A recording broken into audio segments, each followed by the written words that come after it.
should we wait?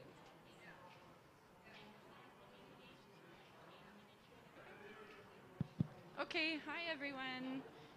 We're just gathering up here in this little circle if we want to sit up here.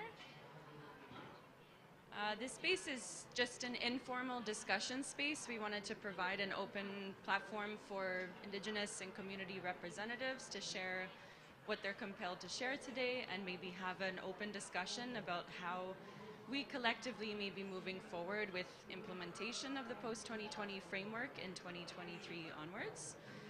So to start with, I'd like to pass the microphone to Marlene, who will introduce herself and then share some of her experiences, okay?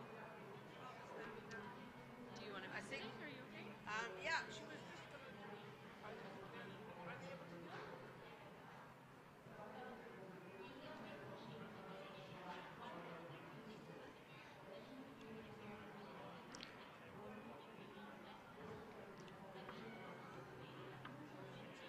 Skyze, Denise Aid Zakose. Ladies and gentlemen and distinguished guests, my name is Marlene Hale and I am from the Wet'suwet'en Nation. Bonjour, comment ça va? C'est mon nom est Marlene. Je suis à partir de Colombie-Britannique, une petite ville nommée Smithers. Mon peuple de la Wet'suwet'en Nation. I am here today to represent my nation of the Wet'suwet'en people. And I wanted to say to the delegates of the UN Biodiversity Conference that our nation, which is 22,000 square kilometers of land, indigenous land of our people, which resides in northern British Columbia, January the 8th of 2019, the Coastal GasLink, CGL, put an injunction on our people to come in and put a pipeline through the 22,000 square kilometers of land. Ever since then, we have been an uphill battle with our nation, our people, indigenous issues, and we have had so many ups and downs, and just lately we're just like slightly on an upscale of many things that we're working so hard towards. I am a chef activist. I am also a liaison person for our people of the Wet'suwet'en Nation. Indigenous people have safeguarded this living world, as we all know, for countless generations. My mother, her name was Guhe. She was 95. And on this 22,000 square kilometers, in her time, at 6 years old, she would tell me stories of how she trapped, how she lived, and how their families sustained off of this land. And for us to go from Houston, BC to Smithers, BC, it would take us an hour today. In her time, when she was 6 years old, by horse and buggy, it would take an hour. She lived with her husband, Frank Basil, my father, my grandparents, and when they were on this territory, they really, really adored and loved it out there, and they speak to us children. She has had 15 children, always teaching us about the land and how to take care of it. By sustaining, we mean we picked our berries, and we fished in the Witsinqua River. My father hunted, they trapped, and that's where they got their clothes from. And by all year round, she said to us as children, if we want to go out and get anything, it's like Metro today. You go out in the land and you pick berries. That's what is our candy. That's how we lived, and that's how she lived. And today, she fought for so many years for her huge family. And now I'm taking over her role and listening to her and my grandmother of how they've spoken to us and she has spoken all over the northern BC in our language of the Wet'suwet'en, which we have preserved and which we teach our youth today. Today I'm on that battle for the youth, yes. I'm here for the 8th generation, which is very important because it is for them that we are here in this 8 days so far for the climate action, climate crisis. The UN Biodiversity Conference, I would like to stress the utmost importance of respecting and upholding Indigenous law and culture in our territory and around the world. This is a matter of justice and human rights, but it's also a matter of collective survival for us and for everyone on the planet.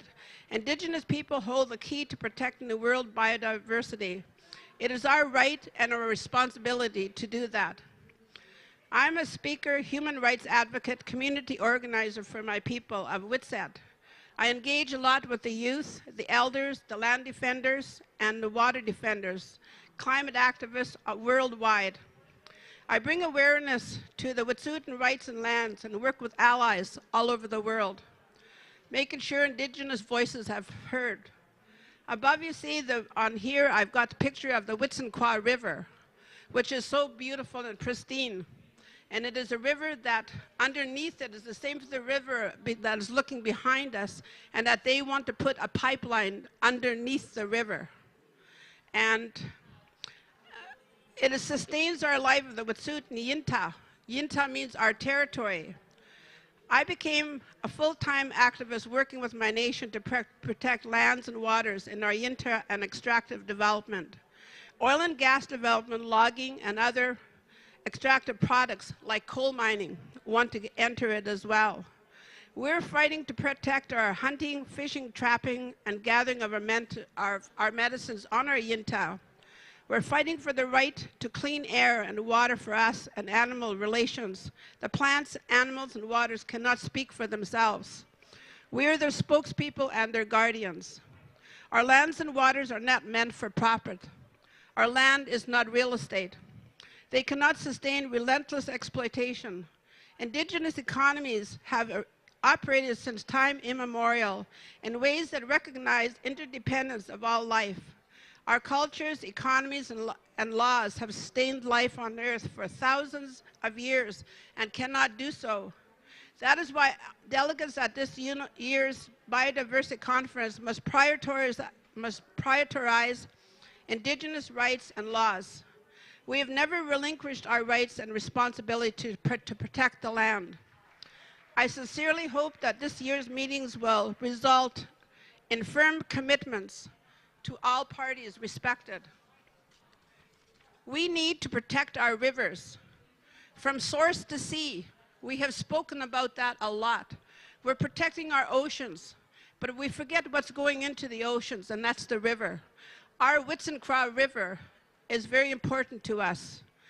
We need to conserve and restore biodiversity. We need to clean rivers to keep our ecosystems healthy. From mountaintops to sea, integrated watershed protection plans are needed to protect our sacred rivers and forests, especially old-growth forests at Fairy Creek, which is on the west coast of Vancouver Island. When you enter this 220, at the end of the wall over there is this huge big piece of Douglas fir, and it's called the cookie. And the cookie is representing that it came all across Canada to show you at COP15 that it died. It's being pushed into pellets that now goes to Europe, to 3 parts of Europe for their energy. And that is so wrong. The entire watershed should be protected, and we need the UN to treat and support this effort. I'm ready to sign with you. I have a pen. I need to talk to you solely about from the source to the sea, and about what you were talking about, from oceans to rivers and to the Indigenous people who hold title to those rivers.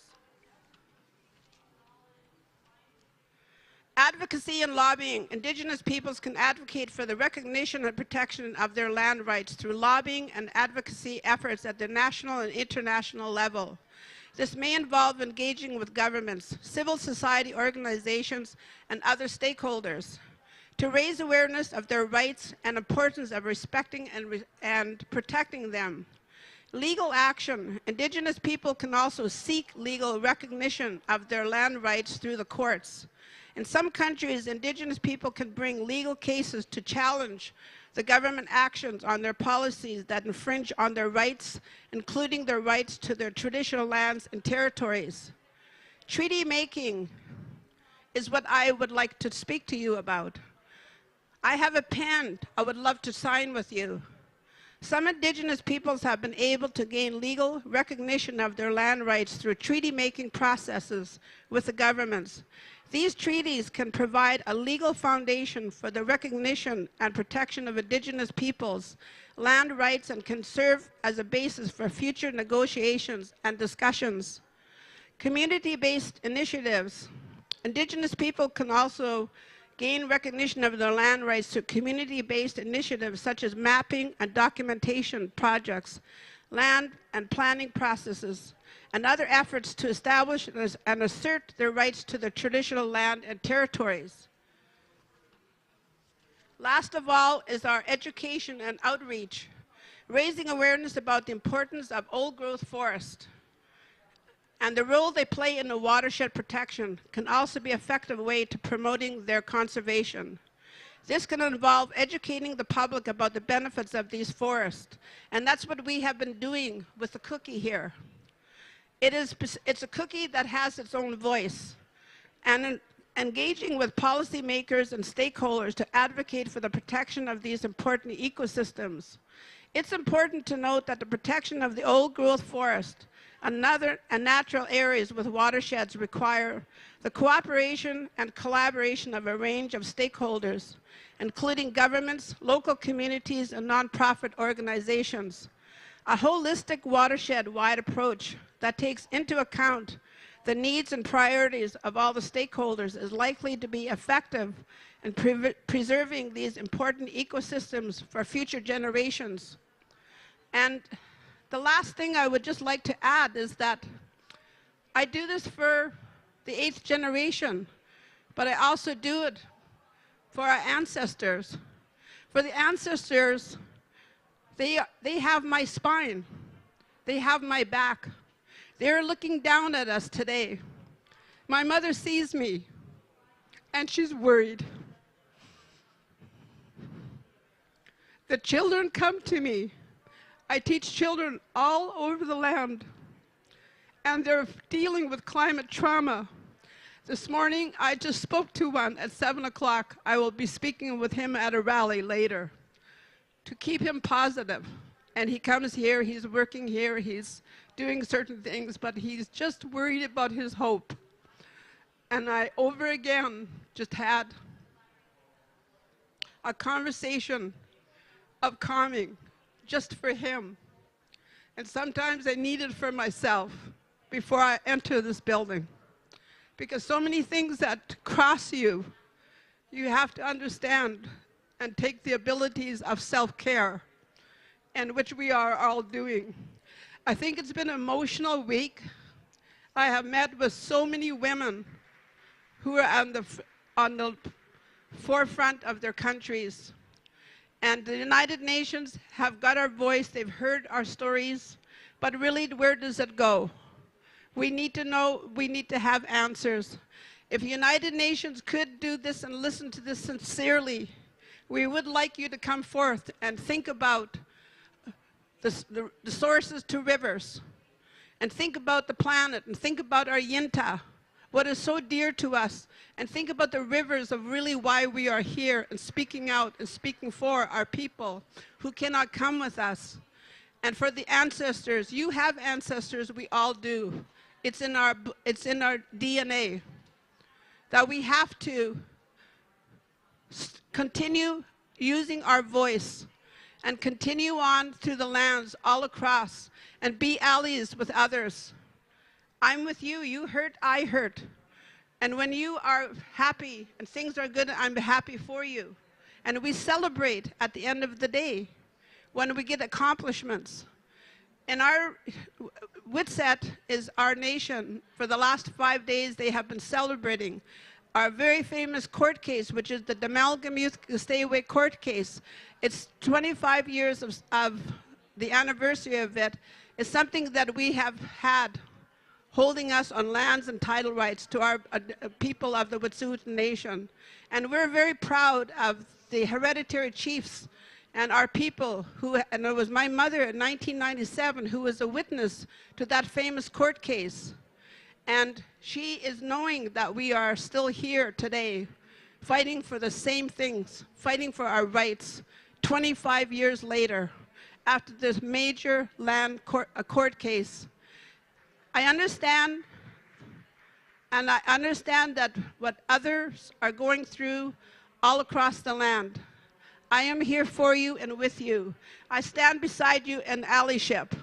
And I thank you all and the world for listening in United Nations and COP15. Tabi Masai, have a good day. Oh my goodness.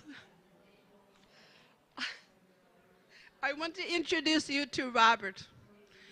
2 days ago, I was speaking in front of the big cookie. And do you have your card? And it's okay if you don't have any. Oh, you do. Show your card. And this young man was listening to my talk. And he came up with a pad and a paper and a pen, and he asked me a question.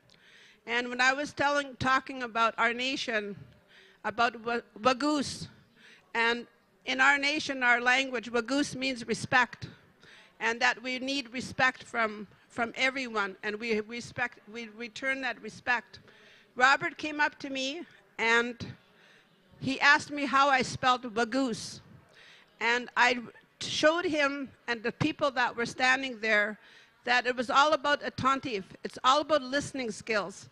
It's how people who've come to this place and have come out and asked and wants to know everything. On his business card, he has his name, and he interviews other children of his age. He wasn't expected to be here, but I really want to just have him say a few words, and he will. And please interview him later. He has a business card for you. You can say a few words. Say hi, my name is. Hello, my name is Robert. I have a YouTube channel where I interview kids and scientists around the world about what they do to help climate change.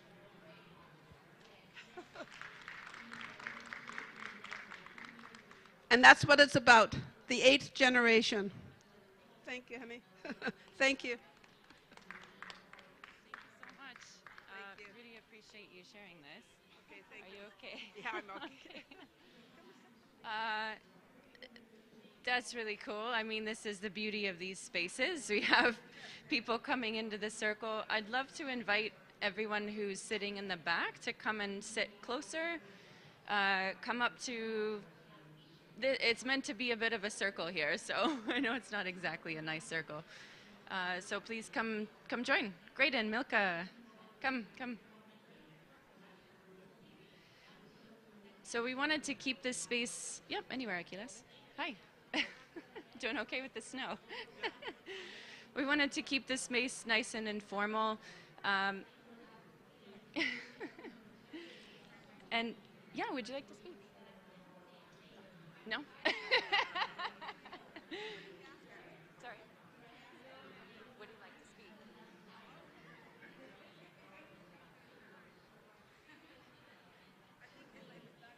Yeah, sure. So I wonder if maybe we can keep talking about this situation with your nation, Marlene, given the people in the room. I'm not sure of everybody's background, what if you're with a party, or maybe we do a quick round of intros just to know who's in the space, yeah? And I think if we can also have people up here. You guys are from our membership, so please come into the physical circle. Yep. Come up to the front here. So I'll just pass, yeah, everybody, we just wanted to be nice and close with each other. So maybe we'll just pass the microphone around. Introduce yourself, your name, community affiliation, if appropriate, organization, so we can get to know each other a little bit. My name is Holly Jonas. I'm with the ICCA Consortium from Canada also, so I'll pass to you. My official title is Robert's mom. You have a name too. I'm Elisa, and I'm his social media director. Hi everyone, I'm Caitlin. I work for the Nature Conservancy, Nature United's global affiliate, and I'm Canadian, but I work mostly globally. Hi, everyone.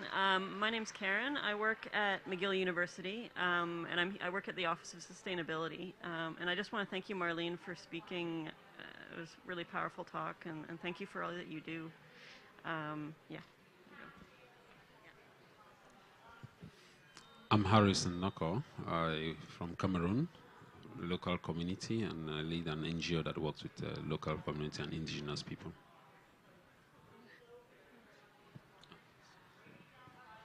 My name is Al-Hafiz Hassan Ahmad. I'm come from Chad Biodiversity Youth Network.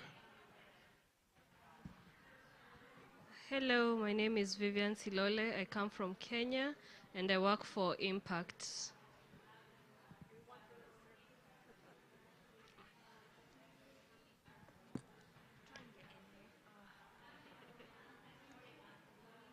Sorry, I have to leave in just a few minutes, so I didn't want to disrupt the circle, but just here to support Colleen Corrigan and working at Peer Strategies, a small advisory group.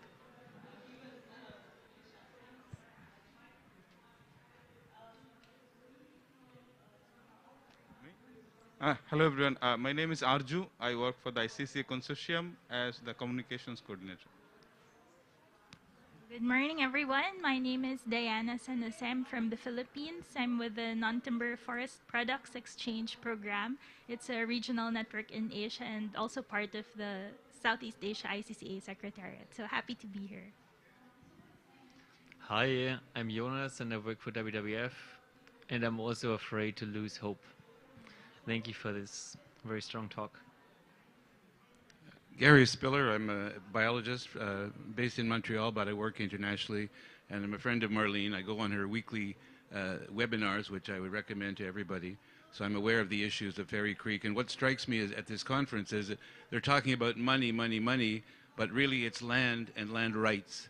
And until, I mean, there's 4 countries that have not signed the UN Declaration of Rights of Indigenous People, Canada, US, Australia, New Zealand.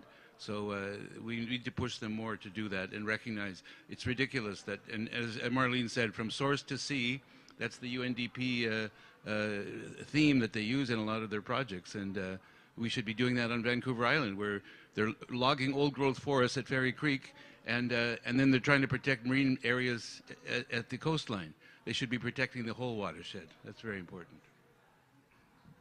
Hello everyone, my name is Akilas from the Democratic Republic of Congo, and I work with the ICCA Consortium.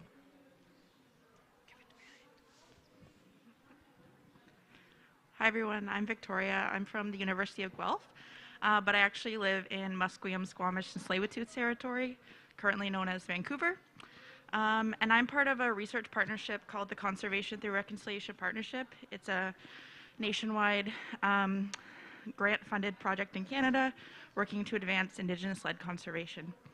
So I'm really happy to be here, and thank you, Marlene and Robert. Hi everyone, my name is Milka Chepkorir. I am an Indigenous person from the Sengwer people of Kenya.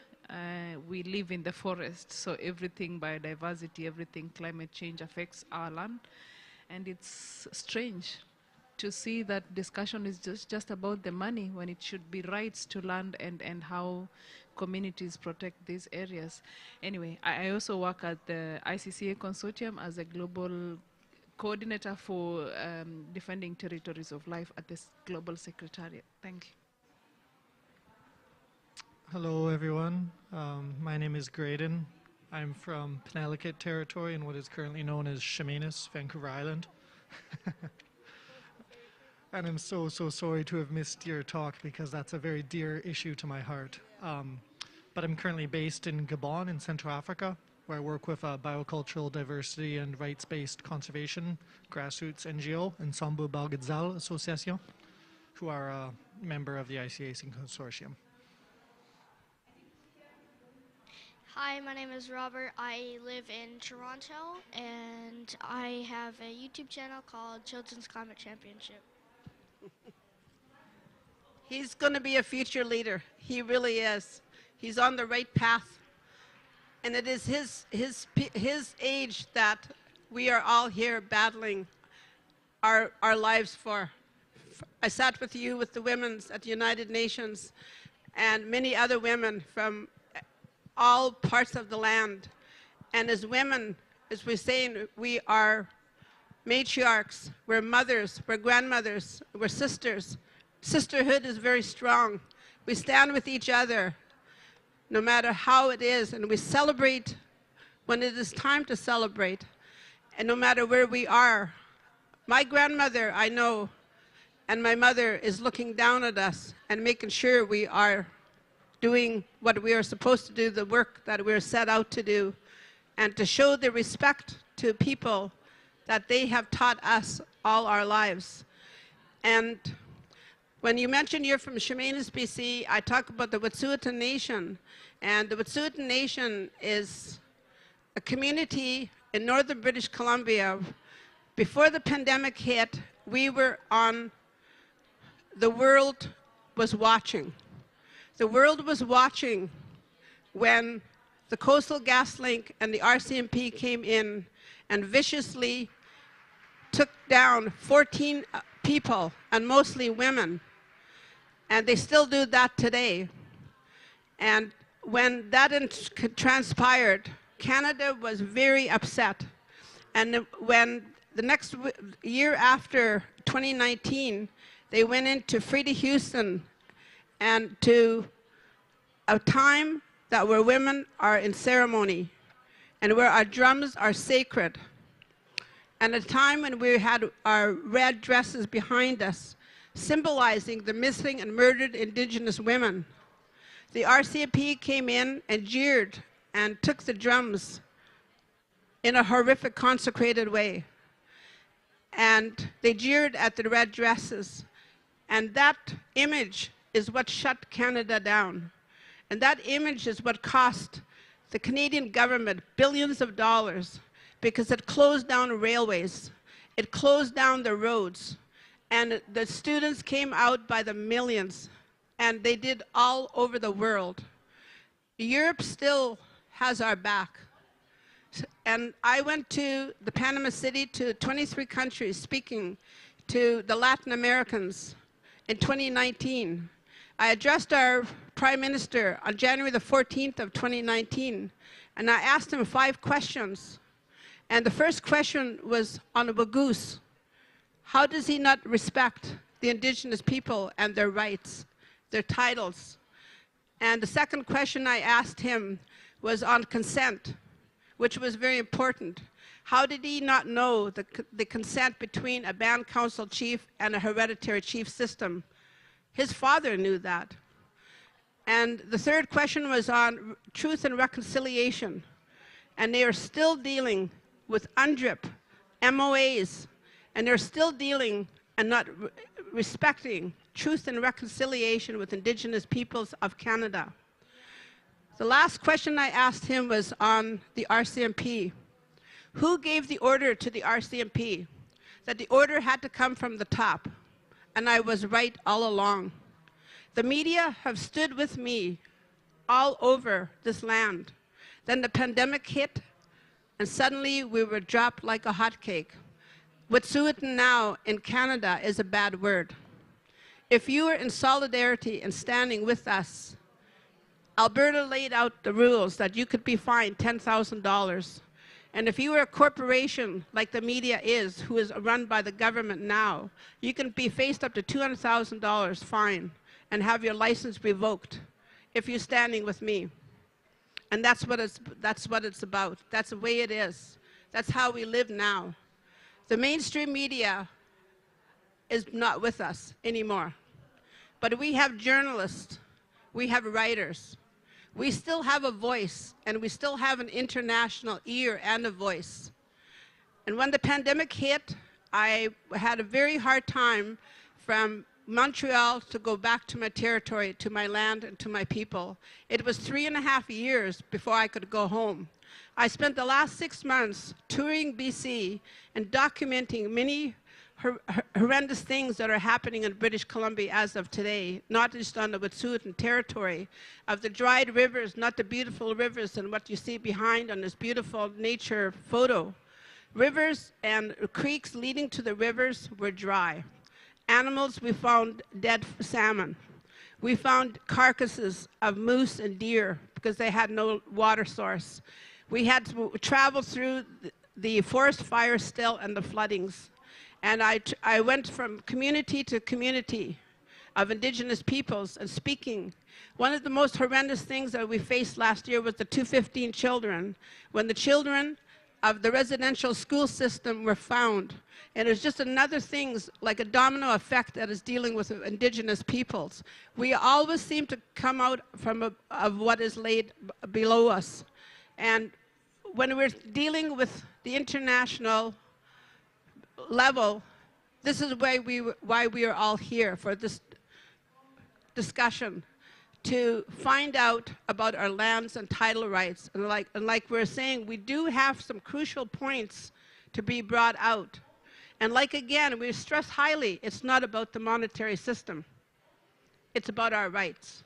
It's about our respected rights. And to uphold your governments, no matter where you are, to respect indigenous lands and title rights. Ms.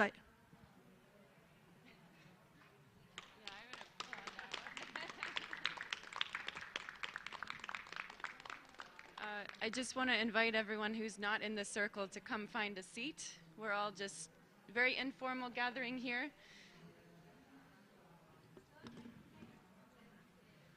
Marlene, I'm definitely standing with you, sitting with you.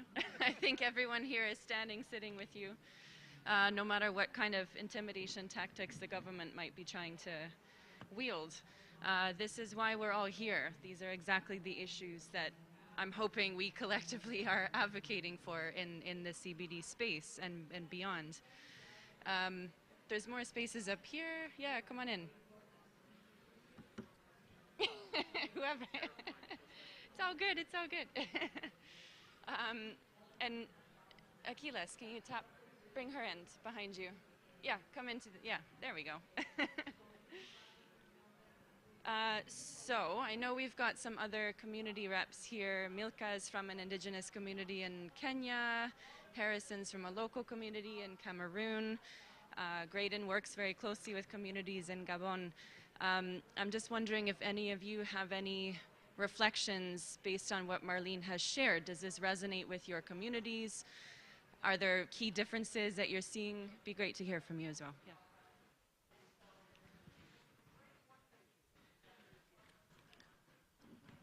Just listening to you, especially when you're talking about the media coverage, it just resonates with us more than 100%, because the media in Kenya is really controlled. It should be free, and it is said to be free media, but really when it comes to the issues of indigenous people, even if the journalists are willing to do it, the media houses shut them down. And it is why we don't hear about the violations happening in our communities really being covered by our home media. It is covered most of the time by the international media and not the Kenyan media. And a few of the journalists that are courageous enough to come out to document these things, to write about our stories, and even if I wrote and give it to them to publish, they get into trouble, really. We have had journalists who have been kidnapped and killed for just writing about the rights of so-and-so. And it is worse when it comes to talking about indigenous communities issues. And it goes also to just how you're saying, you know, companies, corporates getting into indigenous people's territories and just doing what they want on the land and not wanting it to ever be said, not wanting to be accountable. Like, look at what is happening in Tanzania with the Ngorongoro Loliondo Maasai. It's corporate coming in the name of tourism, and they're taking the land forcefully. They're beating everybody and don't care about the rights of these communities to this land. And see, like, the things are similar all over. And sitting here at COP15, I'm looking at how much these, you know, the desire to protect more land, how much it will cost communities, how much land is going to be lost. And how many of those that stand to defend the rights of communities, how many of them will be killed? How many of them will be muted not to speak about this, including media, including community leaders, and especially the women, because there's a lot of that happens when evictions happen. And people focus on just surviving, you know, making sure that you don't die. But the things that threaten your life, sexual harassment, you know, physical abuse and all that, seems to be getting less attention, because then we are looking at how can we just get out of that situation. The problem is that we get out of that situation having lost our lands, having lost our resources, having lost everything. And to me, it feels like it is just a way to make communities poor over time. Just make them poor, paralyze them, so that it's easy to control them. And unfortunately, it is the same everywhere. And sitting in these high-level discussions where decisions are made, it breaks my heart to see that no one links what strategies governments are taking to accomplish this talk of 30 by 30 or protecting the 50% of the land by 2050. How are governments going to do this? It's the brutal way that they have done it. And no one wants to talk about that. We just want to target what we want to target, and indigenous people and local communities in between can die, can survive. It's up to you. It is sad. There's so much that resonates. But maybe worse in the African setting, worse in Kenya, in Tanzania, and Uganda, where horrible things are happening in the name of conservation. In the name of conservation, because I think generally at the international level, why the discussions on rights and lands is not being talked about is because there's no recognition of what contribution indigenous people and local communities bring to the table when we talk about conservation. It's because conservation has been defined by someone else. And so their targets and what communities are doing don't seem to be matching according to them, and there's no one who cares about putting the role and the contribution of indigenous communities to what is being talked about. And you wonder, is it really about conservation at the end of the day? I think it's about exploitation of resources, and there's just mechanisms to keep the resources in the meantime until corporates are ready to exploit them one by one. That is just what it is. And they don't care. It doesn't matter to them how they get to exploit those resources. There's just a lot of blackmail, I would say that, with these discussions. There's a lot of blackmail.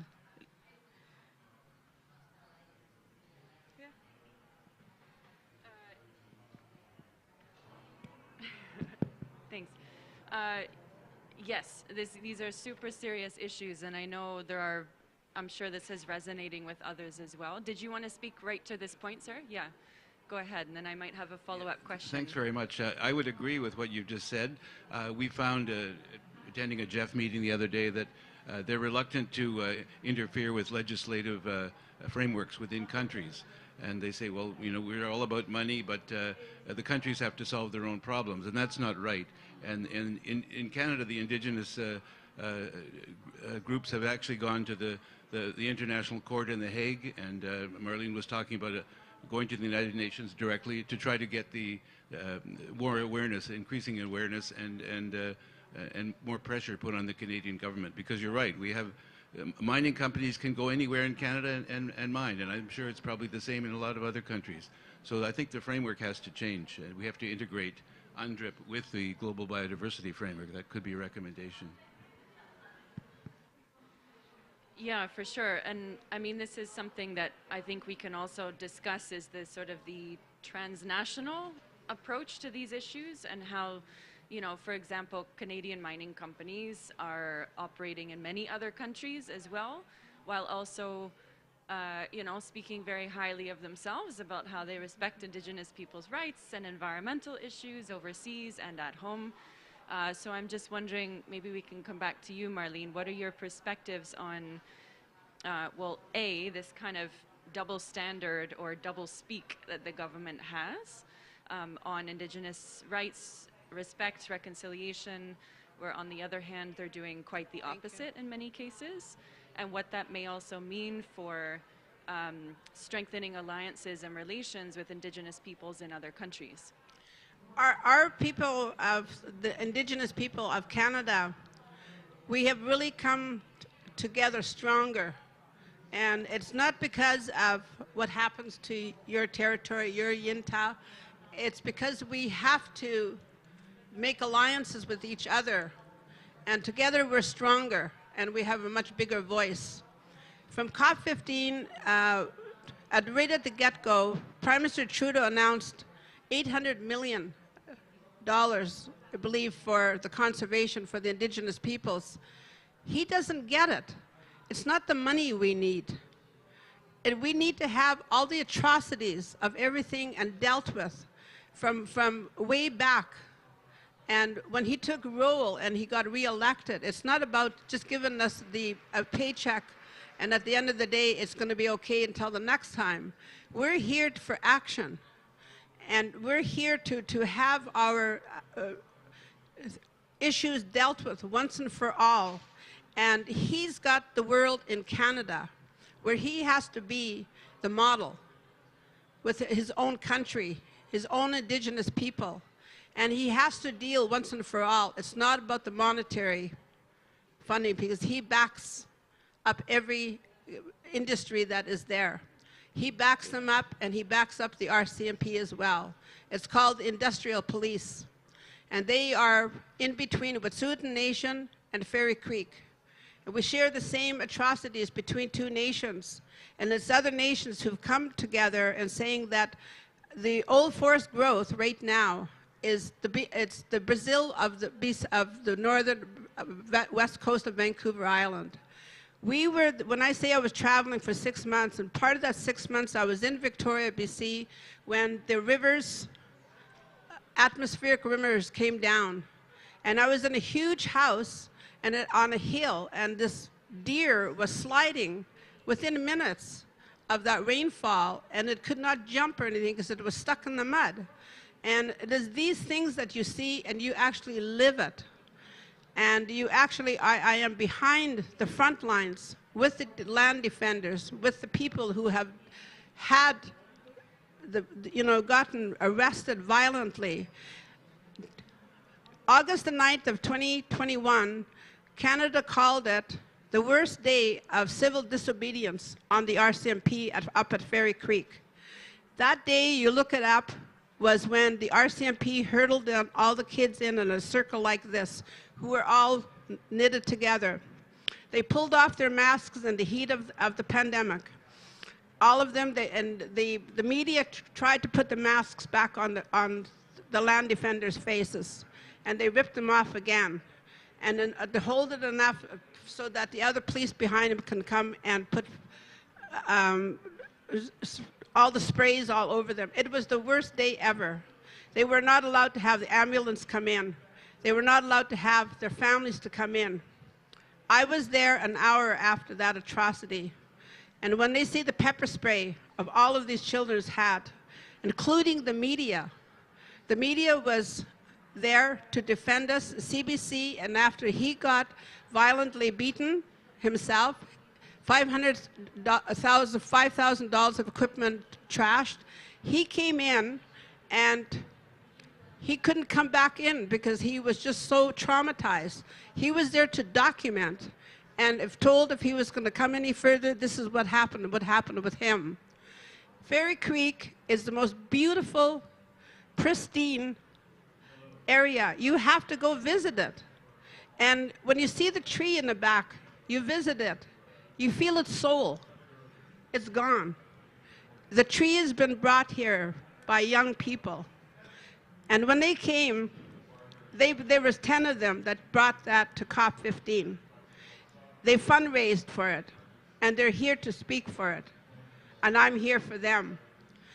And when you're saying that you're from Chemainus, you know how beautiful Vancouver Island is.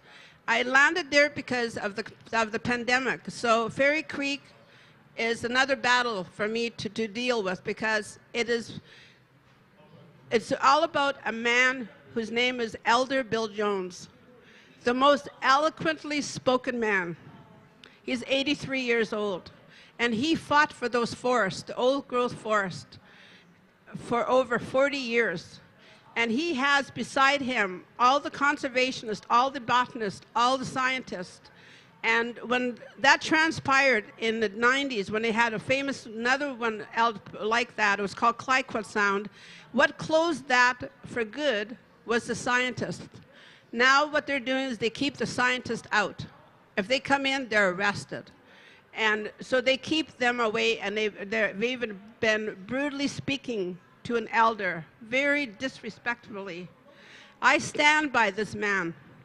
I have told him I will always be with him and for him for however long it takes. And it's the same thing with my people of the Wet'suwet'en Nation. I'm here on a global basis talking, and it's not my first time, but to plead with the United Nations to come and sign a treaty with me. Like I said, I brought a pen. I'm happy to sign this treaty with you. It is very important to understand we are dealing with oceans, but we also cannot forget the rivers that feed the oceans and what is in those rivers. Our sustainability is dwindling from us. I just finished a 6-month tour of BC, and we did a filming of the expulsion of salmon. There's no more on the west coast of Vancouver Island. We did it with some filmmakers 2 weeks ago on the orcas. And the orca had a calf that she carried for 17 days. And it was dead, and she would not let it go. And they could not understand why this mother held on to its baby for that long. And finally, she let it go. And up to 2 weeks ago, in Alert Bay, BC, they had filmed that another young orca, was only 17 left, had come on and died because it's got no fish. It's got nothing to live on. The eagles, all the nature around it, thrive on salmon. And it's not feeding anything. The seals, the wolves, and everything that thrives off our salmon and our own people. In my nation of the Wet'suwet'en, my sister cried because each household is brought in 2 salmon. And the salmon that they have are given to them have got worms in them. And she tells the people, don't eat this, but they do. It's their fish. That's all they have. And that is what is being caused by all the extraction. And we are dealing with climate crisis. We're dealing with the 8th generation, no matter what family you are. And it's like the Greta Thunberg, and it's like the little Roberts, who've got to remind us all. We've messed his time up, and we better do something about it. I have apologized to these kids over and over again that I did my part in messing up this planet. But I'm going to do my utmost best to fix and clean it up, all what it is, so that he can have the life that we have had in the past. And he has that time. Some kids have come to speak to me. They said, I only want 49. I'm 29. I only want 49. It's very sad. I listen to the children saying, I am part of No Future, No Children. That was a hard conversation to have with 5 young girls who did a film on the fact there's no future for me, I don't have children. I have decided not to have kids. That is hard to take with the children. I have been in the West Coast in Victoria, BC, and listened to a young girl coming out of a hospital. She was on the BC ferries. She was 21 years old, and she had been released. She was there for 30 days. She was standing on the ferry, screaming at people, telling them that they didn't care about this world, this planet. They don't care about there's no fish, and she wanted to jump off. She wanted to end it. But they stalled her, and they took her and held her for the police, and she was placed in the hospital for 30 days. She was told to take her medication by court order. That's how they deal with climate trauma. It's so wrong. There has to be more resources for the youth, and given more platforms for Robert, the way Greta Thunberg has. His mother is on a great path. She took 5 days for him to fight to get into COP. Every day they came in until he finally got in. And he finally got to speak on a panel. And it was him, yes. It was him showing them his business card. My name is Robert. And it was like myself coming in. Rainbow, come and join me, honey.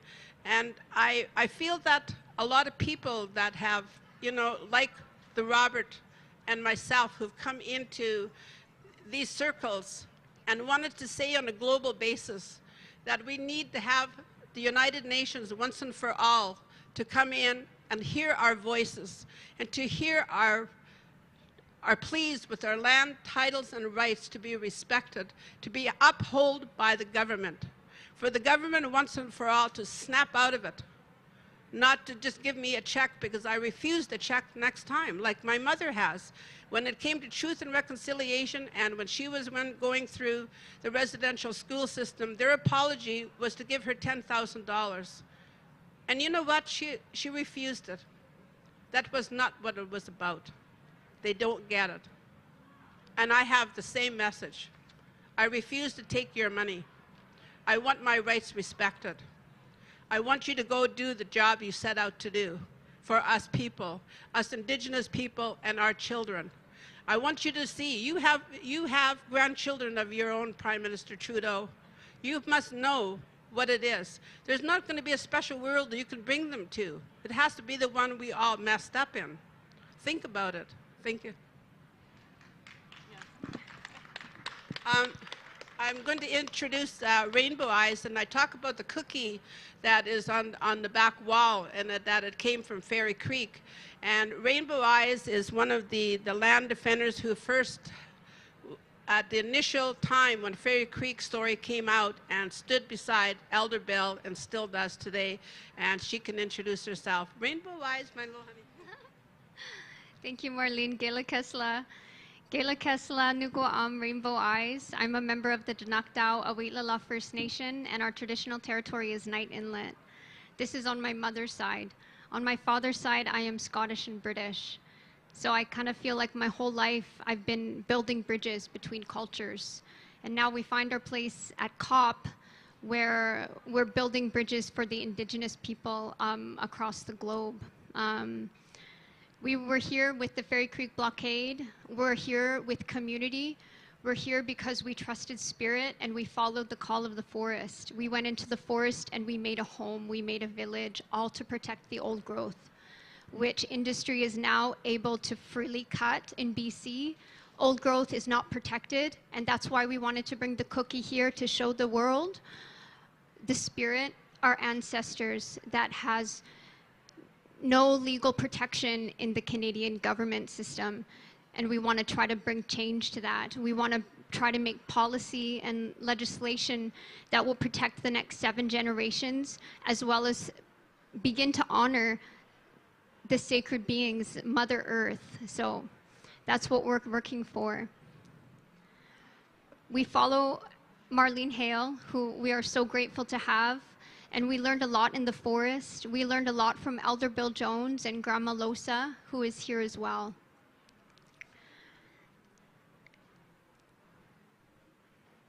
We really hope in being here that we can begin to bring the Indigenous people together. And I've learned a lot and connected to the most beautiful people from Africa, from South America, the Latin Americans, and all the Indigenous people have the same honor and respect for the biodiversity of this planet. It's what we're here for.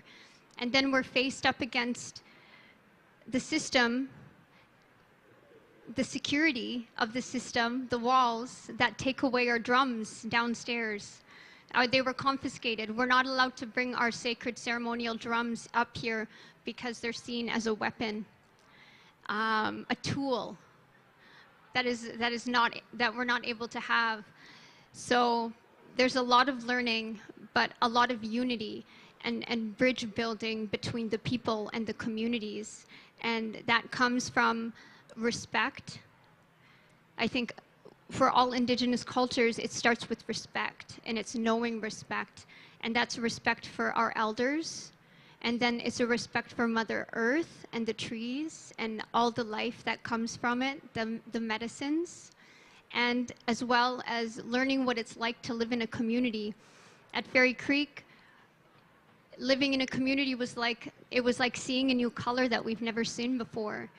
To get outside of the cultural conditions and live in a forest with people, it was the most beautiful experience we've ever had. So, but then to be faced, so we went from the forest into the criminal system, and now we're being charged as criminals for trying to protect, for following our elders. And I actually yesterday had a court call in front of the cookie. I was able, it was just like a mediating one, but I was with the judge to figure out, because I've been arrested 5 times at Fairy Creek, and people are going to jail for up to 10 days, doing up to 200 hours of community service for protecting the old growth. And this is what's happening. So we really want to begin to braid the laws, braid the colonial laws with the natural laws. And this is my first COP, and it was an eye-opening experience, because right from the beginning when they took our drums, we're just like, we're up against it. We wanted to put the cookie right in front of the Canadian Pavilion. It's a good representation of Canada. And the manager there was so supportive. She's like, yes, we're going to try to get it here. I love the idea. Went to the higher ups. No, we're in the back. At least the sacred cookie is on the red carpet, where she belongs, to be honored. People are coming up to her and crying and feeling her energy. But we're up against the system where the higher ups don't want the indigenous people to come and break through the colonial system. And that's where we are together. That's the next step. But here we get to connect to each other internationally. And really, as our elders say, we truly are right now beginning to build the Rainbow Nation. It's happening. We're doing it. And we're going to break in, not break in, but create something new. And we know it because we feel it at the cookie. There's this feeling of hope. And it's that spirit. It's something that we've lost connection with. And that's what we found in the forest. And it's what we get to bring out into the world now. And it's a hard job. But as long as we stay close to that cookie, that sacred ancestor, that sacred being, we're going to be able to move forward in a good way right now. Right now, not yet. It's too late. And that's why we had to bring it here, because it's too late. We have to do it now. People have to feel the energy from that cookie, because the message, it comes right from spirit, and it's pulsating right now as we sit here.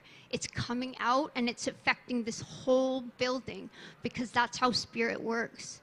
And that's why we wanted to bring the cookie here. So yeah, thank you so much.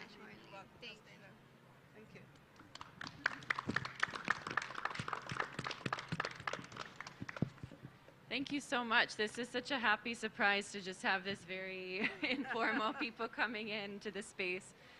If you're able to, if you want to come up closer, find a spot in the circle. We're just welcoming in whoever can join. So maybe to pose another question, and it'd be great to hear from anyone in the circle as well. Obviously, there is this sense that we're up against the system. Yes. We're pushing against very entrenched power dynamics and all of these things around it. Where do you get the strength? Where do you get the inner strength and resolve to continue to push through, as you said, and create these new systems, these new relations, and so on? So maybe I'll pass back to any of you. I'd love to hear from Robert as well. Robert, I can put that down to you, honey. When you get up in the morning, you get up and you think, I'm going to go back to COP, right? What makes you get up thinking that you're going to come here? What makes you push yourself to get up and come here? Go ahead, just share it with them. Just to say your voice, right? Yeah. He just has to think about it. Oh, good. I don't know. You're just happy to be here, right? Yeah. Yeah, you're just happy to be here and share your story. Maybe you could pretend one of them is somebody else you want to interview. Yeah, would you like to interview somebody? Okay, that's what he does best. So if he can interview someone, anyone, if you want to be interviewed by Robert now, and you can do that right here. That's how he shows his. Yeah. Who would you like to interview? How about you choose one? Any volunteers? What's Okay, the here's a question? volunteer. Here you are. Yeah, what's the question you want to ask? Okay, let's shared facilitation here. This is Okay, let me have. I sit beside you. Yeah. What? What do I do? Yeah. Should I have one of these? I work in plant conservation. That's really cool. Do you plant things yourself? No, I'm more in education and trying to have other people fall in love with plants. That's really cool.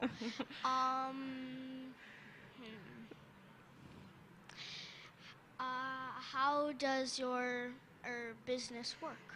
Well, I work at a university. I work in a botanical garden. And so we try to conserve plants in a living plant collection, kind of like a seed bank, but a living seed bank. Cool. What kind of things do you plant? My favorite things to work on are food plants. So berries and their ecosystems, so western red cedars and hemlocks and all the species that make up an ecosystem. That's cool. What do you do with the food when it's done growing? Well, we work to distribute it within our community. So we prepare it and we clean it and we weigh it and we try to monitor how much we're growing and how the plants are doing, and then we work to distribute it. So it's just a win-win for everyone. Well, I hope so. And the bees and the soil microbes and the insects. That's cool. What's your favorite food plant? Can it be a tree? Of course. Apple tree. Oh, I love apples too. You're really good at interviewing people. Thank you. Does anyone else want to be interviewed?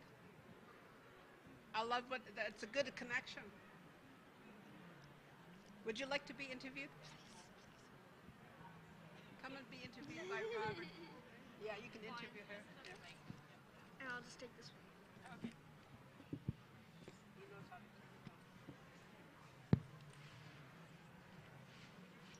Perfect. Hi, Robert.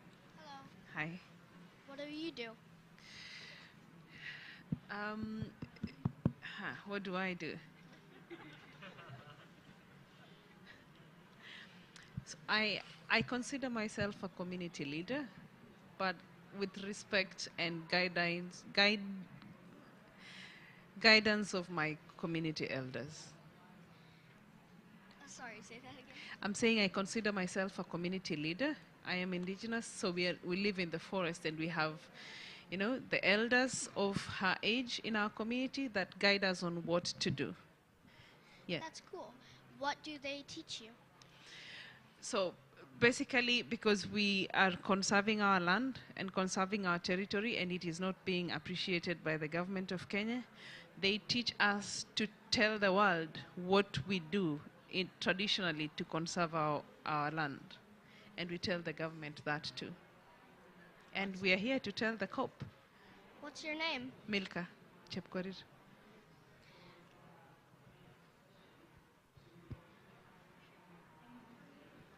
Where are you from? Kenya. I am from the highlands of Cherangani, and it is a forest.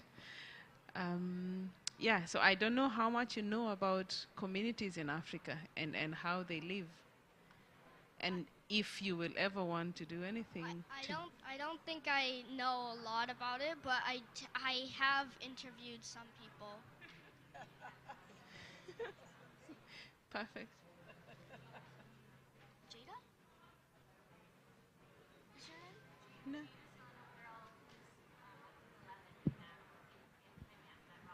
Oh, yeah.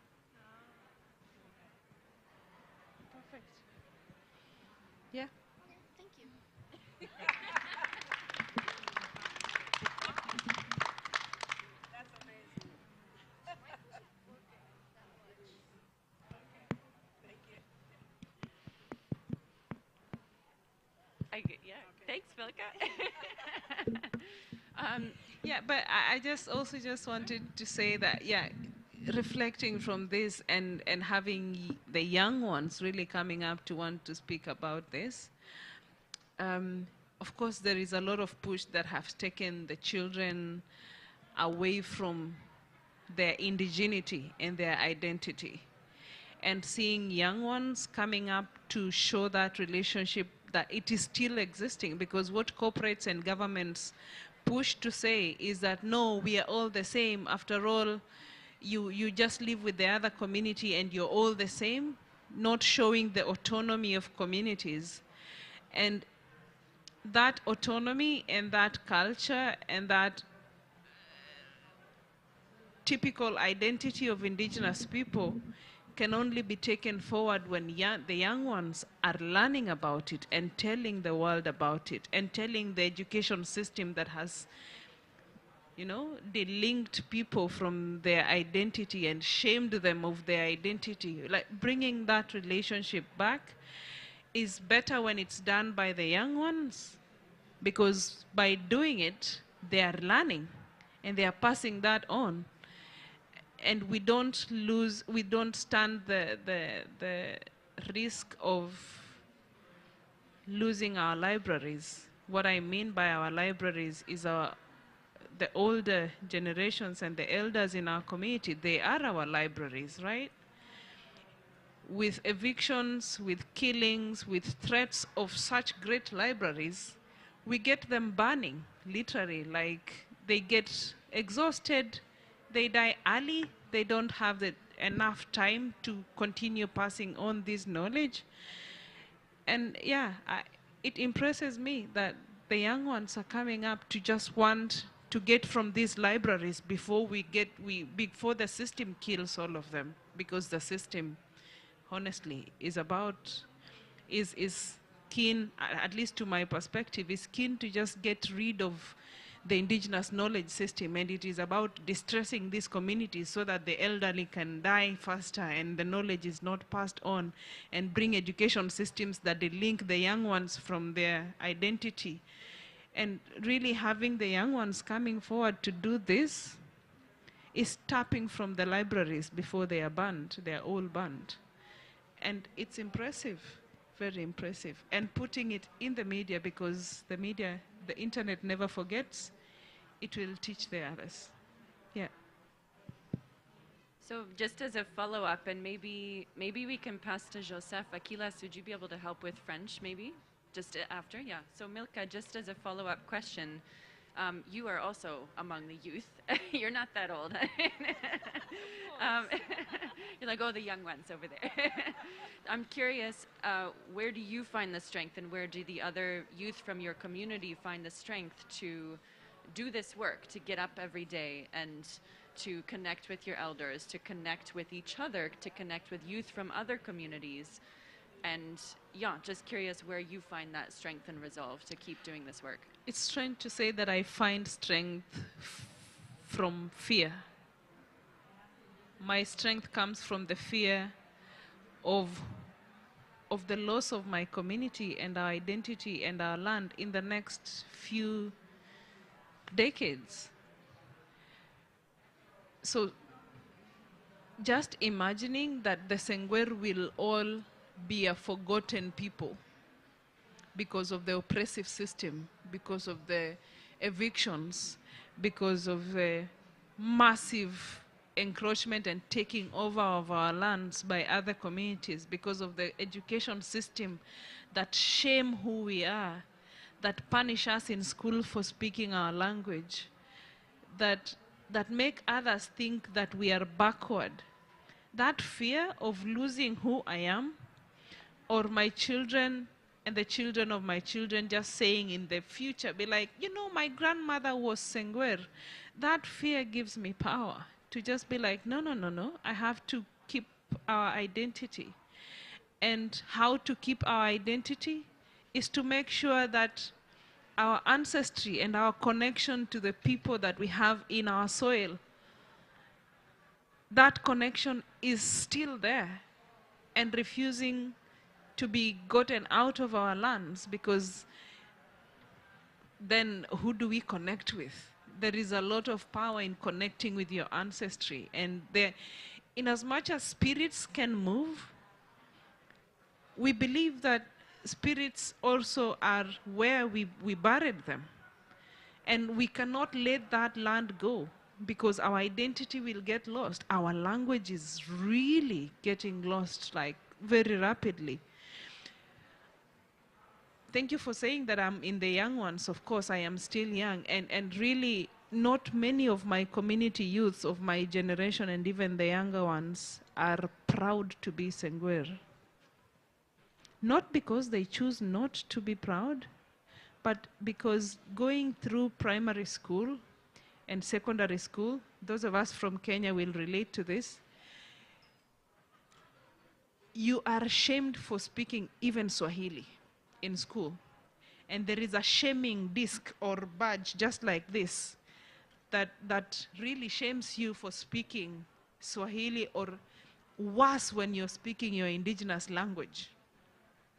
So in schools, everybody is supposed to speak English or Swahili. Many children spend most of their times in school. So the education system conditioned us not to speak our language and conditioned us to feel ashamed of who we are by shaming us, like physically carrying something that shames you. And in the end of the day, it depends how many times that disc came to you. So you are beaten according to how many times you had that shaming card. So many of our indigenous youth cannot speak Sengwer. Because again, the situations, the poverty that has been created by the systems has led to the burning of our libraries. I will call it that, the dying, the really rapid dying of the elderly, and limited time that we get to sit with our elders to get to speak our language, because they don't speak Swahili and English. There's limited time because the school system is taking us away most of the time, and every time we are in school we are shamed for speaking our language, so the language is killed. And that is how they are killing indigenous people. Kill their language, take their land, kill their food systems, and then blame them for looking like everybody, and then that's it. And I want to show the link between this and the conservation paradigm, wholly, because it is about changing the land use and pushing communities to very marginal places in the name of conserving the bigger areas that they would traditionally own and manage. And you only manage, they have succeeded to do it because they are not just using the eviction bit, they're using these other bits that I'm talking to you about, killing our culture, killing our language, killing everything, and then take over the land, easy. It is hard, and the fear of who we will be in 30 years just gets me out. I need to do something. And now a small initiative that I thought about and went to my elders to talk about it is to ask them, when you talk to your grandchild, what language do you use? They'd be like, I struggle to talk to them in Swahili because the schools have told them not to speak to us. I'm like, do you want them to speak our language? Do you want them to know who they are, to know the totems they belong to know who they are? Yes. Then I told them, let's reverse education. Indigenous-led education, let's teach our children our language, let's teach our children our culture, let's teach, and let you elders be the ones to sit at a cultural center. Have all the children coming to you during holidays, during the weekends, and teach us who we are. Otherwise, you're dying with the knowledge, you're dying with the language. You will leave us in the world that we brutally treated because we have lost who we are, and then all our lands will go, because then they'll be like, we no longer get in touch with who we have buried in our soil.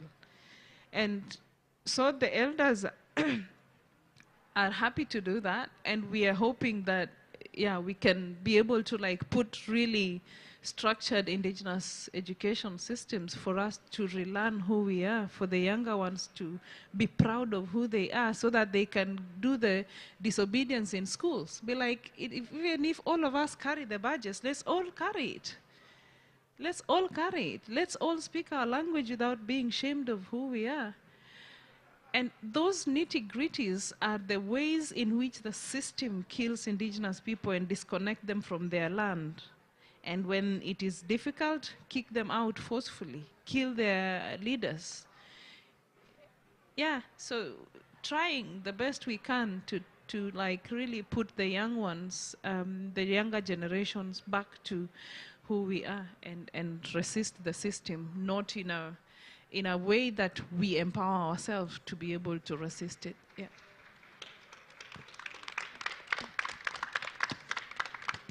Can I just add to, I'd just like to add to where you're talking about the youth and the young. Our community of Wet'suwet'en Nation has got such a division. I think it's what really happens everywhere when it comes to extractions. It's one of the biggest things that they're very good at, of dividing your own people. And when you're talking about the youth, the division is so hard.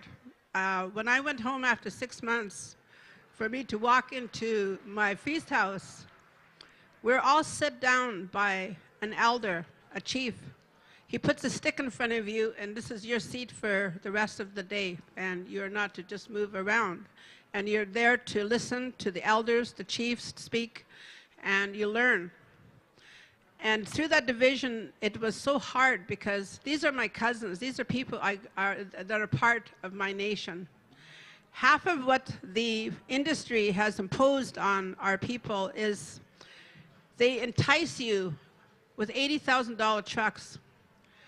Whitsett is 20 miles from Smithers, British Columbia. Do you want to ride? Come in my truck, sit and have out. He said, oh, thanks, I'll take you in. Are you going to go get groceries or what, and, for food? And they go in and said, you know, you like this truck? Gee, it's nice. You want to try to drive it? And, you know, you come over with us, you can have one of these. And this is what they do.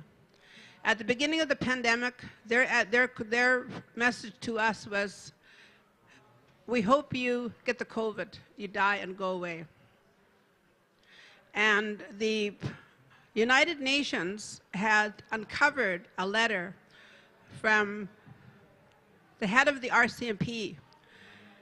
And that letter, when they made it public, it was to the RCMP, where there was 124 RCMP vehicles in it, 2 RCMP each, with tactical guns, and we had just feathers. And this letter that they uncovered and made it public was that they could shoot if they had to.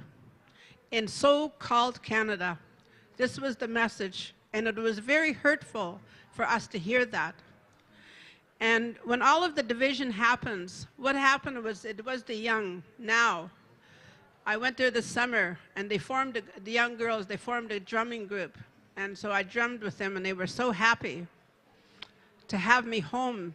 They see me always on TV or someone doing it. He says, wow, Marlene, you are home. The elders say to me, you're home now. I have a message for you. He said, no matter where you go in this world, no matter what you do, don't forget who you are and where you come from. We're still here for you. And after the pandemic, it was hard because when you have to go to a place that you called home, and it is run now by industry, and we had to face the fact that I'm going home to 45 less people in my nation of the pandemic. So walking into that feast was just not the same. The glory of it had died with something, I don't know what. I really prayed hard to myself that I can entice the people, our people, to get together. And it was the youth who are doing it. They are inviting people on Saturdays to come and drum with each other. And they're going to feed them, and we're going to have circles just like this. And they sit people who you don't talk to. They sit them beside each other. And it has happened, and it is going on. They are now starting to get to know each other again. And it starts from the chief system, and the chiefs and the hereditary chiefs, and the elders, the matriarchs, that have to take hold of the system and tell their hereditary chiefs, we have to work together. We just celebrated the Demeltgamuth-Gasteway court case of 25 years. That was a huge thing for our territories.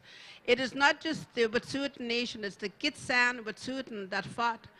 And what was so harmonious was that the Gitxsan chiefs and the hereditary chiefs went into the back room and they had a meeting. They came out with an answer to the people. We are back on the table and we're talking again, and we're starting to work together. So it's a good start. And then we also have the matriarchs bringing the youth and the young together to hold a feast held by the youth for the elders, and showing them we can do this. We can sit down and dialogue and get together again. We can't let them win. We've lost too many. We can't lose any more. We have to be here for our language. And we have to educate the young. We have to take them out to the territory and teach them how to trap, how to do moose, how to do all of the things that they learned with the fish. And it goes through their language. They don't speak English to them when they go out to the territory. They speak our tongue. En français, mon langue maternelle. Et c'est très important. And so is the Wet'suwet'en. And so is your language, the language of each of you. You cannot have it stripped from you. We have had that when the residential school system hit us so hard. And my mother and my grandmother were not told at 6 years old and were beaten up because they spoke Wet'suwet'en. They had to come out. And when my mother, all her life, when she was all at home, I would look after her. I'd make her breakfast. I said, can I make you breakfast, Mom? She said, I just want mush. Mush is porridge. Every day for my rest of my life, that's all I want for breakfast, because that was taken from her at 6 years old. When she was in the residential school, whatever the nuns that made, what food she made for the nuns, what was left in the rest of the pot was her breakfast for the day. For the day, at 6 years old. And when she did get out after 6 years, she said, I don't know why I really wanted to go in there. I honestly don't. And from the rest of my life, she just spoke her tongue because it was the right thing. Nobody was going to take it from her. And all she wanted to do was eat mush. She tells the children of the ages, all the children of Robert's age, she takes them out to the bushes and teaches them how to pick the tea. And they still do that today. They still practice their traditions carried on by my mother, Guhe, and also my grandmother. And when you're saying that you're trying to do the education, you and I sat in the United Nations for Women the other day, and there was a lot of us sitting there together as women, trying to be strong and letting everybody know as a woman what it is like for us to carry on the work, no matter what cost it is to you. We have to take self-care when we leave here. It's a hard thing. It's a hard thing to tell you, but it is what it is. It's the truth. And it is what we still go home today. I wish that I could turn back the time of January the 7th, 2019, and it never happened. We want our nation back to what it was. We want our people back together where they were. We want our children to understand that they can still go up to the territory, the Yinta, and they can still go up there and learn to hunt and fish, gather berries, take our teas, our traditional medicines, and live with the Yinta, live with the trees that she is fighting so hard for. And she has to go to jail for what she feels is right. And she still goes back up there. She still stands with Elder Bill, the most respected man of the west coast of Vancouver Island. We all stand with him. The botanists, the scientists, the conservationists have all stood and will be with him until until it's over. It's not going to be over, but we will be there for him. And they take this all across Canada to show all of you what the cookie is all about. And then it's going back to the West Coast, because there was controversy just bringing it here, which is very sad. It should not have had to been. But it was his message at the end of the day. What do you want us to do? They respect that. The word respect, vagus, comes back over and over again. And the word from source to sea, from no matter what lands we are, is coming back over and over again. We want to let the United Nations know about the biodiversity. You're trying to win over the oceans and clean them up, but you can't forget the sources that feed the ocean. That's the river. The Witzenqua River has to be upheld with respect. You cannot put that pipeline underneath all that beauty and the pristine waters of the salmon that it houses. It is just not so. We just need the COP15 to unravel all these things together and to respect it, uphold. We want at the end of the day not just to say it's about the monetary system, the monetary funding of this. We want action. We are telling the United Nations, please act once and for all. We all get it. We're out of time. We need to explain that to Robert. Don't explain it to me. We need to tell Robert of the world. What is he going to walk away from this at the end of the day, knowing where his future is at his age of 10 years old with his business card, interviewing other children of his age. The little heart that he has and the compassion that he has wakes him up every day. His mother came here when they met me. It took them 5 days to fight to get into COP. And he finally got a panel to speak. We need more Roberts in this world. He is going to be the next leader. And we need to help the next leaders and be there for them and not be them there with a paycheck. It's not going to do it. We need to understand that it's not about the monies. Everybody's talking about hundreds of billions of dollars for this country. Brazil wants so much money. Everybody else needs money for this. But we need to go to her land, her people, and give them the education that is rightful to them. We need to tell her at her age, she's going to walk away with COP, with a decision that was made for her, not to go back to her people and saying we just didn't get what we wanted. The respect is what we wanted. We want to go back to your territory and saying that you finally got something that, and using your voice, that is going to be there. We need the United Nations to uphold its word. We need the COP15 to tell the leaders of Canada to snap out of it. And we need to help out the children like Robert. If they don't snap out of it, what is his answer to Robert today? Thank you. Thank you.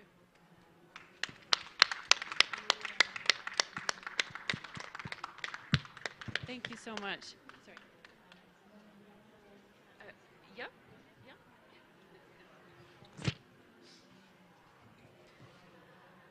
So I just remembered something that I tried to do last night, you know, listening to her and about the country speaking about money, money, money, money. And you go into these delegation meetings and all they do is talk about the money. Be like, we need this much, this country should be paying this much. And I have sat in 2 meetings where our cabinet secretary for environment was being briefed by the delegation from Kenya on what the priorities for the country are. And they just mentioned 2 priorities to her. Like talk 10 minutes plus on resource mobilization and how much needs to go where. And the other one that was talked about is gender and the inclusion of women. But no one talks about indigenous people in local communities. No one talks about sustainable use of resources. No one talks about the rights of indigenous people in local communities to the land. And we have tried to follow up with the delegation of Kenya a couple of days ago, and I think they have just decided not to look at anything else but just the money. And that is what they briefed our CS.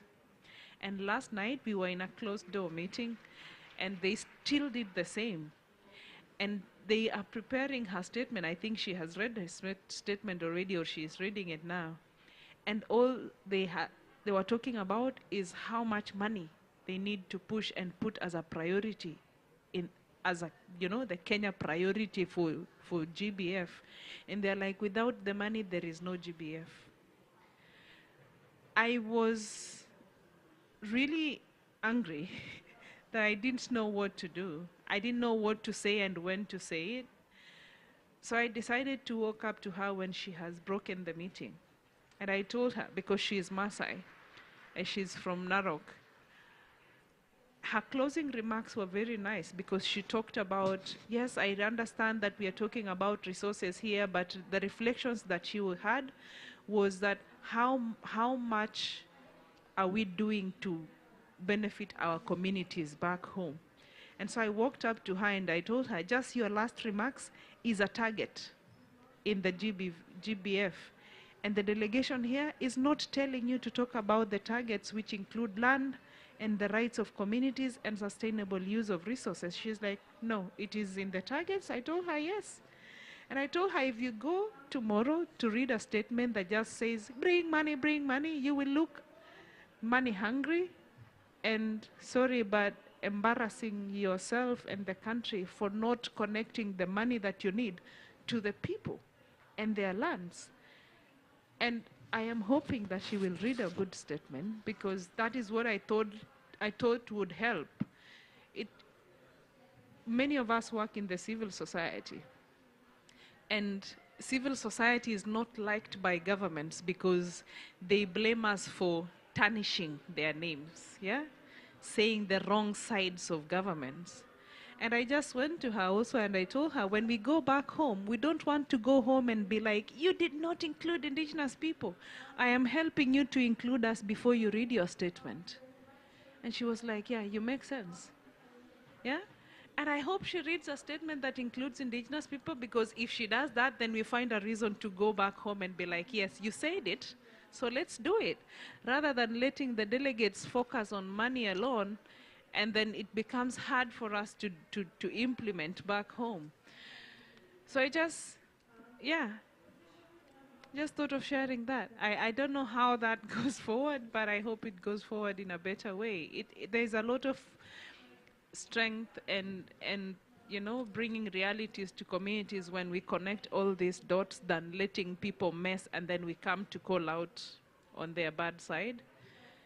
So I think that is what we need to be doing to our governments. Even if the delegations are failing them in a way, let's help them to hold them, trap them, I would call it, and then go at the backs and be like, but you got the money to do this, and you said you will do the community thing, and the target is there, so do it. I hope it will be a strategy for Kenya, at least, because that is who I followed, and that is home. The little we can do. Yeah. Thank you. I think he would like to speak. Yeah, for sure. No, and I think these little moments of finding the little windows of opportunity, or just stepping into that space and seeing this is a moment where any of us in the room need to be seizing that moment and being a little bit brave and a little bit bold and not taking no for an answer, and just saying this is just a message that needs to get through. So people in those positions need to hear exactly these messages. So kudos to you for doing that. I want to see, Achilles, can you support Joseph with interpretation? Yeah? Yeah? Joseph, do you want, voulez-vous assez à côté d'Achilles? Yep.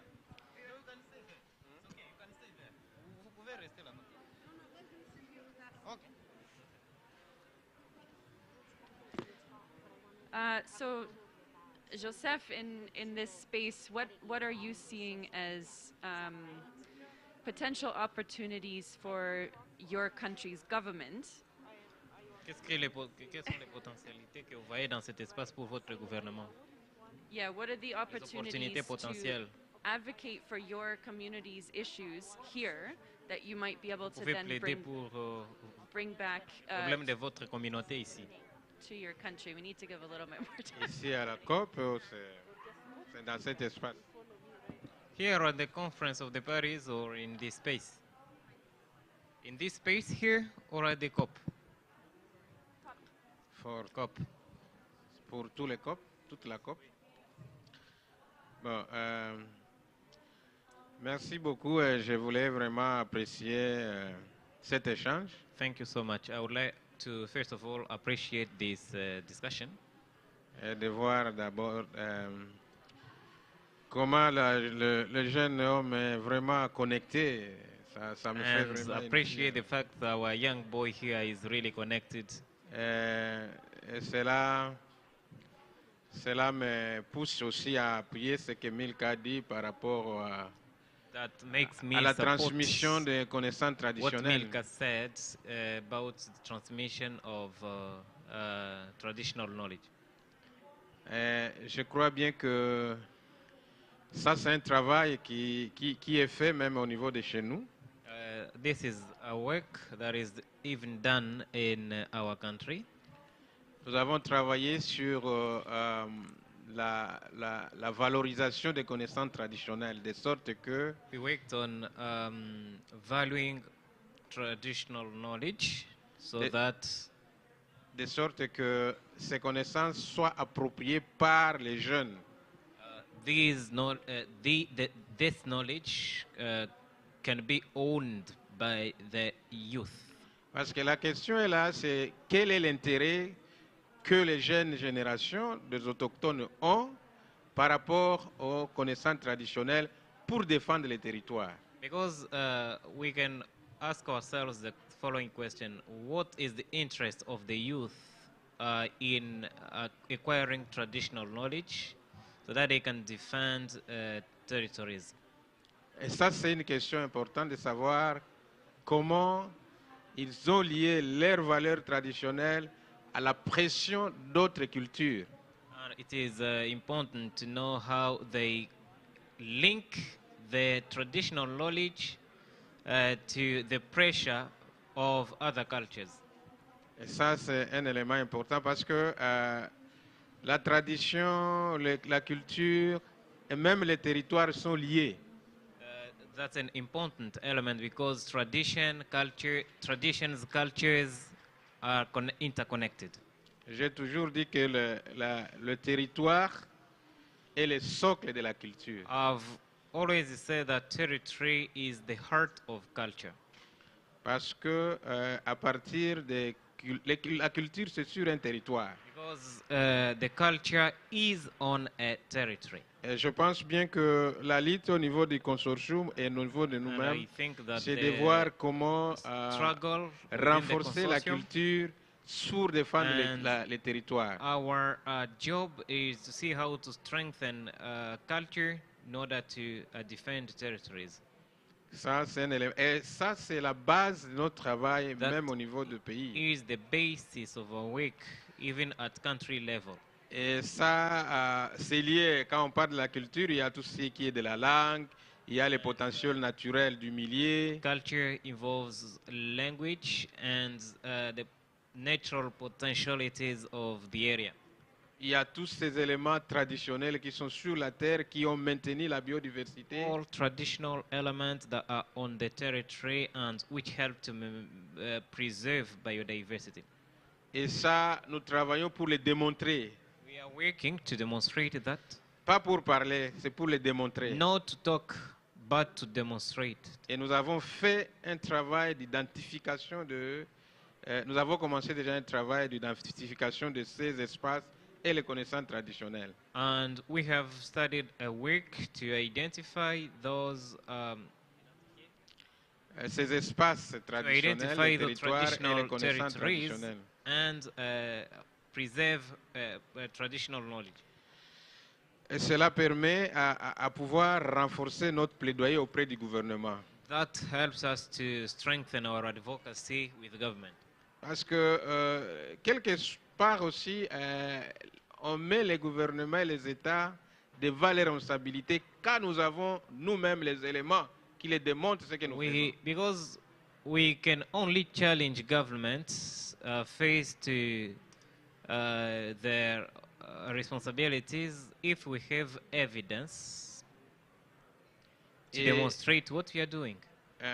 Les évidences, c'est de dire quelle est la capacité des communautés, des peuples autochtones à contribuer à la conservation. Il faut qu'ils soient habitués de comprendre ça.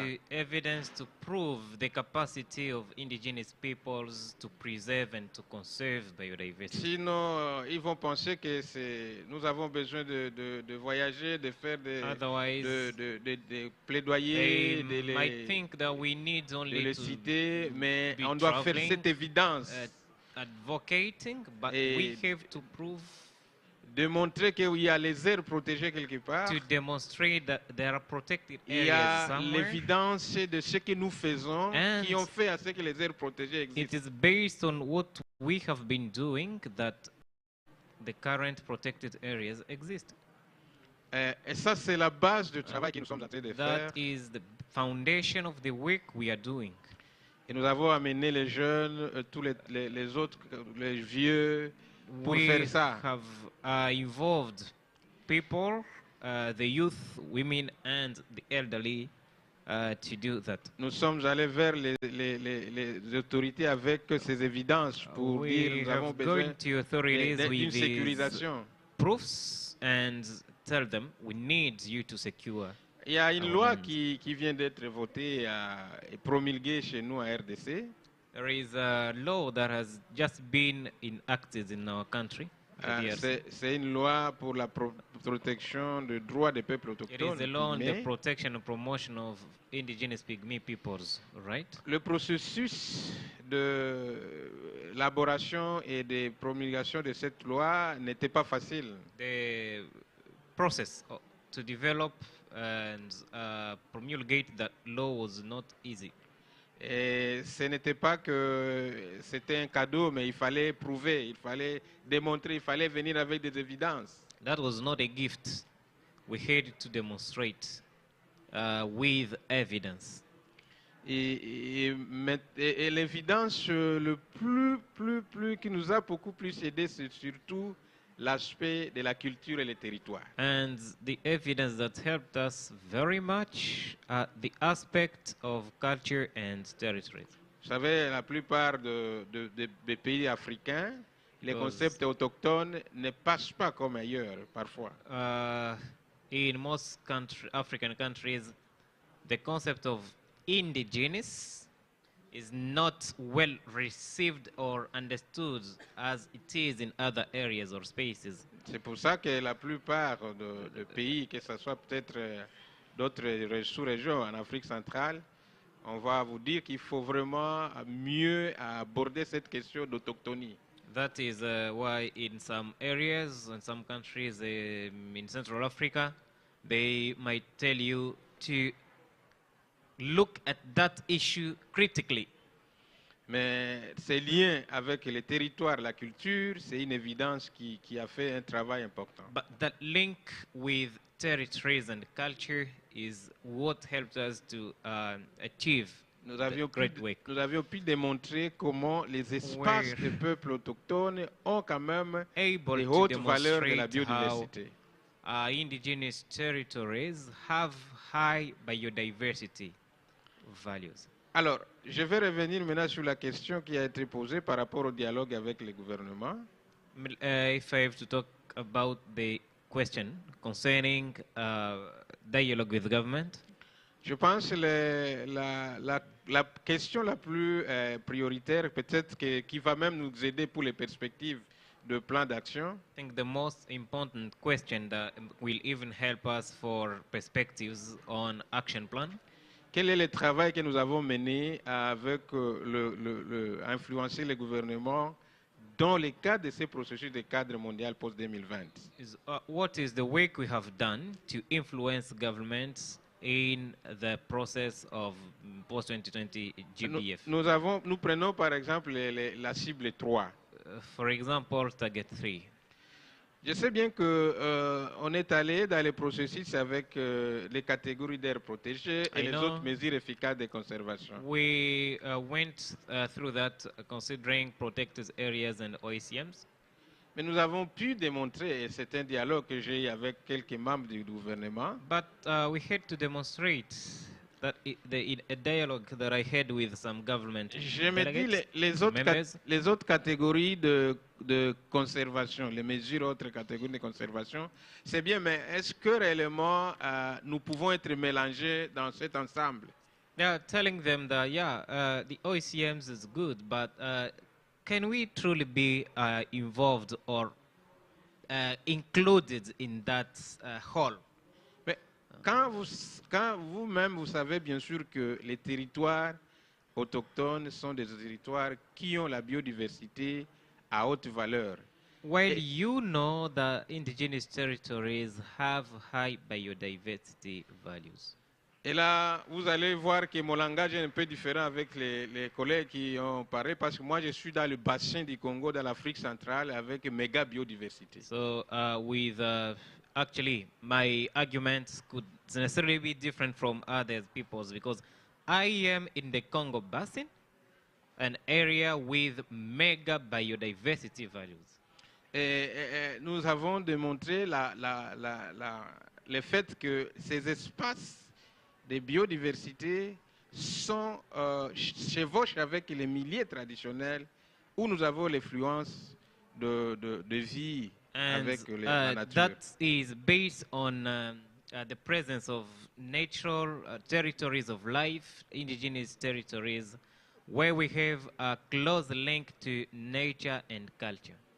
Et nous avons démontré que la présence de la bonne biodiversité, c'est sur ces territoires que nous avons géré très longtemps. Nous avons protégé ça. And the presence of biodiversity demonstrated is on those territories that we had protected. We have protected since. Donc, il n'est pas question de nous dire que nous avons besoin d'étendre des aires protégées pendant que nous avons déjà ces espaces qui existent sur nos territoires. So it isn't a matter of asking or telling us that we have to extend protected areas, whereas we already have what you are looking for. Donc, la question qui reste, c'est la sécurisation de ces espaces. What La remains reconnaissance is légale de ces espaces. legal recognition and securing of those areas. Parce que la sécurisation de ces espaces, le fait que ça soit sécurisé, vont vous donner beaucoup de bénéfices, au-delà même des 30% que vous dites. Because that will provide a lot of benefits, even beyond the 30% that you are looking for. Et d'ailleurs, on pouvait même aller au-delà de cet engagement de 30%. Would even go beyond that commitment of 30%. Les questions, les solutions, c'est sur les territoires des peuples And the autochtones. solutions are on the territories of indigenous peoples. La reconnaissance légale, la protection contre les Legal menaces, recognition and protection against le threats. fait de ne pas exproprier ces espaces, And ensure non-expropriation of those spaces. donc il faut vraiment qu'il y ait cette sécurisation qui soit claire et une That reconnaissance légale. Should be clear.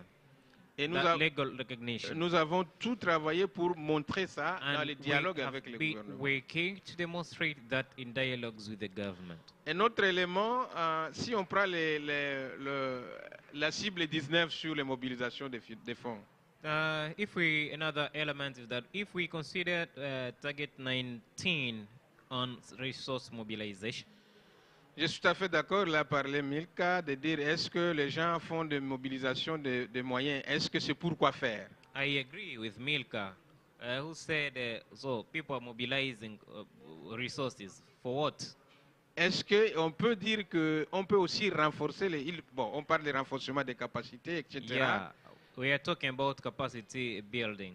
Est-ce que and so c'est on and so possible? forth. C'est possible de pouvoir au moins démontrer et renforcer les capacités au niveau du peuple autochtone pour que les connaissances traditionnelles fassent partie des éléments qui montre la contribution à la conservation. Can we make it that including strengthening or including indigenous knowledge is contribution pour les efforts de la conservation? Can we make it or have it in a way that considering indigenous knowledge is important or has helped for the conservation of biodiversity?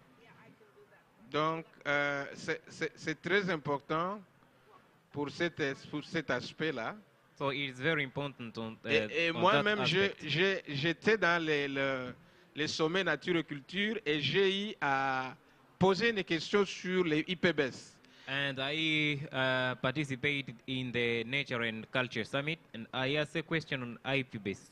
J'ai dit, est-ce que les rapports de l'évaluation de l'IPBES peut aussi inclure les contributions des peuples autochtones, et cela même au niveau des rapports nationaux des pays? Then I wanted to know if the report presented by the IPBES could also be including contributions of indigenous peoples, even at national level.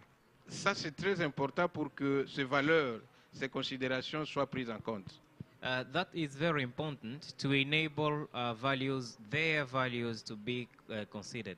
Donc, c'est justement pour terminer, je voulais faire ce lien entre la culture, la nature et la terre. To conclude, I simply want to make the link between culture, et la nature, nature, and land. Et les territoires. Voilà, merci. Merci beaucoup, Joseph. So we do need to wrap up. Another event needs to start. Did you want to have very brief closing remarks? Merci Marlene? beaucoup, merci beaucoup, bravo pour votre contribution pour ici conversation. It is to say that with all of us linking together, no matter where we are, where we come from, who we all come with the same issues, the same problems as indigenous peoples. We all have the same message, again, for the United Nations to gain legal recognition of our lands, our rights, and with support of global biodiversity framework, to come back to the table. The UN has to come up on the rights of indigenous peoples. UNDRIP is a non-binding international instrument that sets out the collective and individual rights of indigenous peoples, including their rights to their traditional lands, their territories, and resources. The GBF should support UNDRIP by providing a framework for the recognition and protection of indigenous peoples' rights and serve as a reference point for the national, international law and policy. There are several ways in which indigenous people can gain legal recognition of their lands with the support of the GBF and UNDRIP. And again, I would like to thank all the advocacy, lobbying of many countries who've come again with their stories, their issues, with the, to give to United Nations, to COP15, and the many of the other people who are coming, that we do go. We only have a few more days, that to give them a clear understanding that we don't want to talk about the money. It is, again, not about the money. It is about the issues, and to give us something concrete to take back to our people and to the little Roberts that sat here. He needs the answers, he doesn't need money. He doesn't understand at his age what money is. He's come here for climate justice and climate crisis. Thank you all for coming and listening to our stories. Tabi Masait for having us talk. Masait, everyone. One more thing I wanted to add, the sacred round is coming down today at 1 o'clock. We were asked by the building to take it down today by 3. So we're having a ceremony at 1 o'clock. And if there's any strong people who want to help take it down, you're welcome to come join us at 1 o'clock. Yeah, Gela Kesla. Thank you, Marlene. Oh, you're welcome, honey. Thank you so much. Thank you so much. I won't attempt to summarize any better than you've already done, Marlene. Thanks everyone for being part of this discussion. We kept it very nice and informal. Whoever joined was welcome into the circle. Really appreciate you taking the leadership, Marlene, and kicking us off with your very, very powerful story and wisdom and experience. Rainbow Eyes for joining, Joseph Aquilas from DRC, Milka from Kenya, others who shared as well. So thank you so much for being with us, and let's bring this powerful message onwards into all the other conversations we will have in the coming few days. Thank you so much.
What you are hearing is the result of an unprecedented collaboration, urgently accelerating land, ocean, and freshwater conservation. It is the sound of lasting protections for people and the planet. Enduring Earth leverages the collective strength of leading conservation organizations, governments, indigenous communities, and strategic partners. This collaboration is driving sustainable long-term financing in critical conservation areas at the bold scale needed to stabilize the climate, save iconic species, and safeguard vital ecosystems forever. 6 of these financing deals have been completed to date. In Canada, Costa Rica, Bhutan, Peru, Brazil, and Colombia. Their success is due in great part to the contributions and knowledge of local communities and indigenous peoples. Enduring Earth is now using this momentum to generate a portfolio of emerging opportunities. The ambitious goal is to secure 20 deals by 2030. This could impact over 500 million land and ocean hectares and deliver on 2 of the biggest challenges of our time: biodiversity loss and climate. We know we can accomplish more together than we can alone, and there is much to be done. Now is the critical time to put people and nature first. What does the future sound like? It sounds like an enduring Earth.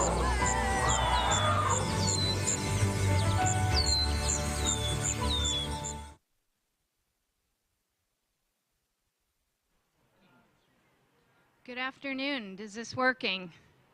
Yes, great. Good afternoon, everyone. My name is Kathleen Fitzgerald, and I am a senior manager at Pew Charitable Trust, and very proud to be a partner of Enduring Earth, which you just heard about. Enduring Earth is a partnership between the Nature Conservancy, World Wildlife Fund, Pew Charitable Trust, and Zoma Labs, and you're going to be hearing more about that today. So we have 45 minutes, very quick, and again, thank you all for joining us. And I'd like to start by welcoming our first speaker, Carter Roberts, to the stage, please. Carter is the CEO and the president of World Wildlife Fund in the United States. If I read Carter's bio, we would be here until tomorrow. So Carter, suffice it to say, he's been a leader in World Wildlife Fund, shaping their agenda for conservation around the world. Carter, welcome. Thank you. Thank you so much. It's a pleasure to be here. I see some of my friends from Enduring Earth over there, and I think you all know that this week the negotiations around the text center on a number of things. They center on goals, they center on ambition, and they really center on money. And those conversations are difficult ones. There's a lot of different perspectives. I don't know how many of you are involved in the negotiations. And if you have been, I hope you get some sleep eventually. But let me just say that at the same time the negotiations are going on, there is also in all the side rooms a series of bilaterals, a series of breakfasts over snow, a series of dinners, and a series of drinks between governments, bilaterals, multilaterals, NGOs, and the rest to make these ideas and negotiations manifest in real projects on the ground that help countries deliver against goals, ambition, justice, and also money.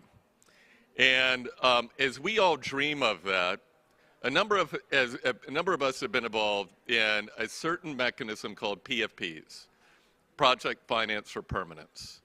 And the whole idea of a PFP is to look at a country's ambitions with regard to nature, its park systems, and how much those systems need to grow, indigenous reserves need to grow, and other mixed-use reserves need to grow. And then, having done that to avoid the spectacle of paper parks, also model how much money is really required to support those park systems over time, and how do we ensure that communities benefit in a conspicuous way from the same. Over the years, a number of our organizations at WWF, we've been involved in a number of these projects, and at the end of this process of looking at park systems, indigenous reserves, financing, and the rest, you come up with a conservation plan, a financial plan, and then you find a mechanism to help the government get to where it needs to go. And that mechanism is called a PFP. It essentially establishes an independent fund that pays out year after year on the basis of the government creating reserves, ensuring rights, delivering against reduced deforestation, and also creating financial mechanisms of its own. Some of these transition funds last 10 years, some 15, some 20, some 25. But at the end of that 25-year period, year after year, the park system gets bigger, the indigenous reserves get stronger, and the final mechanisms in place on a country level become adequate to cover and defend those parks over time. We have done this in Brazil with ARPA, an area equal to 1.5 Californias, with the government of Brazil, the GEF, the Global, the Moore Foundation, the World Bank, and many others. We've done this in Costa Rica with the Nature Conservancy, the Packard Foundation, the Moore Foundation. We've done this in British Columbia. We've done this in Peru, in Colombia, and in Bhutan. And as more and more of us got involved in this, we dreamed of expanding this to include more of the world. And we all came together, the Nature Conservancy, the Pew Charitable Trust, the WWF, Zoma Labs, which is Ben and Luciana Walton, along with the GEF, along with Weiss Foundation, along with the GCF, and along with the Moore Foundation, along with Margaret A. Cargill Philanthropies.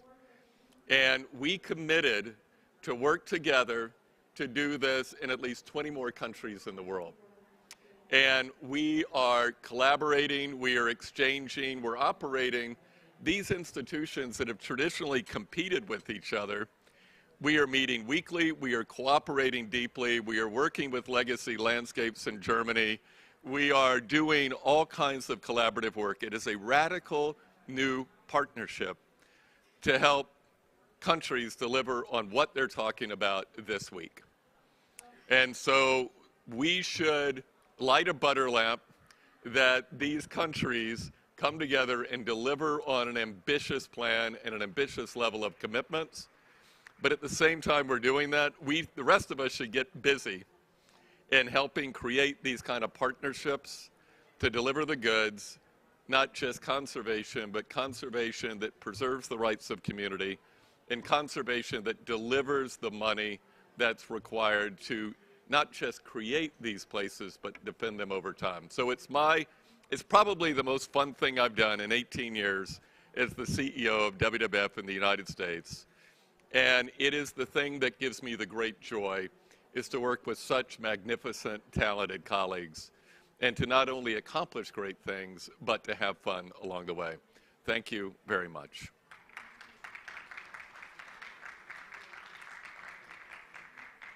Thank you so much, Carter. A radical new partnership, Enduring Earth. So I would like to invite, we have 3 panelists who are experts in the field of conservation and finance, and we'll have an opportunity to dig a little bit deeper into PFP's durability and conservation finance. So first, I'd like to invite Zdenka Piskalic, who is the Managing Director of the Enduring Earth Partnership. And then please welcome Valerie Hickey, who is the Global Director for Environment, Natural Resource, and Blue Economy at the World Bank. And last but certainly not least is David Myers, who is with the Conservation Finance Alliance, the Director of the Alliance. So thanks to all of our panelists. Thank you, David, for grabbing the microphones. You all have microphones, great. So Zdenka, we just heard from Carter about Enduring Earth being a radical new partnership. As the managing director of this radical new partnership, can you tell us about the value and the need for innovative partnerships in achieving and sustaining 30 by 30? Yes, is this on? Can you hear me? Okay, thank you, Kathleen, for that. And yes, I think that one thing that we're trying to do with Enduring Earth and that we're all aiming for here during this conference is durability. And when we think about durability, we have to think of the enabling conditions that will actually get us durability in what we're doing. A lot of the conversation this week and last week, of course, is around how we actually can meet many of these new targets. The problem is not only meeting them, but then sustaining them over time. And the truth is that to sustain them over time, you really have to consider all of the conditions that are necessary. These conditions are not only the ecological conditions, but also the socioeconomic conditions, the political conditions, the institutionality that is needed to make this work, and of course, finance, which is obviously a very relevant issue. And this requires working in partnership with everybody who is involved in making these conditions the right conditions. It's not only governments, it's not only private and public philanthropy, it's the communities that are actually there that can benefit from better economic development and improved economic development. It's about the indigenous peoples who have been in these lands long before many of these governments and laws have been put in place. It's about the NGOs and the institutionality, the creation and maintaining of the conservation trust funds, the environmental funds that will be there to ensure that these funds are dispersed over time. So this requires working with everybody to make it happen. So what is really relevant about our partnership is that it takes a village to make this happen, and that's what we're trying to do. This is very complex because, of course, it means that we need to bring in all stakeholders to be in agreement around a common vision and then fund that common vision and implement it over time. So that is what it takes. It takes a partnership of many different stakeholders all working together, building a common vision, and is the only way we're ever going to get conservation done. Great. Thanks, Zdenka. Valerie, we heard Carter describe really well what a PFP is, Project Finance for Permanence. Can you tell us, in your opinion, the role you see PFPs playing in filling the financial gap and also meeting and sustaining the 30 by 30 target? Oh, thank you, Kathleen. And I have to say, I think Zdenka was being much too humble when she used the term durability, because Enduring Earth does much more, and the PFPs do much more than just hold the line, because that's what we've been doing for decades, trying our best to hold the line. I think the genius, the radicalness of PFPs is that it's about expanding that line, thinking about what can be done better for biodiversity, for climate, and for the people who are the ones defending nature in that space. How do we actually make sure that the people have opportunities, that the biodiversity can grow and can come back? It's not just about keeping something the way it is, but making it better, and that we can continuously bend that emissions curve down to zero and make sure that nature-based solutions are part of the adaptation response. And that's where the financing piece comes into this. We spend a lot of time at this COP talking about financing, and too often it's a conversation around quantity. How much money is there and who pays? And sure, that's important, but there actually is a lot of money being spent on conversation. Yes, on conversation. There's also money being spent on conservation. It's been a long couple of weeks. but too much of it is being poorly spent. And I think this is what PFP is trying to change, is move the conversation away from how much to who has access to it and how do we focus it on impact. And this idea of having a shared commitment to a vision, agreeing on how to define success and putting money directly behind that definition, and making the money long term, making sure that this start and stop of project finance that has bedeviled protected areas for generations, that has been often a curse for communities because their expectations are raised. They get a glimpse of what a better life might be like if they had access to money, and then the project goes away, and so does that glimpse, so does that hope they had. And so PFP, by providing longer-term finance and a longer-term horizon for that finance, is closing a piece of the financing gap that isn't talked about enough. And that, to me, is absolutely critical, and why we are such big fans of the Enduring Earth approach, because it's a country platform looking at a landscape. All of the partners around the table agree on a common vision. It's owned by government and owned by the communities who live in and around that park and depend on its resources, and it has a longer-term horizon.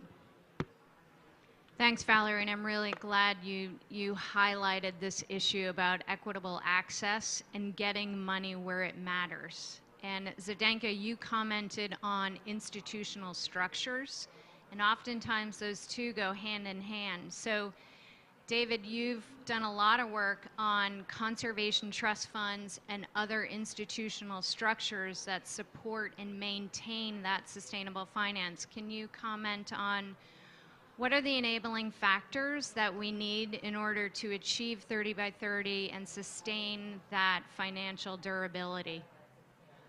Thanks, Kathleen. And yeah, you know, following on what you're saying here, I think the you know, the durability of the finance, at least in, you know, for 10 years, 15, 20, or whatever, really gives institutions the chance to develop, to build their capacity to grow. And you know, conservation trust funds are in a way at the center of a lot of these PFPs because they're independent, you know, follow good governance principles, nationally based or regionally based, and you know, involve and know all the local players in ways that enable them to also build capacity in those local players. Because you know, conservation takes a long time, and you know, durable conservation requires extended support. As you gave the example of, you know, going from project to project and how disruptive that can be. And you know, having sustainable and predictable streams of financing and sustainable and predictable institutions, which are what conservation trust funds tend to be, is absolutely essential to get people's mindset on the long term. Because you know, our challenges are, I think, for you know, for nature, they're short-termism, you know, from companies to governments.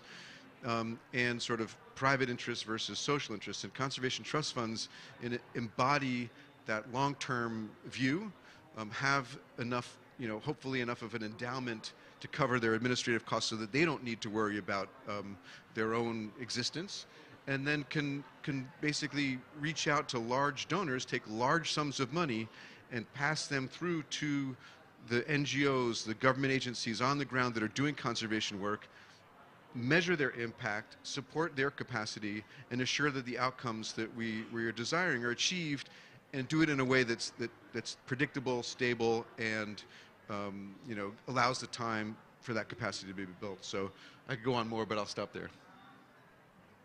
Thanks, David. And we're doing well on time. I am going to turn to the audience in just one moment. But before doing so, I'd like to ask each of you any thoughts that you have. Again, the topic here is about achieving 30 by 30 in a way that is durable and sustainable and meets the needs of governments, local communities, and partners. So, Zdenka, any closing thoughts from you before we turn to the audience for questions? Maybe I'll just add that in my previous life, when I led a PFP for over a decade, watching it evolve over time, if I was to say what the biggest lesson learned is, is the capacity that thinking long-term has in being able to help shift paradigms and shift paradigms in thinking.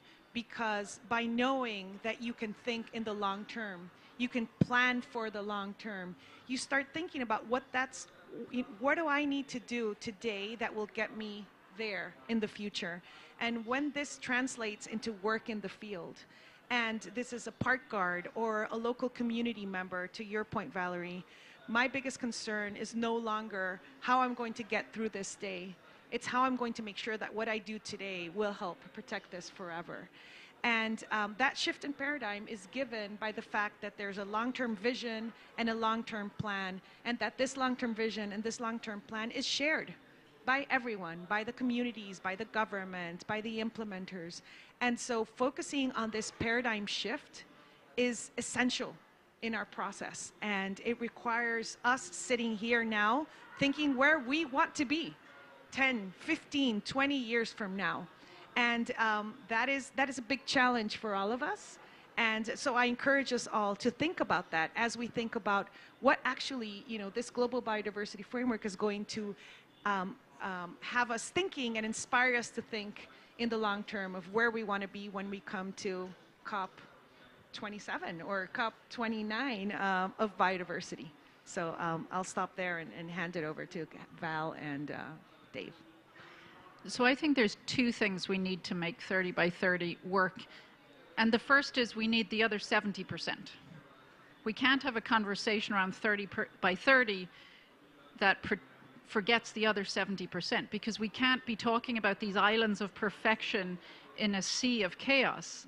It's going to be no good if the 30% is durable and healthy if the 70% is a parking lot. So we have to get this straight. I think the second thing, and this is what PFPs have done well, but where they still have to go further. So PFPs have done really well through the Conservation Trust Fund approach, through the long horizon approach, at defragmenting the financing landscape. It's one trust fund, the money from different donors goes into it, everybody has a shared agreement, and so there isn't that competition around funding. But it is still seen as a little bit of a trough that everybody wants to eat from. And one of the things PFPs need to do is help with the disintermediation in the conservation landscape. At some stage, we need to make sure that when we talk about the institutional gap, we don't forget that we need to be building up Indigenous people and local community organizations so they can directly access, whether it's the PFP money or money from somewhere else. Kathleen, you brought it up in your opening.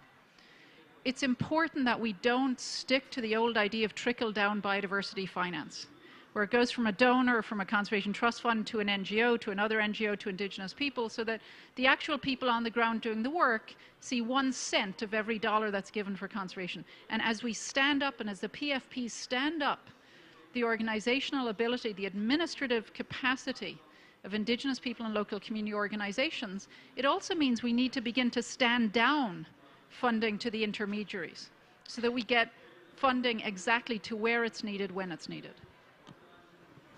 It's a great point, Valerie, and I'm sure everyone heard last week that the Prime Minister Trudeau announced $800 million for 4 PFPs in Canada, and all of those are Indigenous-led PFPs. So it's already in action, which is very exciting. And then if you think about the development of some of the PFPs, for example, in Kenya, the partnership with Kenyan Wildlife Conservancy Association, with MMWCA, another local organization, getting the money to the ground is an absolute priority, and we're already seeing that in action, which is very exciting. Can we learn more? Can we do better? Always, but we're already seeing that, which I'm really excited about. David? Thanks, Kathleen. Yeah, I couldn't agree more with what's been said, of course. So I'll take it in a somewhat different direction. I think that the role of government in both finance and management needs to be re-emphasized often. We forget how important government is at setting the rules that govern natural capital management, access and rights, of Indigenous peoples and local communities to these assets and to management. but also in the finance realm. Government budgets and taxation, they cover basically globally around, over 75% of the money we spend on biodiversity and nature. And what I love also about the PFP process is it engages those governments in saying, here's some time, now you need to figure out what your finance mechanisms are.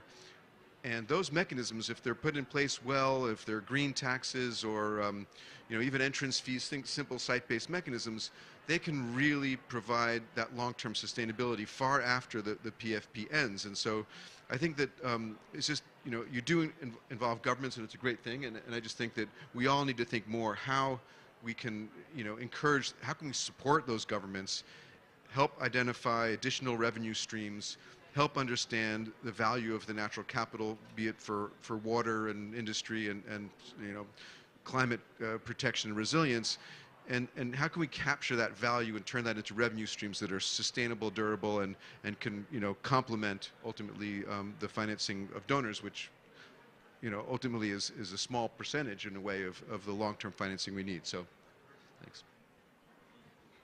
Great. I could keep asking questions, but I will open it up to the audience. Does anyone have a question for Zdenka, Valerie, or David? We have a microphone here if anyone does. If not, I will keep grilling my panelists. Yes. Thank you. I'm Henry Chan from Malaysia. Now, Malaysia is a small country. Just in terms of size, it's 33 million hectares. But of course, we are a mega diverse country, being in the tropics. Now, half the country has been designated as forest covered, and 20% is meant for protected areas. We also have palm oil, which is a key commodity for the country, and we are kept it at 20%. The question is, being a small country like us, do we have a place in this kind of initiative? Thank you. Zdenka, do you want to address that and maybe reflect on, obviously, the criteria that Enduring Earth has developed in terms of screening which countries, which areas are appropriate for the partnership? Yes, thank you for your question. And as I mentioned at the beginning, and I think Carter mentioned it in his opening statement as well, Enduring Earth is working at a global scale where we are defining our portfolio of countries in which we will work. All of our work is at a landscape level. In other words, we don't work in just one specific protected area. We look at the system level work. Many of these are actually at a national scale. In some of the countries, in Costa Rica or Bhutan, they've been at a national scale. We've already identified the first tranche of the geographies. If we're doing 20 of these, we already have 11 in implementation. But we're actively seeking to increase our portfolio to meet this 20 geography goal. And part of what we do is actually look at different geographies around the world that meet criteria around the enabling conditions that are necessary for one of these PFPs to be successful. And these enabling conditions are around the 5 elements that I mentioned: the institutional element, the conditions at the government level. Is it possible for the government to actually take on sustainable finance mechanisms if we provide a bridge for the government to actually come in as a strong player? Is there government will to make this happen? Are we protecting important ecosystems? How are we contributing to the 30 by 30 goal by doing so? So we do have a selection criteria for the geographies in which we work, and we bring these and go through a stage gating process to see if it's actually feasible. Because I think, Valerie, to your point, not every geography will be feasible. But even if not all geographies are feasible, if we can also work in helping those geographies become feasible by helping them have the right enabling conditions, and that's something we can also support with. So happy to continue to explore and invite all the nations and geographies in the world to come to us, and so that we can explore ways in which we can collaborate and see if these are feasible geographies for the work that we do.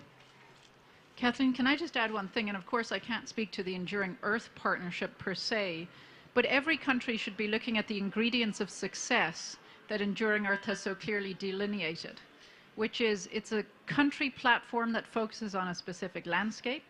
It brings everybody together, so it begins to defragment the landscape and maps out who's doing what. It shares a vision. Everybody gets around the table and agrees to a vision. And then the financing is put towards meeting that vision against which there are clear indicators. So I think those ingredients of success are something that, of course, Malaysia, any country can begin to pull together.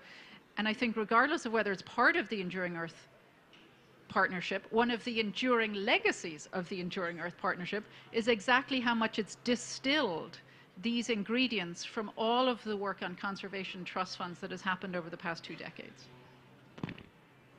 Thanks, Valerie. Any other questions from the audience? Yes, Scott, in the back. Thank you. Scott Edwards, Executive Director of the Conservation Strategy Fund. Good to be here. Good to hear about Enduring Earth. I'm very interested in Valerie's point about the 70%.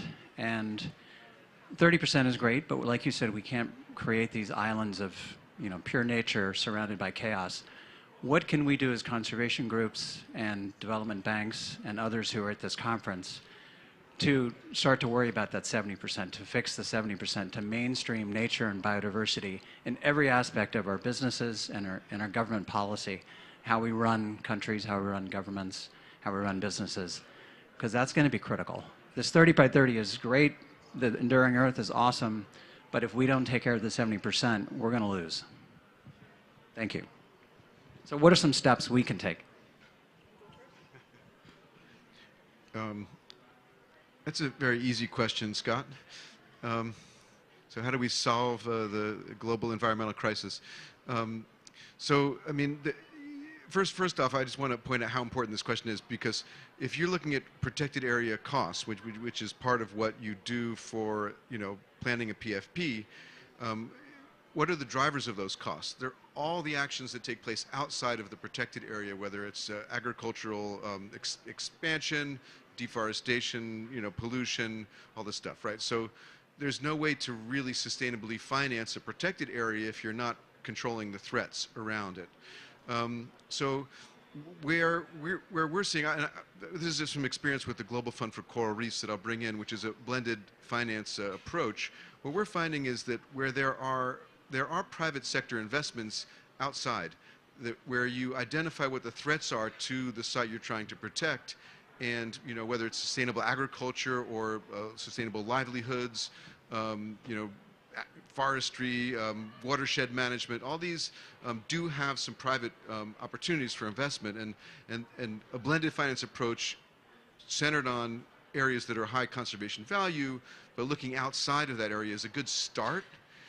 But then, something that we haven't spoken with much here is sustainable consumption and production, or reducing consumption, because if you look at, I haven't put a graph up of what we want to spend on nature, 700 billion, 800 billion, compared to global GDP, it's less than 1%. That's if we had all the money we wanted. And so what are we doing with the rest of that money? So then you're talking about aligning, financial flows and all the stuff that people are fortunately working on, but everything that everyone's working on needs to keep moving forward and be improved, TNFD, all this stuff, but anyway, I'll stop there. There's lots more. I actually think we know the answer, and CSF and others have been part of finding that solution, and it's largely because we've made integrating development, climate, and nature an economic necessity. Not a nice to have, but a must have, by showing the numbers. Natural capital accounting has helped us make great strides in putting nature and natural capital on the balance sheet of governments. So they can no longer watch it be raped and pillaged and not have to think about it or worry about it because it's not showing up on their books. Now it's showing up on their books. And nobody wants to see their assets degraded when you actually have to see it and you're getting it reported to you. And we're seeing that translate into real decisions being made. Take Nepal, for example. Chitwan National Park, many people around the table will have heard of it. Wonderful national park in the Terai Arc of Nepal. They've got tigers as a flagship species. They've got rhinos, lots of other things, but tiger are their flagship species. There's an east-west highway that runs close to the park in Nepal. And we've, as the World Bank, have been investing in improving this highway. And the government made sure we do this in a nature-positive way. They didn't do it because they like nature just for the sake of it, which I'm sure they do. They do it because they looked at the numbers. Chitwan National Park creates, through nature-based tourism, 4,300 jobs in a part of Nepal where there isn't a lot of other jobs to be had. These are good jobs that have put 4,300 families into the middle class. So they can't afford for tourists to stop coming because there's no tigers to try and go see. And for every dollar that tourist spends in Chitwan, the local community grows by $1.78. And the government knows that. They're not going to give up that extra 78 cents because they want to build a road. And so they put in the additional 3% of the cost of improving that highway. That's how much it cost financially for them to make that highway nature positive. By doing large-scale afforestation, which directed species away from the worst parts of the highway, by doing large wildlife crossings, putting up sound barriers, and by the road itself taking a nature-based solutions approach. So a lot of the soil stabilization, the weatherizing of the road was done via green infrastructure, not gray infrastructure. And they did it because of the numbers. And that's what we have to keep doing, is using economics as a tool to make sure that countries understand how to measure their assets and how to manage them and grow them, because they know it's in their best interest to do it. That's a great example. Jeff, did you want to jump in? Yeah, Jeff Parrish with the Nature Conservancy. Scott, great to see you. And a great question. I also wouldn't create this dichotomy between PFPs being just about 30 by 30 and not also a tool for the 70%. So a great example is the Great Bear Sea. So the first PFP that ever happened was done by First Nations with the Nature Conservancy in the Great Bear Rainforest. And they said, hey, we actually really love our coastal marine ecosystems. We want to do the Great Bear Sea now. That's not just about 30% protections and creating indigenous reserves. It's actually about 100% management of their land. Now, that's not at the national scale, obviously, but it is at the national scale. It's at their national scale. And they are putting into place the funding, the mechanisms, the policies to actually manage that other 70% in their territory. And so we're looking at can you do that in Mongolia, which is the next conversation we're going to have, in terms of not only how do we get to 30% and effectively manage it, but also how do we manage grazing at a much larger scale beyond that 30%. So because of the money and because of the opportunity, the PFPs can actually be a really big lever to have a conversation about what does the 70% look like. So I wouldn't put them in different buckets. We have a number of tools to get after the whole of the 100%. So Thanks, Jeff. Great point. I think we have time for one more question. Going once, going twice. If not, I'll ask if the panelists have any final thoughts that they want to share. And again, as Jeff noted, we're not closing this session because we have an amazing part B to this Enduring Earth session, and that's about Mongolia and the amazing community conservation development work that we're doing in Mongolia. So don't leave. Any closing thoughts from the panelists? For me, it would be to wish Enduring Earth good luck and to ask you to keep sharing the lessons, because this is experimentation in action. And we want to see what works. How do we close that financing gap in this way? What works and what doesn't? And we're very excited to watch you make success happen and watch you build that durability and go beyond. Maybe I'll go next, just to say the radical partnership part of this, I think, is essential. And echoing what Valerie's saying, it's like, let's figure out ways to share the knowledge that you're learning, and so that the entire conservation and sustainable development community can benefit from that. So, thank you. And I'll just add the value of interconnectedness in everything we do. Interconnecting what we were saying, that 30%, with everything that is happening on land. It's an 100% effort, not a 30% effort. And that's why we work at a system scale. And System scale means we need to work in every enabling condition and every aspect, socioeconomic, environmental, institutional, political, financial, and that requires working interconnectedly as partners, collaborating together, and learning together, to your point, Valerie. And we welcome all of your support as we continue to learn, experiment with innovative financial mechanisms, something that the Conservation Finance Alliance has been leading for many years around the world. Learning about from our partners, we recognize humbly that everything is being done at the local scale, and that is where we can learn and scale to where we're working and learning from each other across geographies.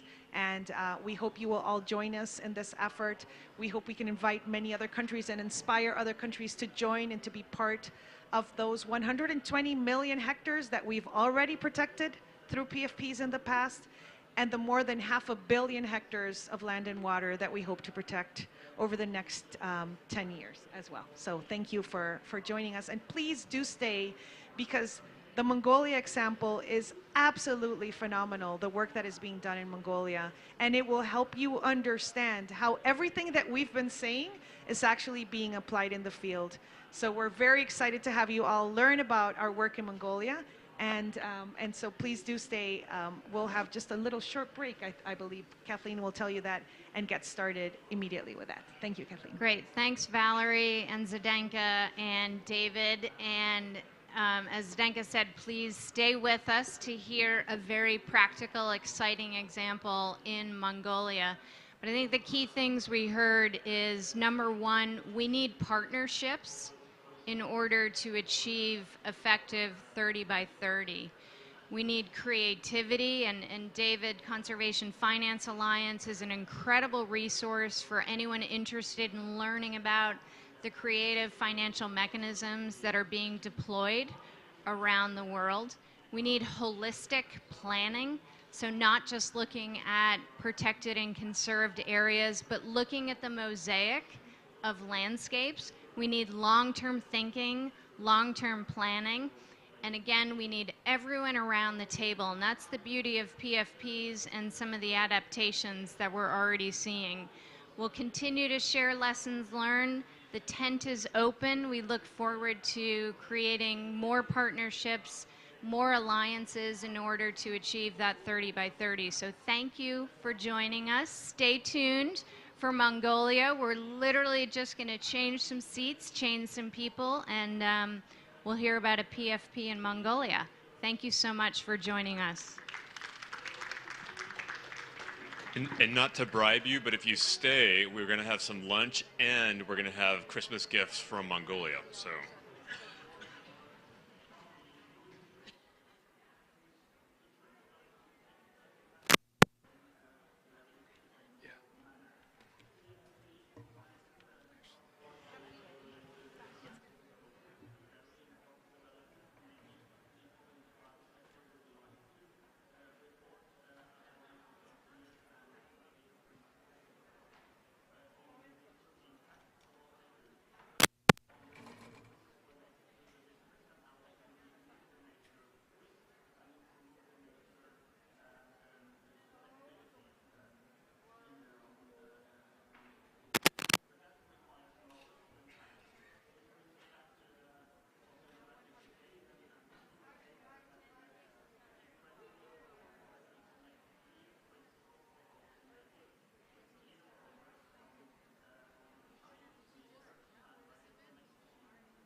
important to work we did in Africa, where I was leading that work and helping bring some of the tools from Mongolia to our Africa team to help us understand how to better manage lands and waters there. And today, they're also helping the rest of the world learn how to protect nature in a way that helps people to thrive as well. This program in Mongolia is very, very important, not only to the country, but to the world. Mongolia is important for biodiversity. You have, almost 3 million gazelle in Mongolia. It's home to saiga antelope that are threatened, the snow leopard, which you'll see pictures of up here.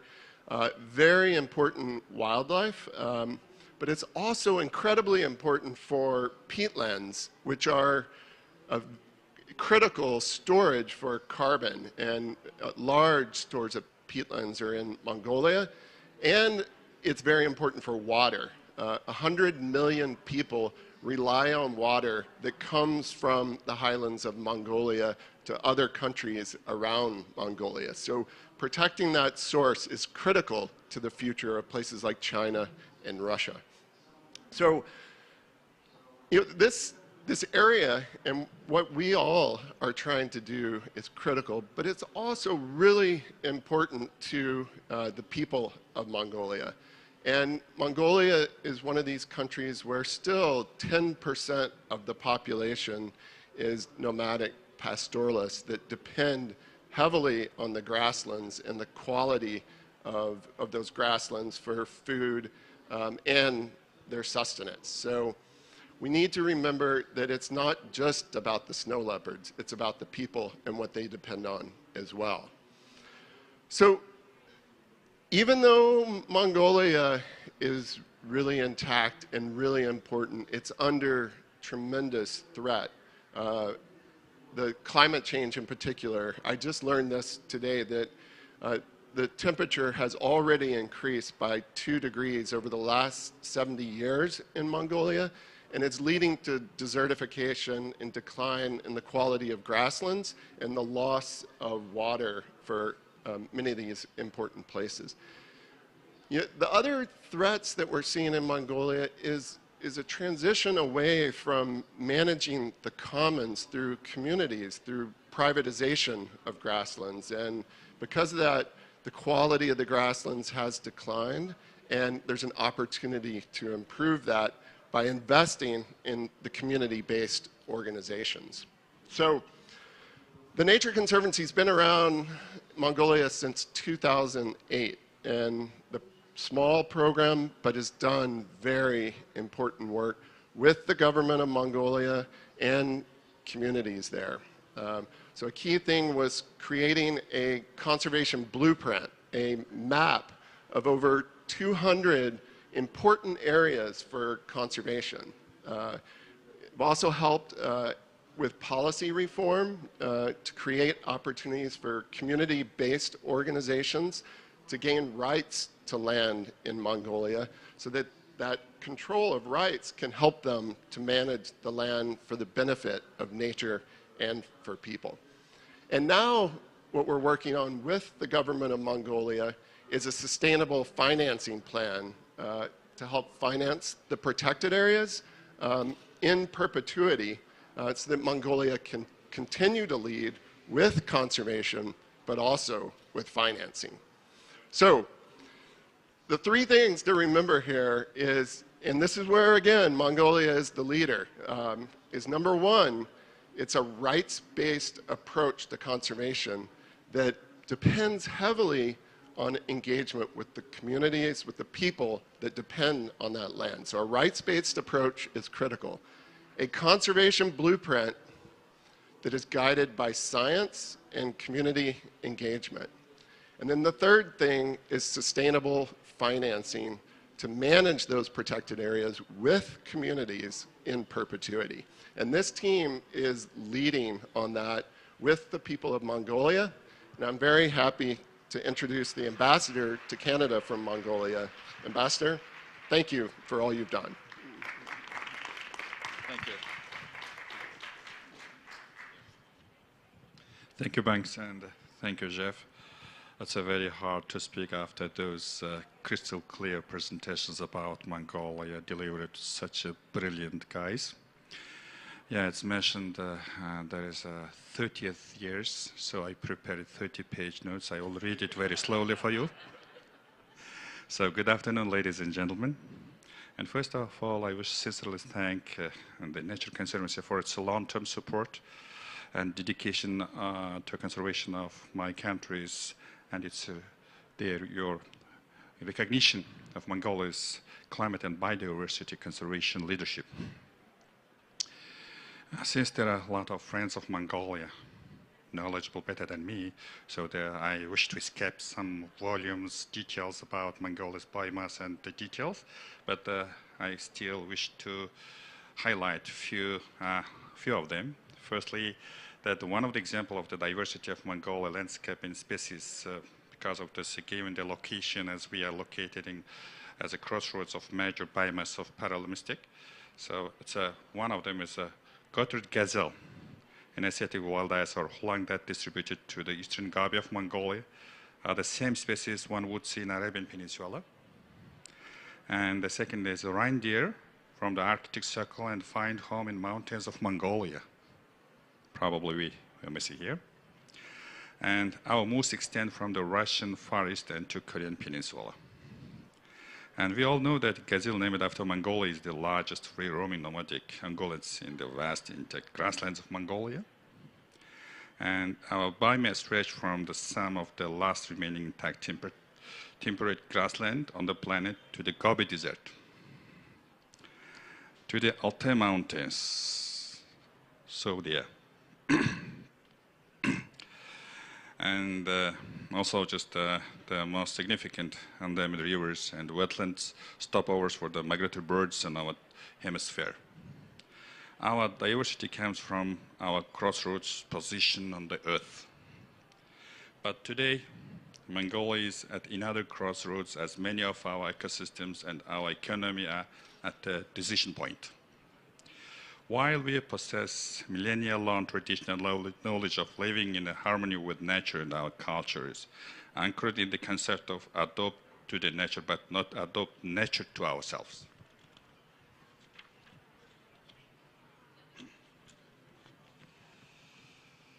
Even this wildest of places is now experiencing local degradation and global impact. We are increasingly becoming a part of the global human family with the globalization, economic pressures, and consumerism. Not accidentally, Mongolia sponsored the United Nations General Assembly Resolution 76/253 last March on International Year of Rangelanders and Pastoralists 2026. The climate change impact is impacting Mongolia 3 times faster than global average, making neither our vulnerable ecosystems nor our traditional lifestyle capable of adopting the fast. The pandemic and regional conflicts world is heavily impacting landlocked Mongolia, especially hard due to its geographical location, with GDP contracting from 5.1% of 2019 to forecast 2.5 in 2022. Despite all these challenges, as a nation of culture still holds a deep respect for nature, we take serious our responsibility for protecting Mother Nature. In Mongolia, historical records of designating areas, as just mentioned there by Chef Jeff, Sacred Mountain River or lake trace back 12th century in the official designation of state protected area goes back 1779 with state rangers. In 1992, at the Rio Earth Summit, Mongolia appealed to all nations to expand protected areas to protect our Mother Earth and unilaterally committed to protect its 30% of its territory under national protected area, so 30 years ago. It is indeed great pleasure for us today at the COP15. The global leaders are making this pledge as the global target. As of today, Mongolia is among few countries that fulfilled its ICCA commitment and has already protected 21% of its territory that ensured coverage of all major ecosystem types, as well as climate vulnerable and critical areas like major headwaters, glaciers, wetlands. And we are leading the way on 30 by 30, but we need the support. Mongolia is acutely aware that effective management of these protected areas are as important as establishing these protected areas, and local communities' stewardship and support in establishing and managing protected areas are vital of importance.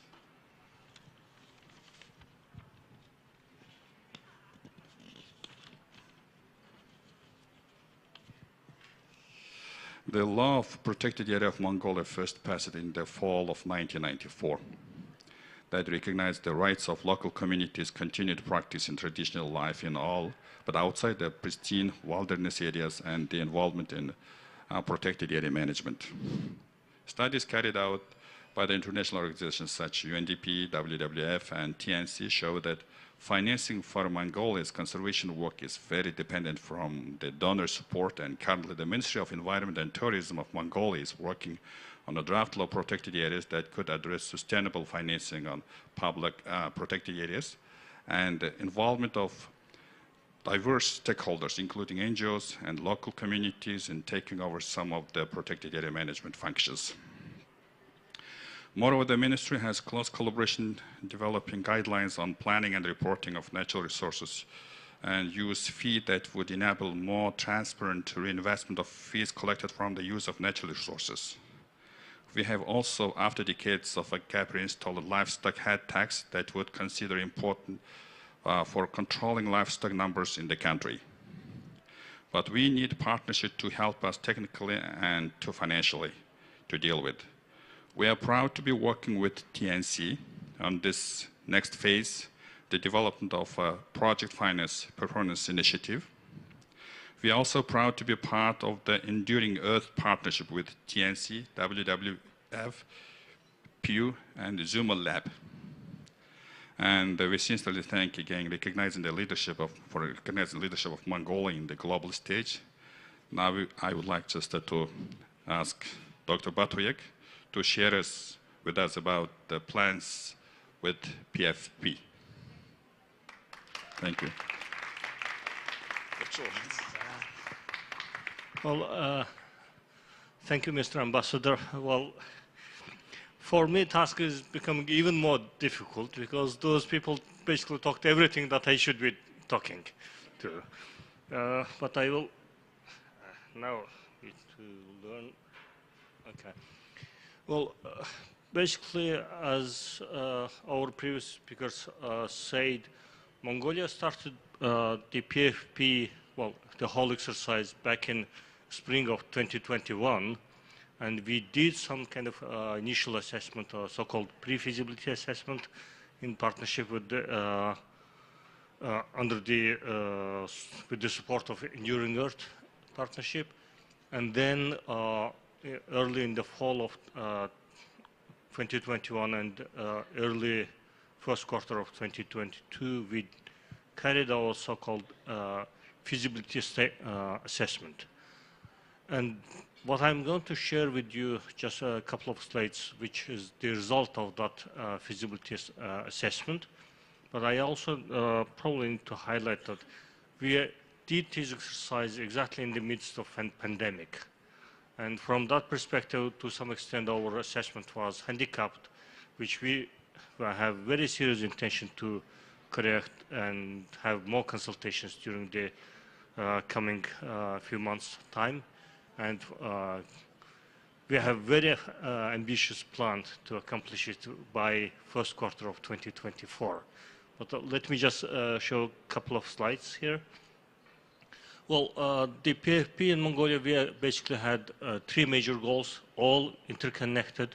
And first one, of course, supporting Mongolia to achieve 30 by 30 goal, something which, as Ambassador and others mentioned, that we committed 30 years ago.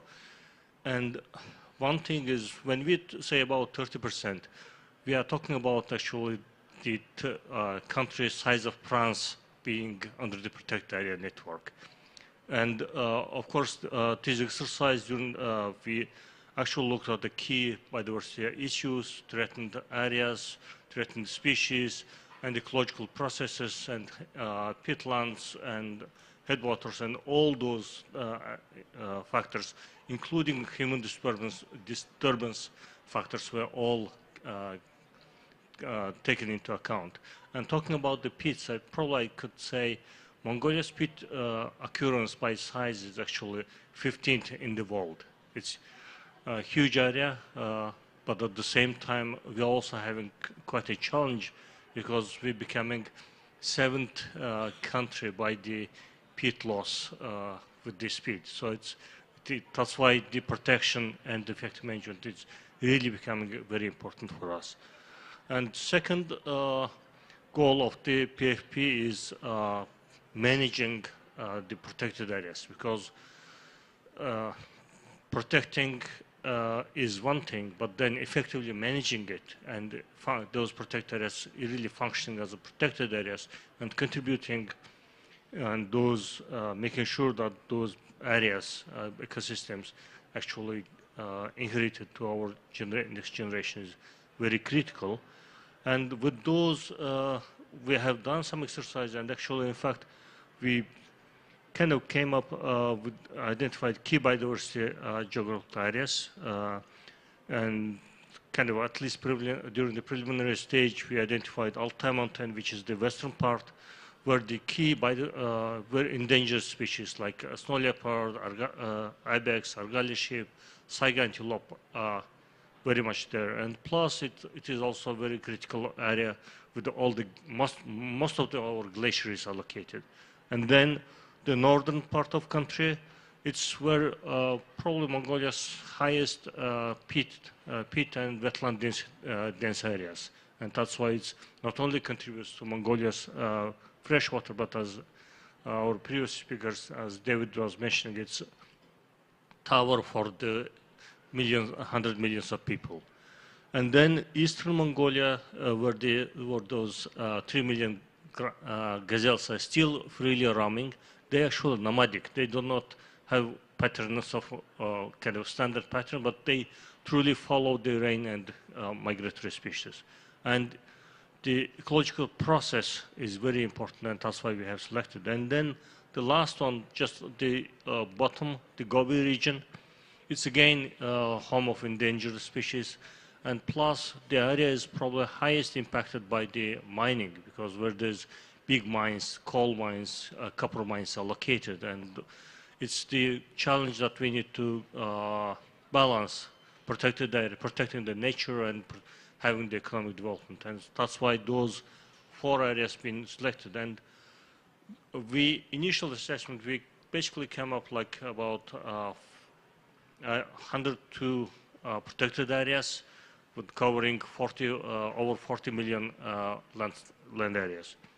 And the third goal, and probably I should have also mentioned that, though establishing protected areas and managing protected areas in Mongolia is truly participatory exercise, where the local communities has much power, because when you establish in Mongolia protected areas, it's the local communities who decides. It's not the parliament, it's not the government, it's the local communities first decide and agrees that they would like to submit their areas for the protection. And when it comes to the management, it's again the local communities, they are allowed to live there, and they are part of the whole management of those protected areas, as they have done over the millennia. But still, in top of that, we actually have the third goal, purely focusing on the community-based natural resource management. And in fact, we are talking about the high biodiversity areas of Mongolia, outside of the protected areas, being properly managed by the local communities. And if you add up those around 30 million land, we are talking about actually 50% of Mongolia's territory being either as protected areas or community-based conservancy areas being managed properly. So that's our ambition. And that big ambition, actually, initial assessment is we would need at least $198 million US in the 14 years. And we assume, kind of estimated we would need at least 14 million US dollar per year to properly manage those areas. Because if you don't have that money, it's really becoming that famous word of conservation without money is conversation. So that's why we really need this. And also we saw quite major chunk of it would be coming through the philanthropists and donors or public sectors. But at the same time, even bigger chunk would be coming through the sustainable financing mechanism that would be mobilized in-country resources. That would be like debt swap or the nature use fee that the ambassador was mentioning. So those would be the key inputs that we'd be looking at. And last one is basically, that's our ambition. As I mentioned at the beginning, we are aiming to have everything done by the first quarter of 2024. And we still have a lot of intensive benchmarks that need to comply with, fulfill. That's to say, we need to establish the trust fund that would need to be implementing the whole schemes, and we need to be negotiating like the green area, third quarter of 2023 with all the donors and with the government, how to mobilize those funds. And at the end, by the fourth quarter, having the closing deals. So that's, in a nutshell, how our PFP is going to look like. As I said, it's ambitious, and everybody's help will be really important for us. So with this, I probably pass to you.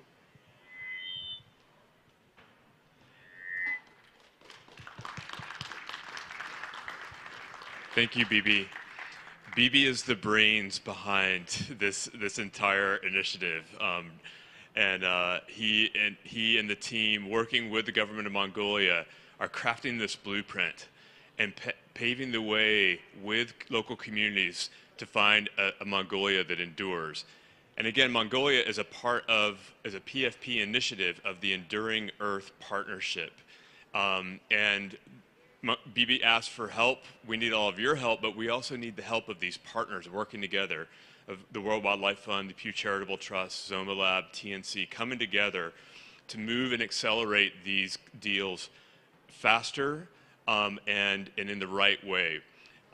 We believe we can pull this off because it's a partnership, a radical partnership, where those entities that used to compete, they used to never talk to donors together, but now we are sharing our fundraising strategies. We're approaching donors together. I send my team to go support the World Wildlife Fund's team in one of their geographies and vice versa. It is radical, and that's what we have to do going forward, and that's happening in Mongolia. We are working together to put proposals forward as the World Wildlife Fund and the Nature Conservancy. It is a radical partnership and a radical collaboration. And that collaboration and partnership is led by our managing director of the partnership, Zdenka Piskalic, who I'm going to ask to tell a little bit more and paint why Mongolia is so important to the partnership.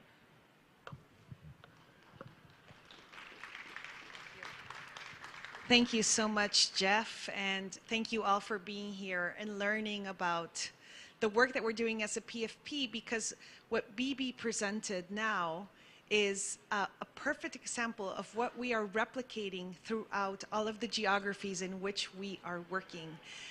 Enduring Earth, as Jeff was saying, is a radical collaboration between many organizations. The Nature Conservancy, WWF, Pew, and Zoma Lab have started this, but so many others have joined efforts as we move this process forward.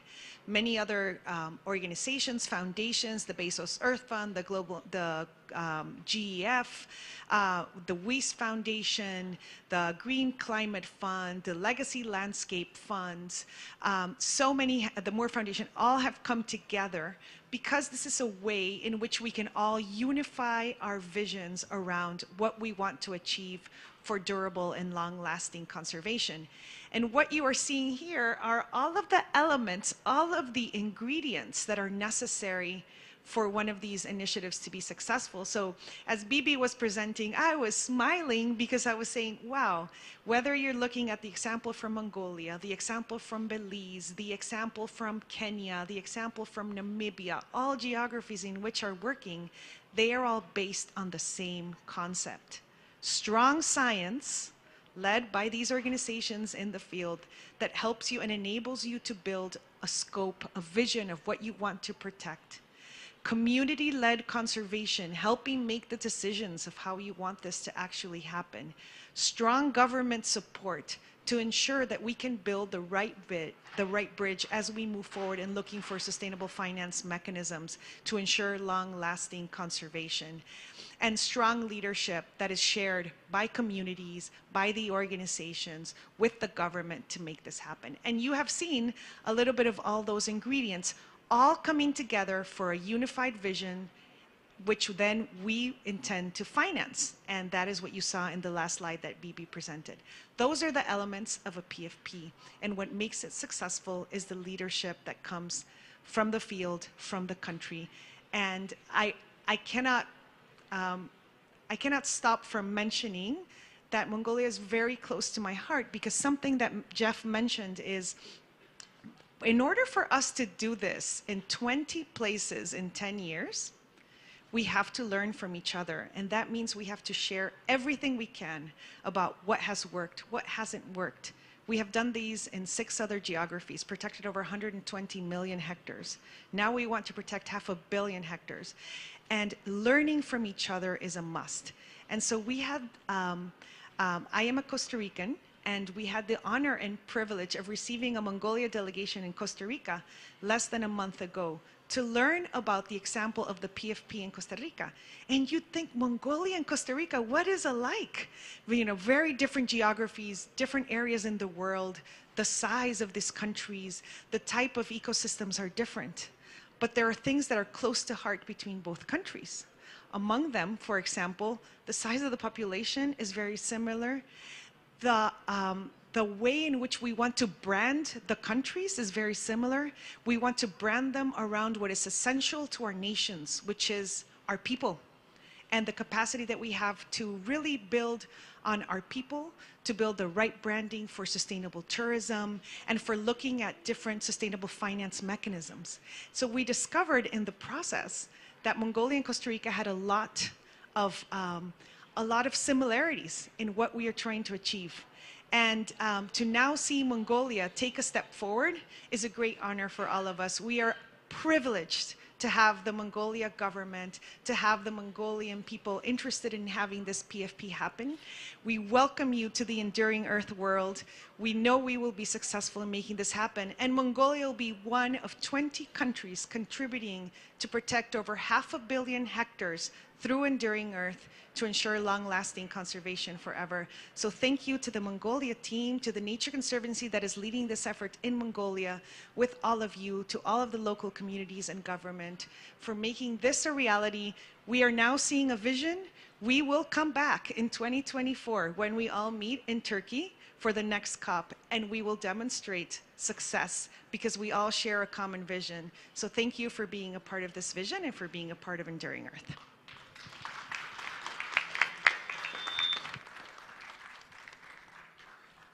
We've got some time to We've got some time to open it up for questions for any of the speakers.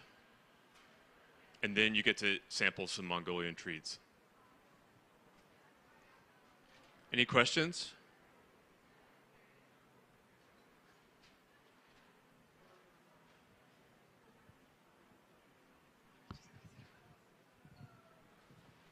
Hi, my name is Dirk Brinkman. I've been planting trees in Canada for 50 years. In Canada, and I have been in conversation with AB, only heard Bibi today for the first time. And in Canada, we would open a session like this, acknowledging our local Indigenous community on whose lands we are standing.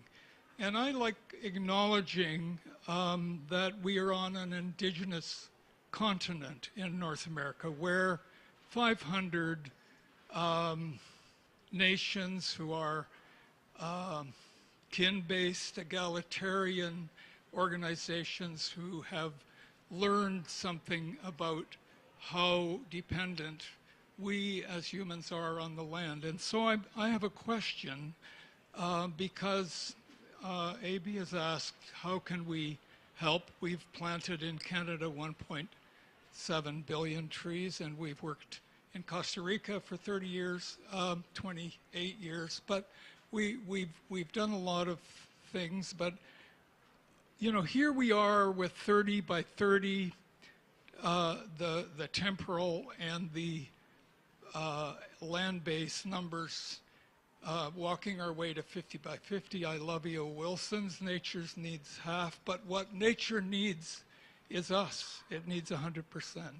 And what Mongolia offers, which I have always found inspiring, and I'd like to hear a few words about, is this core concept as a nation, at the heart of their belief of the eternal blue sky. Like, what is it that we depend on? What is it that's real for who we are? How do we change from this problem of talking about 10s and 20s and 30s and 50s when what Mongolia offers is a history of a different way of thinking? So I'd like to hear a few words about that.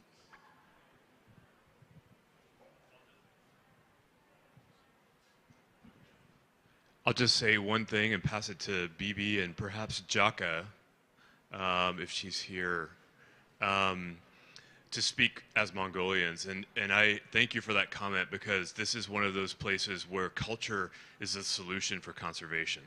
And so I think that's at the heart of this idea, this PFP. And there aren't very many places like that left on the planet. And where they are in the hands of Indigenous people and local communities. And we've got to really focus on respecting that knowledge and respecting those traditions and helping to make sure that there aren't forces that are wearing those down, because they are a large part of the solution.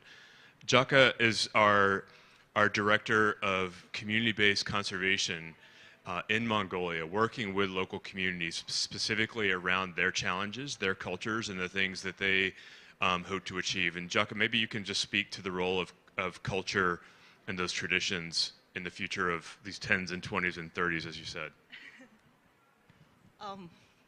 Okay, thank you, Jeff, putting me on the spot. I was not expecting it. Well, good afternoon, everyone. It is so nice to see you all here, and it's my pleasure to have you all here. So the brief words about the culture. Well, today morning, I was just thinking, when I woke up, it was snowing. And I was so excited about today and today's event, because in Mongolia, we say that lucky person is blessed with precipitation. Because Mongolia is a very dry country, and since it was snowing today, it just made us so happy. But probably in Montreal, it means a different story. Sorry about that. Snowstorm is coming. But for us, it's a blessing. So it's a little bit of our belief and culture. But how ironic is it, right, to host this Land of the Blue Sky event on a snowy day, on a kind of gloomy day. So in Mongolia, we really worship the eternal blue sky. In all the local communities, everyone, the herders, and even the people who are living in the cities, we really worship it. And the Mongolian, the herding communities, we have a very strong connection to the land.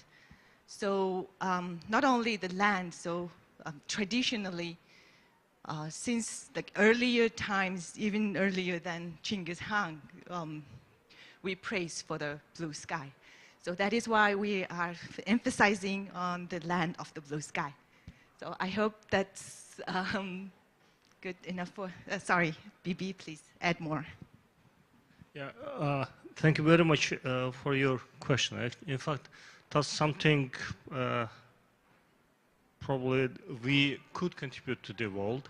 I think you have heard our ambassadors was telling that we actually the nation which try to adapt ourselves to the nature, but not to adapting the nature to our needs. And that has been like for 3 million years when the traditional animal husbandry or nomadic animal husbandry is being practiced. And when it comes to the specifically those living in harmony and adapting, even today you can see in Mongolia exactly the same thing. You would see nomadic herders' house. I think there was one photo somewhere. You would have the tiny black spot. I guess that's basically every single rural household now. They actually use solar panels. They have solar panels that they run for their TVs, for their, some of them even run refrigerators, and basically rely, still practice the movements and migration, but at the same time coping with the globalization, because these people, you have satellite TVs and electricity in their homes and still using the same way. But at the same time, of course, the globalization is really coming to us because young generations see people enjoying their nice lives and in cities and so on and so forth. But at the same time, coming to the trees, this year our president made bold commitment, very bold asking, saying we're going to plant 1 billion trees. Of course, it's going to be a huge number. To some extent, it was like the catchy word, but the commitment is there that the whole country is going to plant trees. But at the same time, when we talked, the president said about like planting 1 billion trees, it's actually said right species in the right place.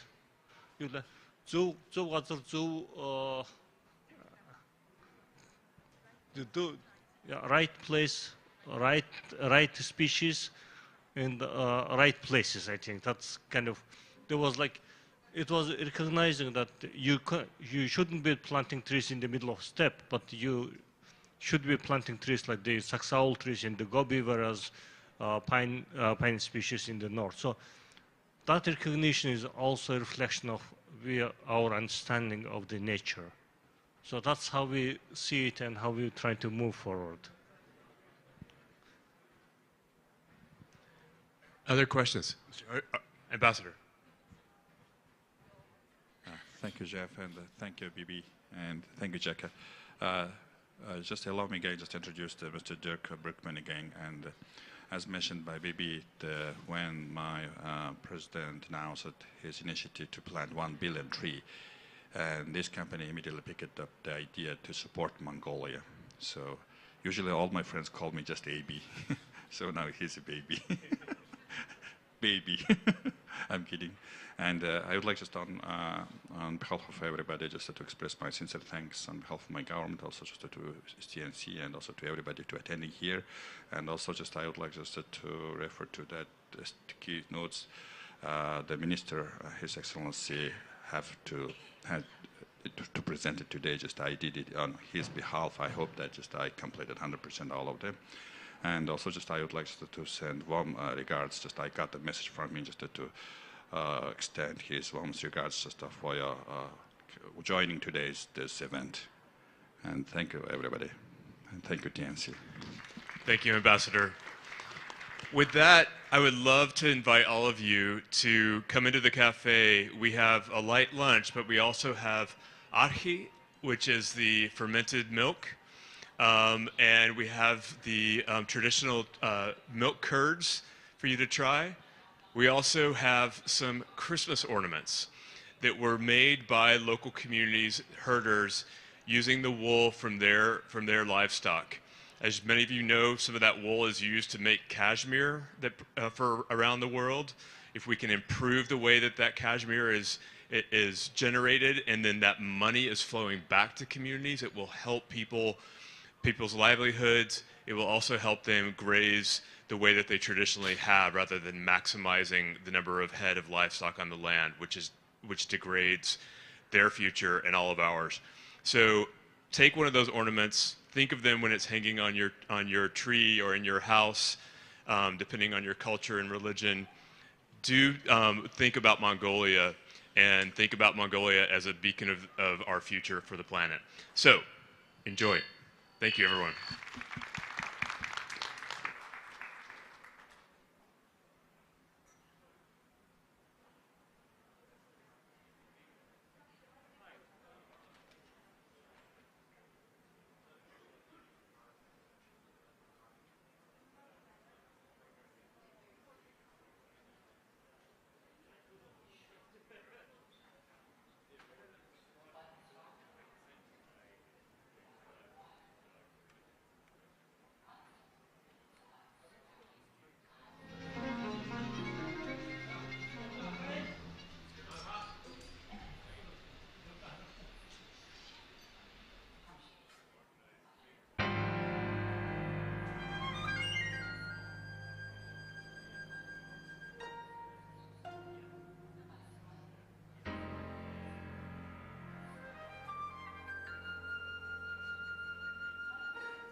I should probably...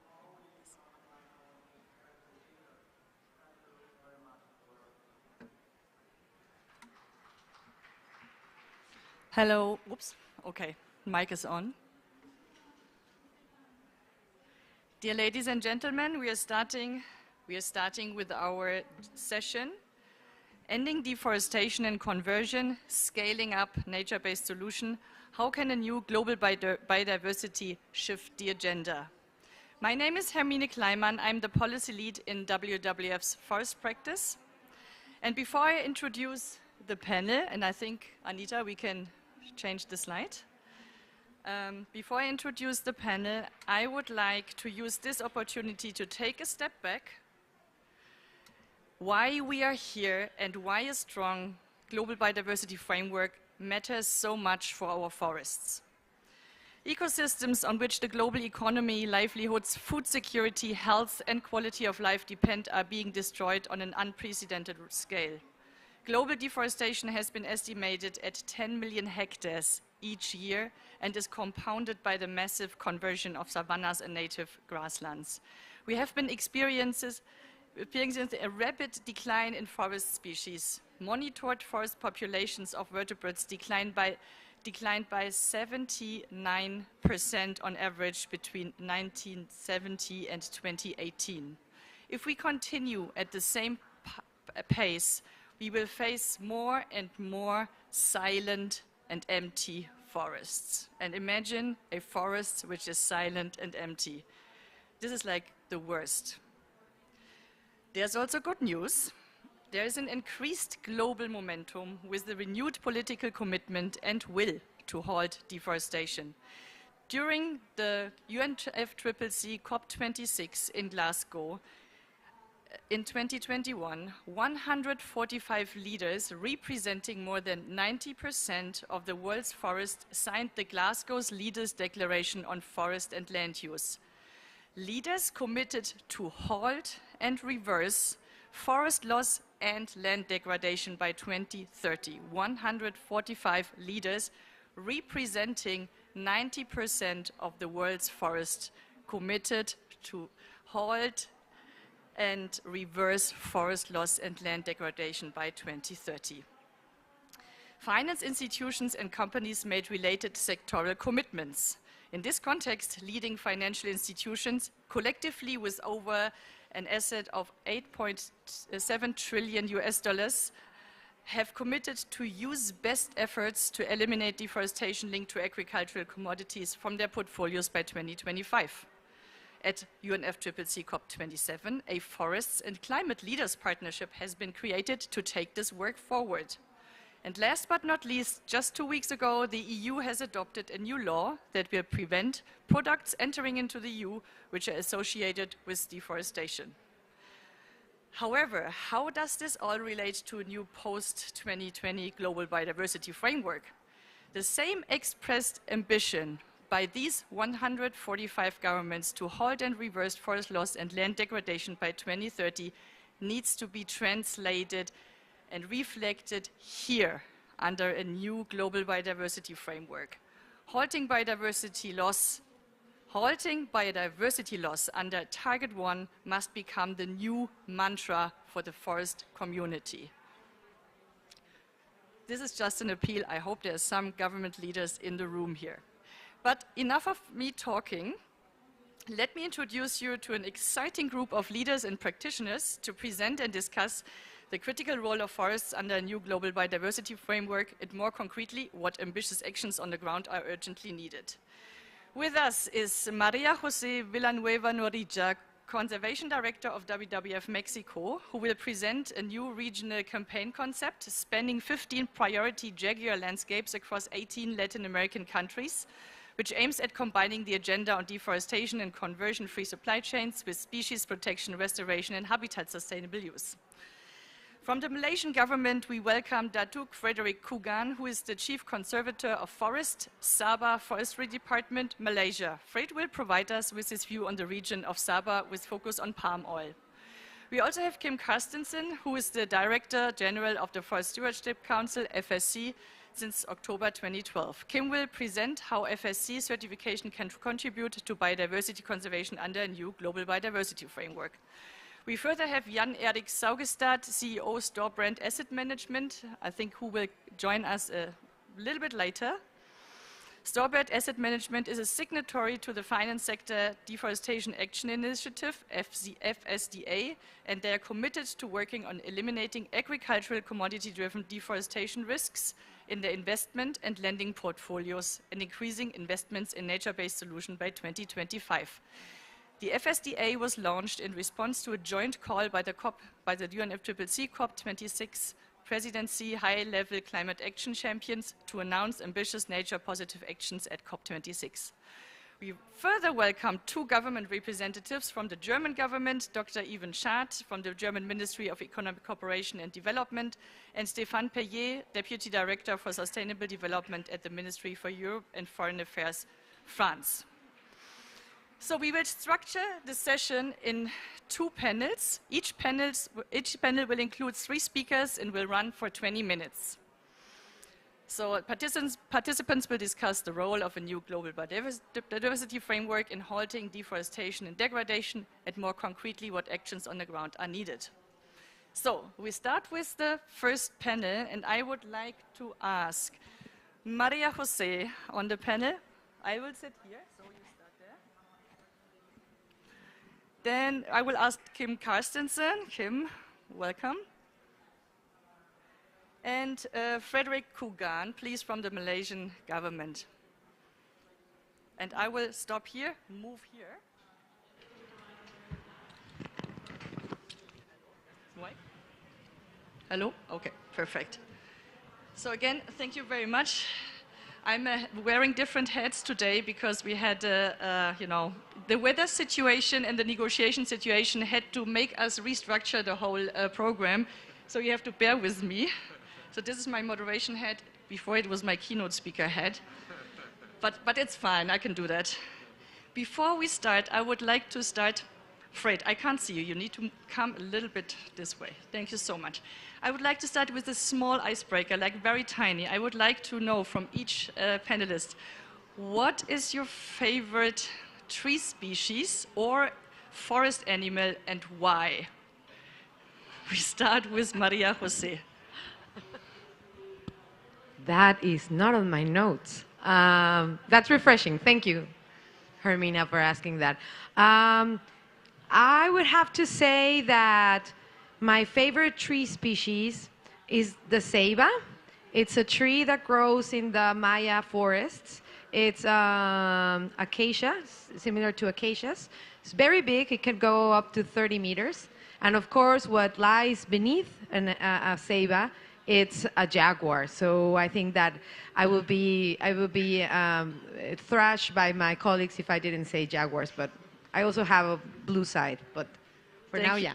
Thank you very much, Maria Jose. Kim, what is your favorite tree species or animal? Well, I will then mention a European species, which is the oak, which is a tree that grows to very big sizes, that grows very old, can grow very old, and which is at the same time extremely useful for people and for biodiversity. And I will not mention one species. What I will do is I will mention the diversity that is connected to old trees in the forest. And that multitude of species, I think, big and small, are what's really important about the trees. Thank you very much. Yeah, I've grown up with oaks in our garden still, and hopefully that will remain. Well, Fred, what about you? What is your favorite tree species or forest animal? From Sabah, definitely I would choose orangutan. Everybody loves orangutan, so we can relate with each other. Yes. Yeah. And then the other one, we've got the trees. That's about Dipterocarp species, lowland Dipterocarp species. Okay. That's a very important species, which is very important to be protected as well. So I think we can relate on that. I think that's one of the. Yes. But if you talk about individual species, there's a lot more. It's diverse. Yeah, definitely. Thank you. Thank you very much. So. But that starts with the serious question now. So Maria Jose, WF Mexico and partners are planning an exciting campaign that will connect global agendas on deforestation, restoration, species protection, and livelihoods. Can you give us a brief overview how you envision to implement this, and with this deforestation and conversion-free economy in the Latin American region, and what role the global biodiversity framework can play here? Yes, thank you. I've been dedicating the past 5 years of my life. I come from a marine perspective, and now I've come into forest conservation through the eyes of the third largest feline in the world, that it's the jaguar. And we've been trying to push wildlife conservation project through series of economic pressures and drivers that sometimes does not allow us to think about these species that do not have a voice but can act as very good ambassadors. So for the people we have spoken, generally like jaguars, it's easy to reach out to audiences, and it's very tangible. However, when we come up to speak to people who are in charge of making decisions from multilateral banks, or when we talk about with governments that have to make decisions upon poverty, relief of the COVID pandemic, it's hard to speak jaguars. So we've been developing campaigns throughout these 5 years, mainly to reach out to people, but we are losing the battle. And we've been devising the next campaign, and what is happening is that 50% of the historic distribution of jaguars is lost. We have lost already 50% and more to come. Only 20% of the population has been lost in the past 10 years.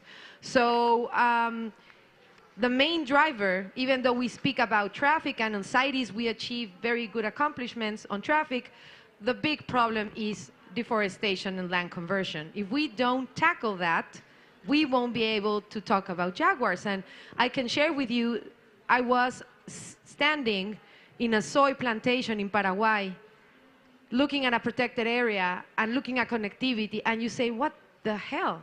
How can a jaguar move on this? It's absolutely impossible. If we don't tackle the vast amount of conversion that is happening in Latin America, we're going to lose this species very soon. So we're preparing a campaign that it's built upon our markets team and forest team and food team that puts jaguar as an ambassador, but it's not about jaguars, it's about so much more. And how do we can speak to traders? We know that Latin America is the producer of food of the world. We produce 14% of the world's food, and it's increasing.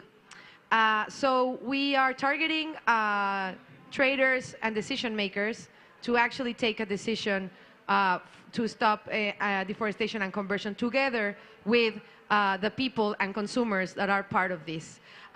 There is and I'll stop by saying that we inspire from a campaign that happened in Paraguay called, that was Proyecto Jaguarete, and with this effort they were able to pass the new bill on zero deforestation for the Paraguayan Chaco.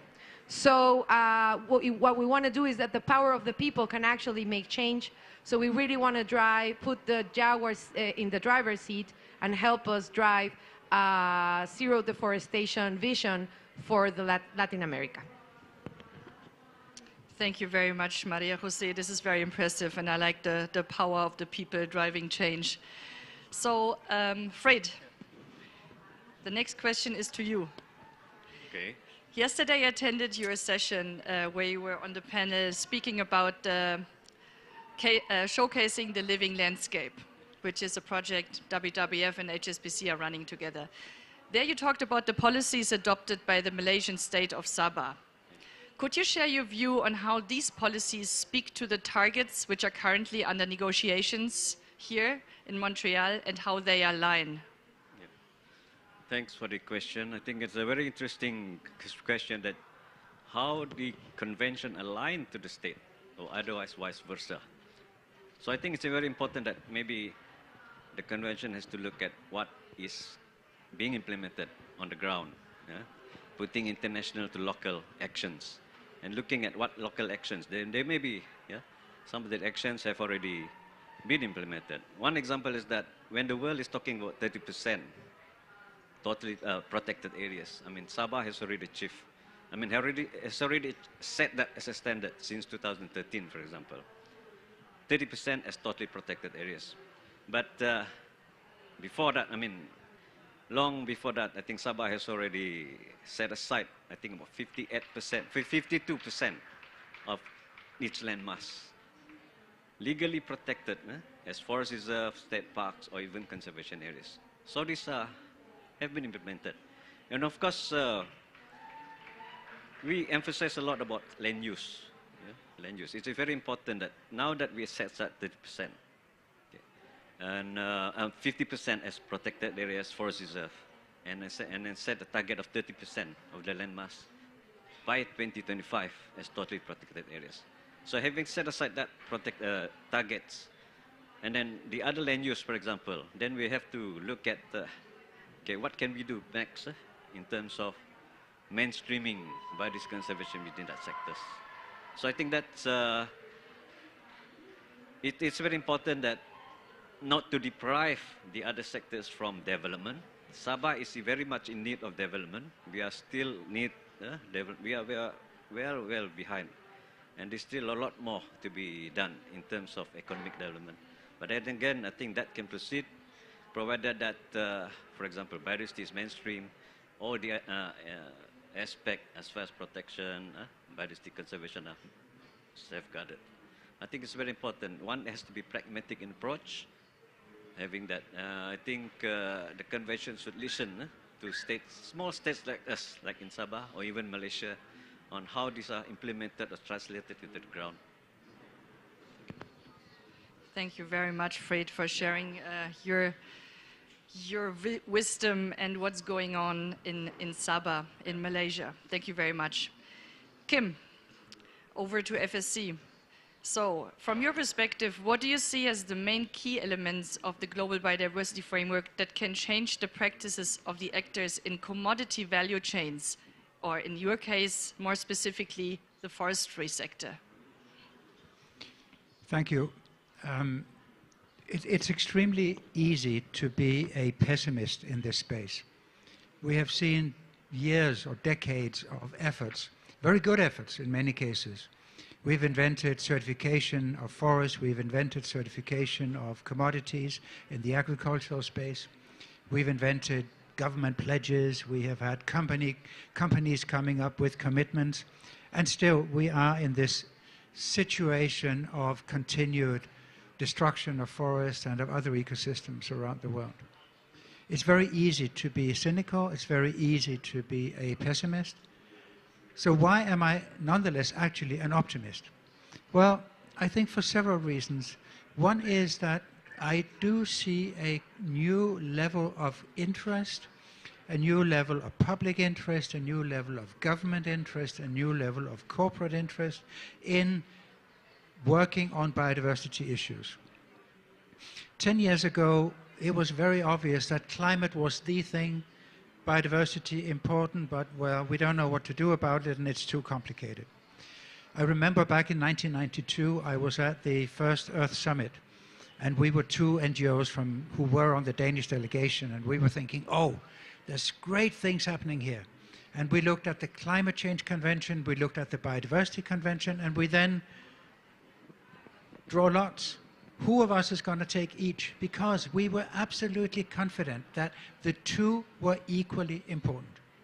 And they were not. In reality, in political interest, economic interest, corporate interest, popular interest, they were not equal. But I do see the option now that they will become equal again, and that we are moving forward with the biodiversity space. Partly because the climate space knows they can't solve it without the biodiversity space, that's one. But partly also because the whole crisis of forest destruction, deforestation, forest degradation is coming to us in ways that I believe will be compelling. So what can we do to nurture and enable the optimism to come true into results? I think the first thing that is extremely important is to work together to find ways to provide value to standing forest. As long as it's more valuable to cut down the forest and plant something else, then it will continue to go like that. We need to create value to standing forest. How can we do that? Well, we can do that by understanding and cherishing the value that they have in terms of the services they provide, not only the products. So ecosystem services in the form of carbon, in the form of biodiversity, in the form of watershed management, in the term of recreational value, all of these need to be understood much more than they are at this point in time. And they can, because I think we can get together and develop and have the data that is needed.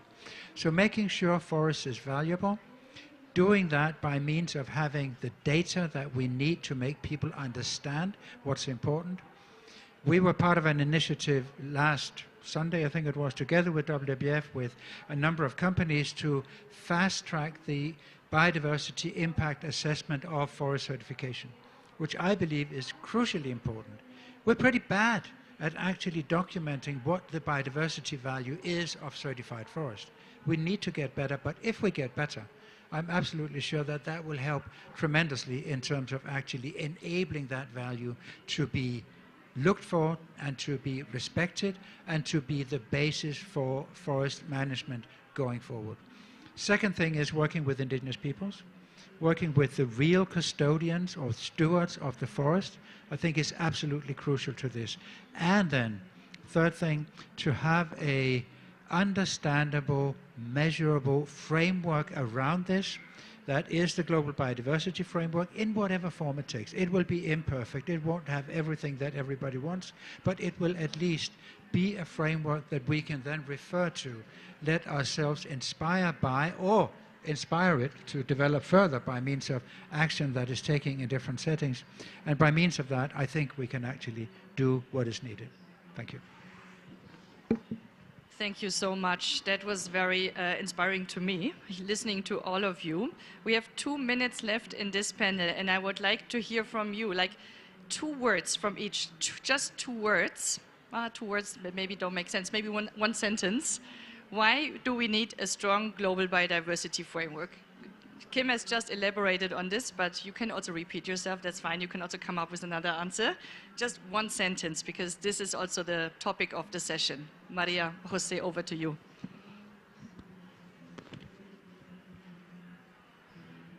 I think you said it at the beginning, and for us, this is the most important part we need on our mission, and we need a framework that is focused to halt and reverse.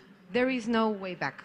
So it needs to be ambitious, and it needs to be now, because as many people said when we were coming to this venue, there's a bunch of people caring about biodiversity now, but you could go a couple of blocks away and they don't even know why we're here.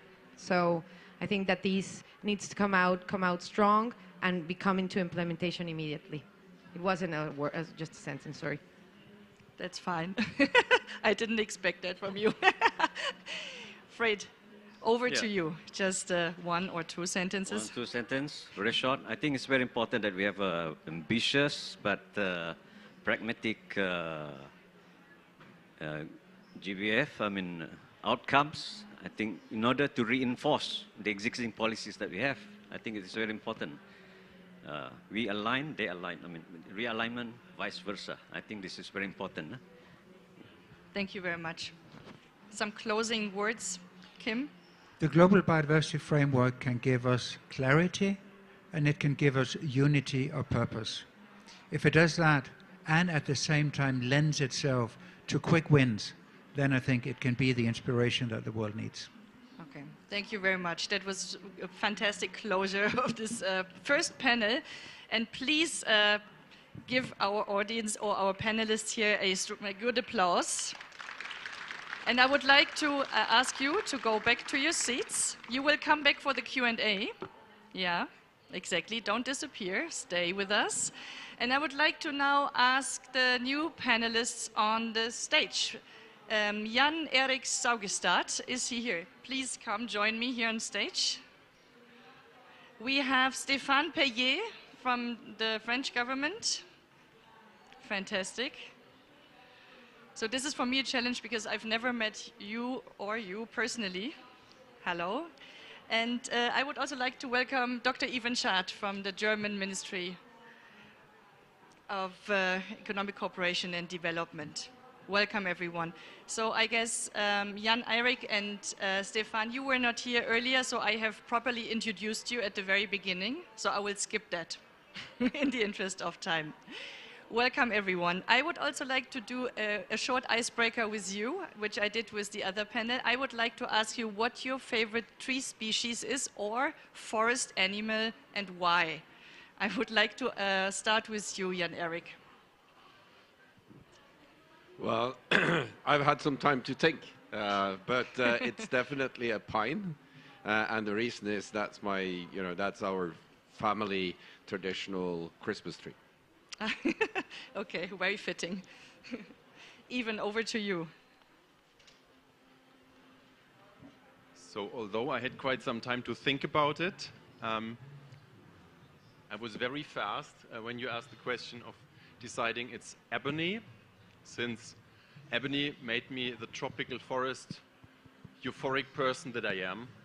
It was, my family is many musicians, and I've seen these guitars made of ebony wood, and I was asking questions, where does it come from as a youngster, and I learned already that this is on stake, that this is really under danger, and could be extincted once, and this made me sensible for the issue of forest conservation.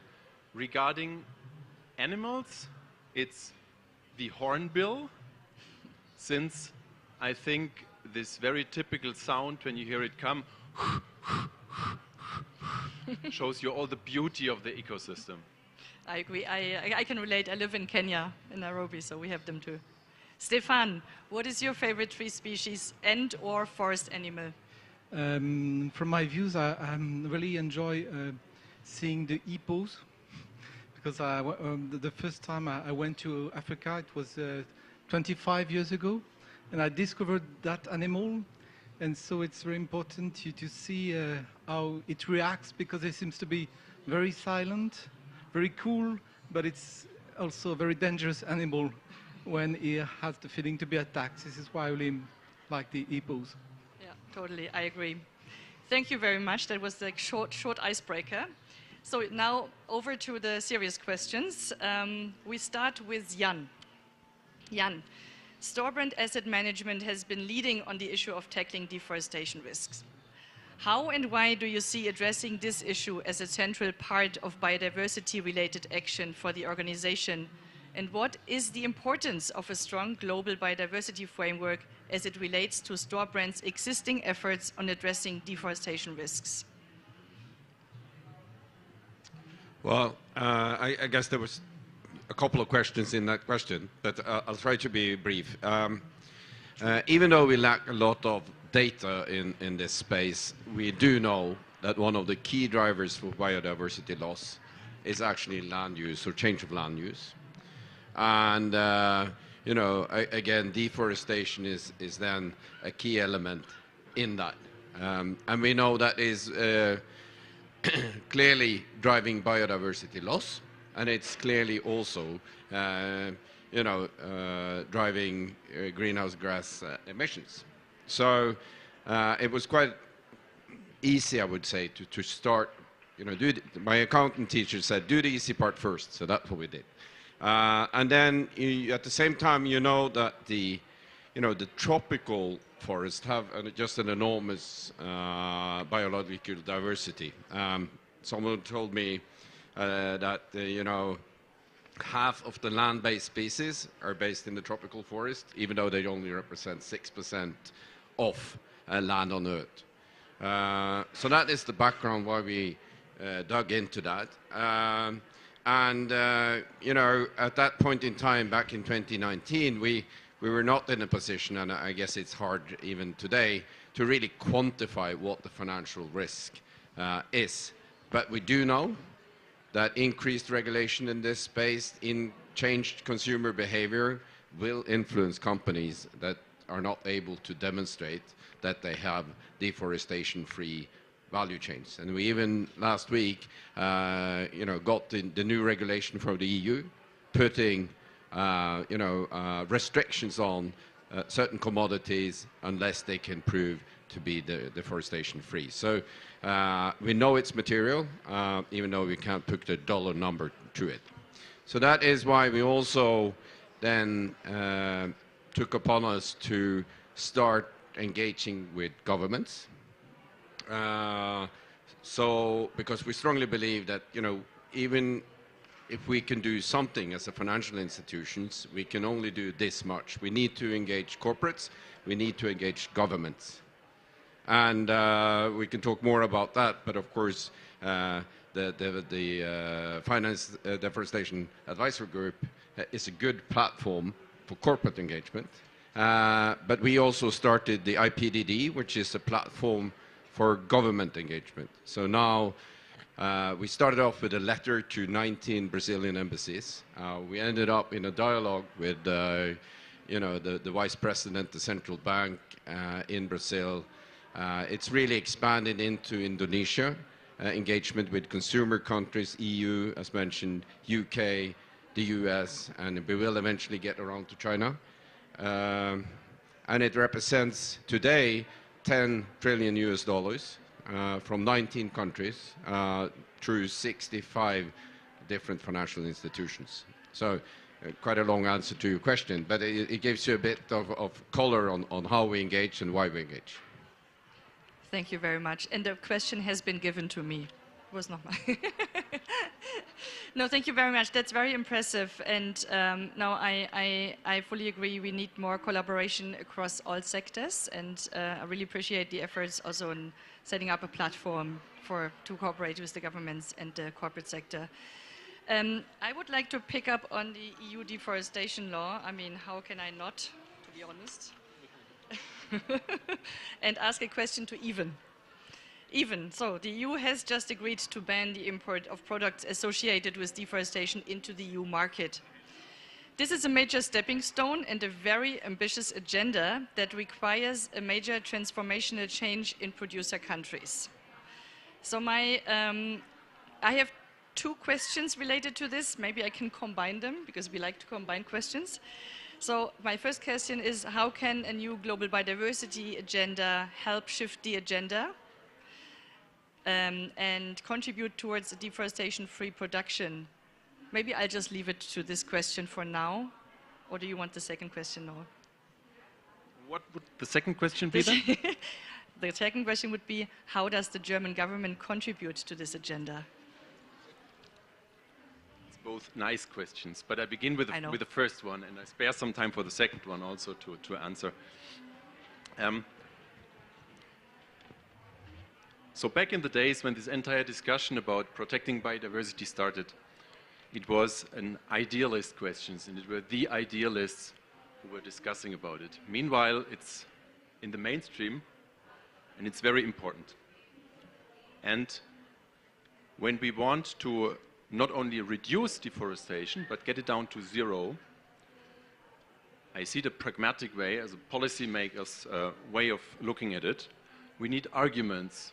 We need arguments to talk with our state partners, with our international partners.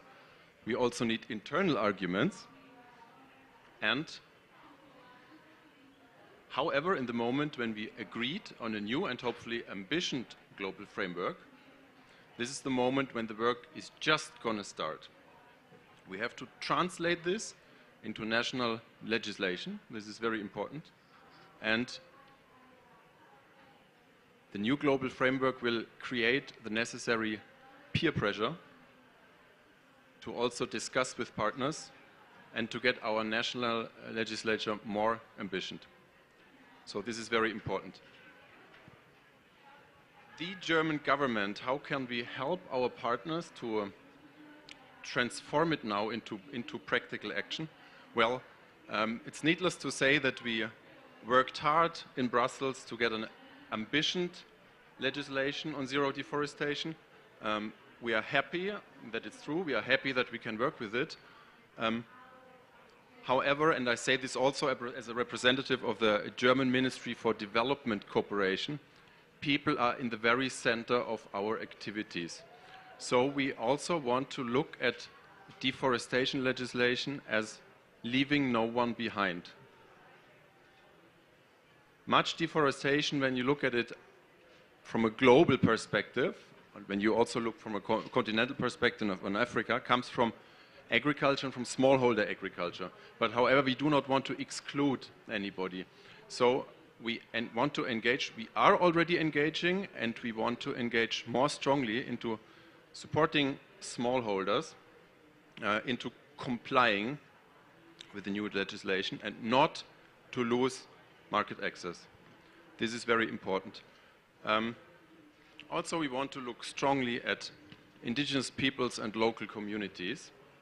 What is needed is that they understand consequences of this new legislation, that they understand this as a chance rather than a threat. As a Ministry of Development Cooperation, now when we do intergovernmental negotiations with our 50-something international partners, we often receive the question, do you Europeans want to exclude us now from markets? No, this is not the case. We want to clean up value chains, to make it deforestation free, and we need to cooperate. It's not possible, we don't want anybody to lose markets, but we want that finally we all gain from this new legislation. And so this is why we've also announced, or in this respect, Chancellor Scholz has also announced in Sharm el-Sheikh that we will double our engagement in forest preservation. Over the last 5 years, we've already spent 2.5 billion in always forest related, and a significant part of this will also be to help partner countries to comply with the new standards. Thank you. That was to the point. Thank you for that, Ivan. Stefan, similar question, I would say, more broadly, from your perspective or from what you are going to do. How can, so what is the contribution of the French government in driving change in producer countries towards a deforestation and conversion-free economy? And how can you support this transformation? Yes, thank you very much for your question. So, so in fact, we have tried to fix some axes, some priorities regarding our views on the fight against deforestation, and in order to improve the economy. And this is in this axis, we would like to highlight them for the an event we will organize with all the stakeholders, all the persons concerned by the fight against deforestation, in a special event we'll organize in Libreville in March, and so we'll organize with Gabon that we call a One Forest Summit, which is will be highlight some priorities. And so we have identified 3 main issues, 3 main subjects in order to respond to your question. First thing, we would like to promote scientific cooperation on rainforest. It's really important for having a sustainable use of the forest in order to protect the cover forest, to have a better scientific knowledge of the forest, for having a long-term management of the forest. This is why, for instance, in Africa, they need some support for this scientific contribution to the forest. So something which is quite important in order to have a view of the preservation of the forest on a long-term process.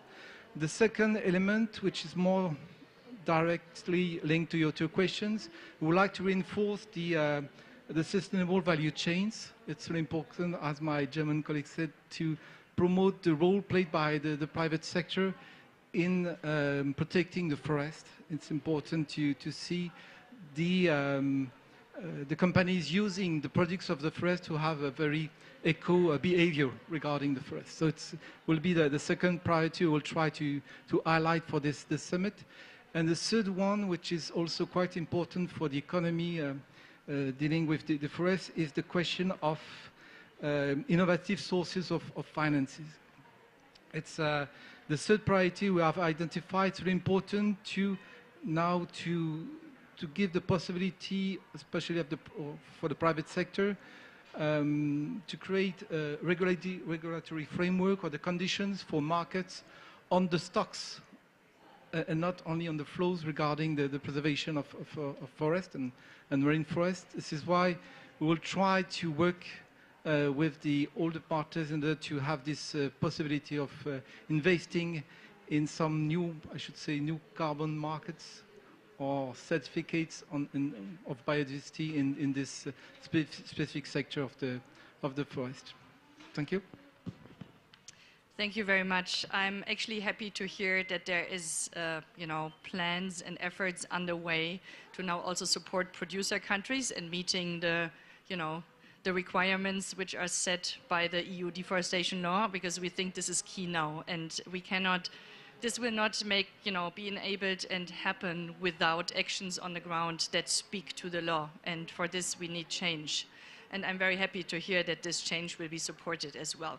But I'm also happy to hear that there will be a focus on standing forests, and Kim has also mentioned that earlier, because we need to put value on standing forests. It receives very little finance because it's not applicable to mechanisms like the Forest and Climate Finance Mechanism, RED Plus, or others. So we need to think about innovative sources. I fully agree.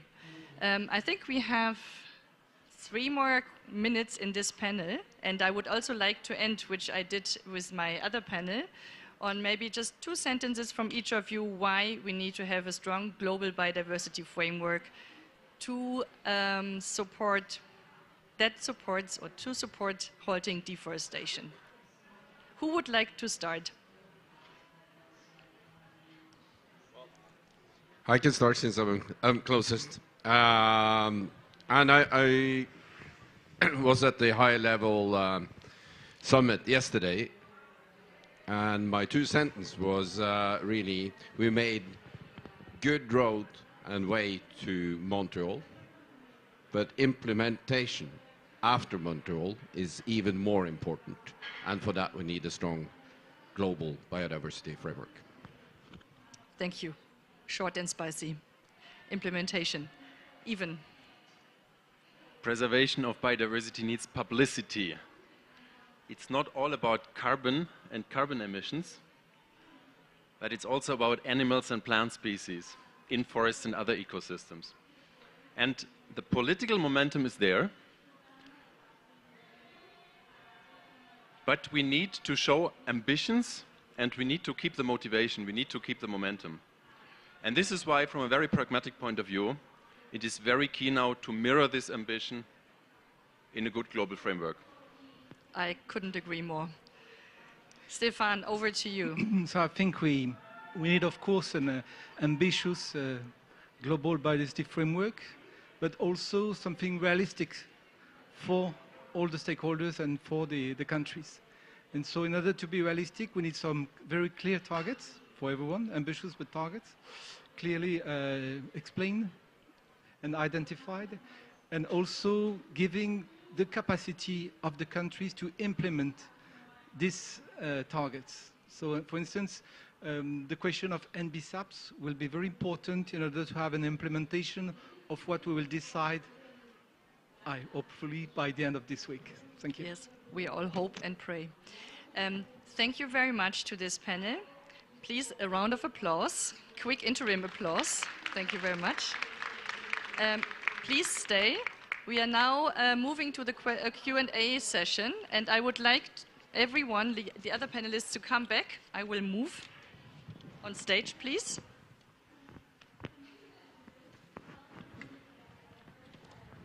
And the audience has now the opportunity, if you can just move a little bit backwards, that is nice. Great. I would like to invite the audience to ask questions now. This is your chance. I see a hand from Nigel. Familiar faces. You can just use this one. Okay, we start with Nigel. Who was it? Sorry. Say your name, please. Sure. Hello, I'm Nigel Dudley. Thanks so much. Really fascinating session. I've got a question particularly to Kim, though maybe everyone would have an opinion. Given the global biodiversity framework, do you think there's an argument now for the FSC standards and indeed other standards more generally to have a specific component for protected and conserved areas rather than a general component? By which I mean, if you've got forests in a national park, should they be under stricter guidelines or stricter certification than outside? I'm thinking particularly of things like plantations in European national parks. Thank you.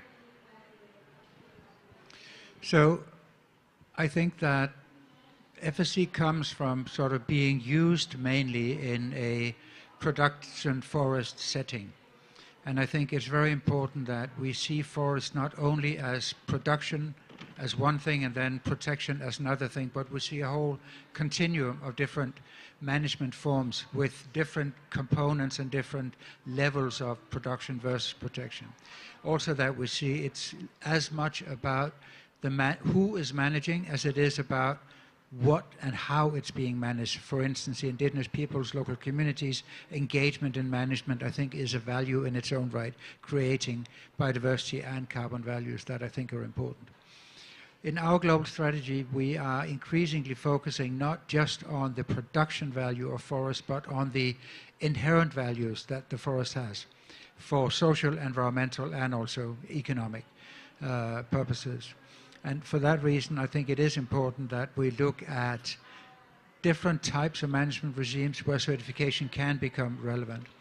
We are, for instance, as an example, we have 3 national parks in Uganda that have recently become FSC certified.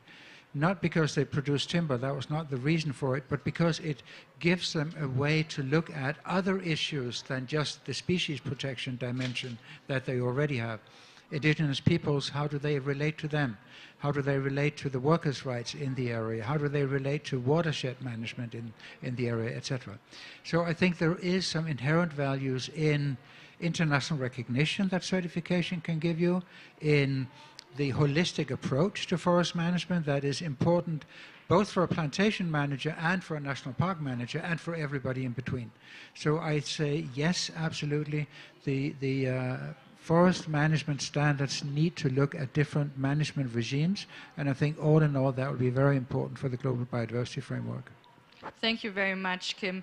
We have also, I guess, Fred and Jan Erik who would like to respond to this. I give the word to Fred now, and then Jan Erik. I will be very brief. I think certification plays a very important role in terms of mainstreaming all these biodiversity safeguards and so forth. I mean, if you listen to, if you heard me yesterday, we have the first tropical forest that has been certified under FSC. And they have even progressed even further to include not only production forests, but also totally protected areas. They are certified not for timber production, but for the services provided. So I think that's, I leave it, maybe. Thank you. Jan Erik. Yeah, I had a more general and maybe but still relevant comment to that question is that, and I mentioned that yesterday as well, there's a lot of focus on the 30%, but we must forget that this framework should really help us manage the 70% even better than we do today. So, and the same is true for finance. There is a lot of focus on public finance, but we can escalate the public finance significantly, but unless you turn the commercial capital flows, it will be futile. Thank you. I see more hands. Yeah, there. Yes, hi, I'm Ingmar, CEO of Climate and Company, Germany's leading sustainable finance think tank. Thank you very much. I think the piece that particularly German and French representative mentioned has been missing a bit from the negotiations, right? There's a lot of concern that people are confronted with mandatory reporting requirements and not able to do it. So I think, and maybe it's not enough to say it in Sharm el-Sheikh, maybe this message has to be heard here loud and clear. And I would, however, encourage to also look at this supply chain disclosure as a powerful instrument for making financial flows deforestation proof, so to say. And that is also a challenge again. If we do supply chain disclosure now for European companies, again, those upstream will struggle. And the third one is the due diligence regime that we're also thinking about in Europe. So it's the combination of deforestation-free product regulation, due diligence obligations, and those. And I think if on all of those we can convey the message now that yes, we are happy to go forward in Europe and take our responsibility, and we are helping now in very concrete projects next year. While at the end of next year, maybe we would be able to show with the help of maybe your institutions that it's feasible. We can show that we can make it work. I think that would be such a fantastic message of encouragement to all our partner countries here. So thanks a lot for your words. I just wanted to say this is exactly what we need, I think. So, rather statement than question. Oh, no, sorry, even. And also, oh gosh, there's some reaction, sorry. No, thank you very much for this, what I'd call a brilliant impulse, a brilliant statement, but I would like to extend it. We also need to show a clear perspective to countries.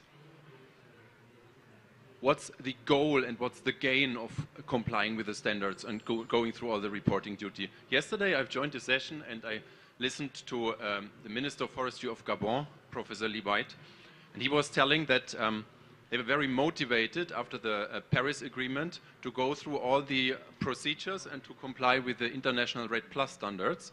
And he said, we've done this without any help from outside. It took us years, 4 years in fact, and finally once we were through, there was no way of selling the certificates. So what was the sense of going through all the procedures and complying with all the standards if there was no gain from it? And this is something we clearly have to avoid and show this perspective to partner countries. Thank you, Ivan. No, I would like just to add something regarding the European regulation concerning the fight against deforestation. So now we have made a very important step, which is the fact that we have finally succeeded in having this European regulatory framework. But now it's really important also to stand by the forest countries which are particularly worried about this new regulation, because the things that will have an impact on the local communities, local economy, national economy. So we will try to support also the countries in order to apply and implement this regulation. It's really important to have I should say, a second step after this, the adoption of this regulation. So it's up to the European Union and the European countries to accompany this regulation. Jan Erik. And I fully support what is being said of helping and supporting particularly smaller producers through biofin or other vehicles to really make that transitions. But there are already good examples. We've been demonstrating that for fish farming companies in Norway. Some of them are now deforestation free, and so it is, there are showcases. Thank you. We have 2 questions there. Kamal and the lady behind Kamal.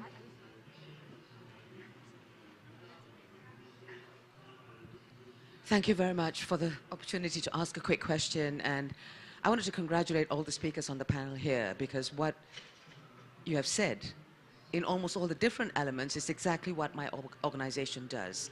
My name is Sham, and I come from the International Tropical Timber Organization, which is an intergovernmental organization of 75 members.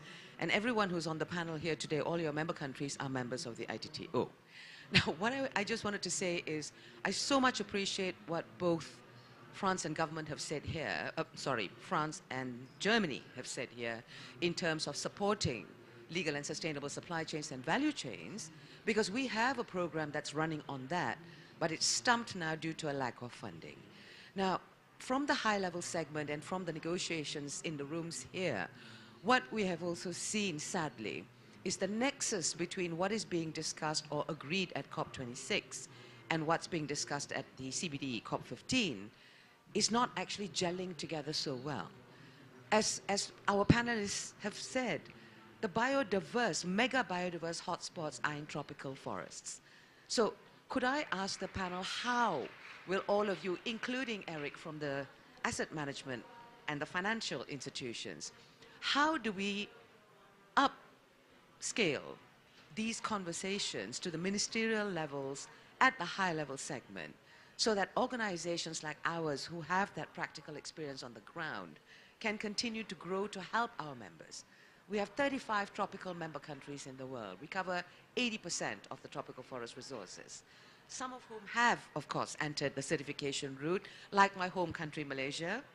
Fred comes from there, and Kim, brilliant work has been done through FSC certification and PEFC, but of course it all costs resources.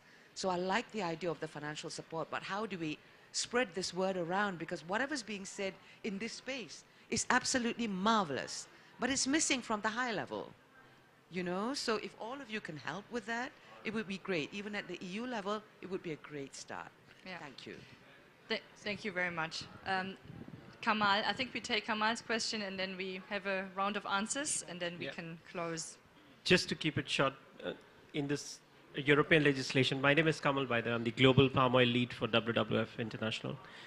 In the context of the European legislation and the UK and the Forest Act in the US as well, how can we make sure there are sustainable finance mechanisms for the smallholders so no one is left behind? Because that's the biggest concern from the producing countries, that these legislations might have an unintended consequence of the smallholders being left out. So can we connect sustainable finance from the private and the public sector so that they are not left out of it?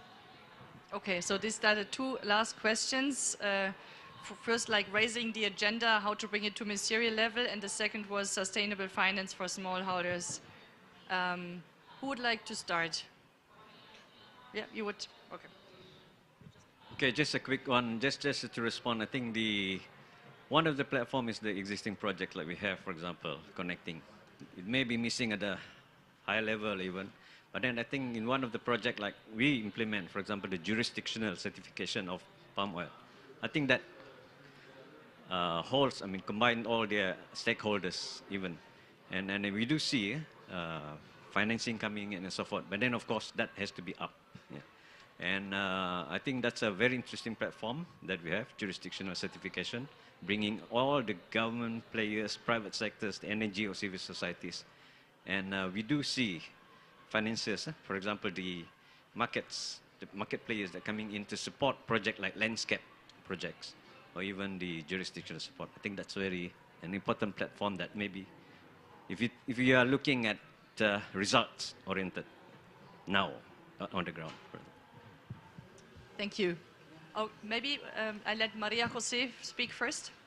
Thank you.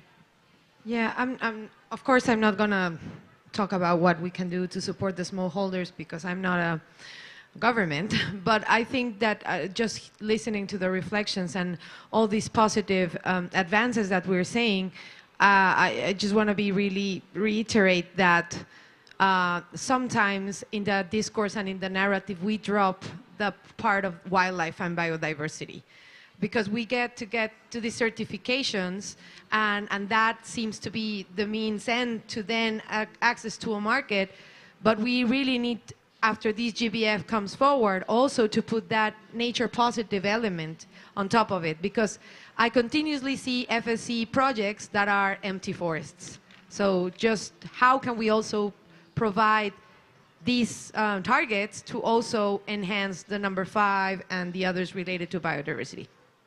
Yeah, fully agree. Any of the panelists, quick reaction? I just wanted to add to that, how do we bring it to the high level? And we're on that journey. I think we are making progress. Of course, we're all impatient. We want to do it even faster. But I'm also representing Finance for Biodiversity. That's 126 financial institutions. And we did have an opportunity to speak and summarize the view in the high-level session yesterday. And we will have an opportunity also on the summary session high level tomorrow. And,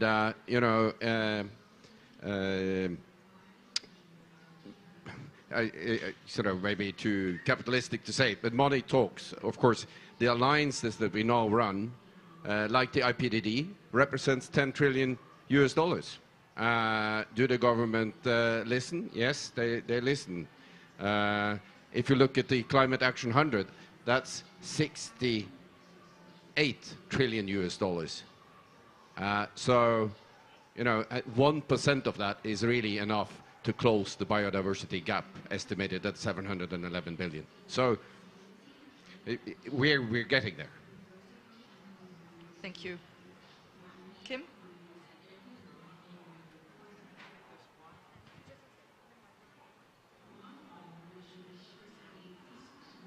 I don't think there's one answer to either of these two questions.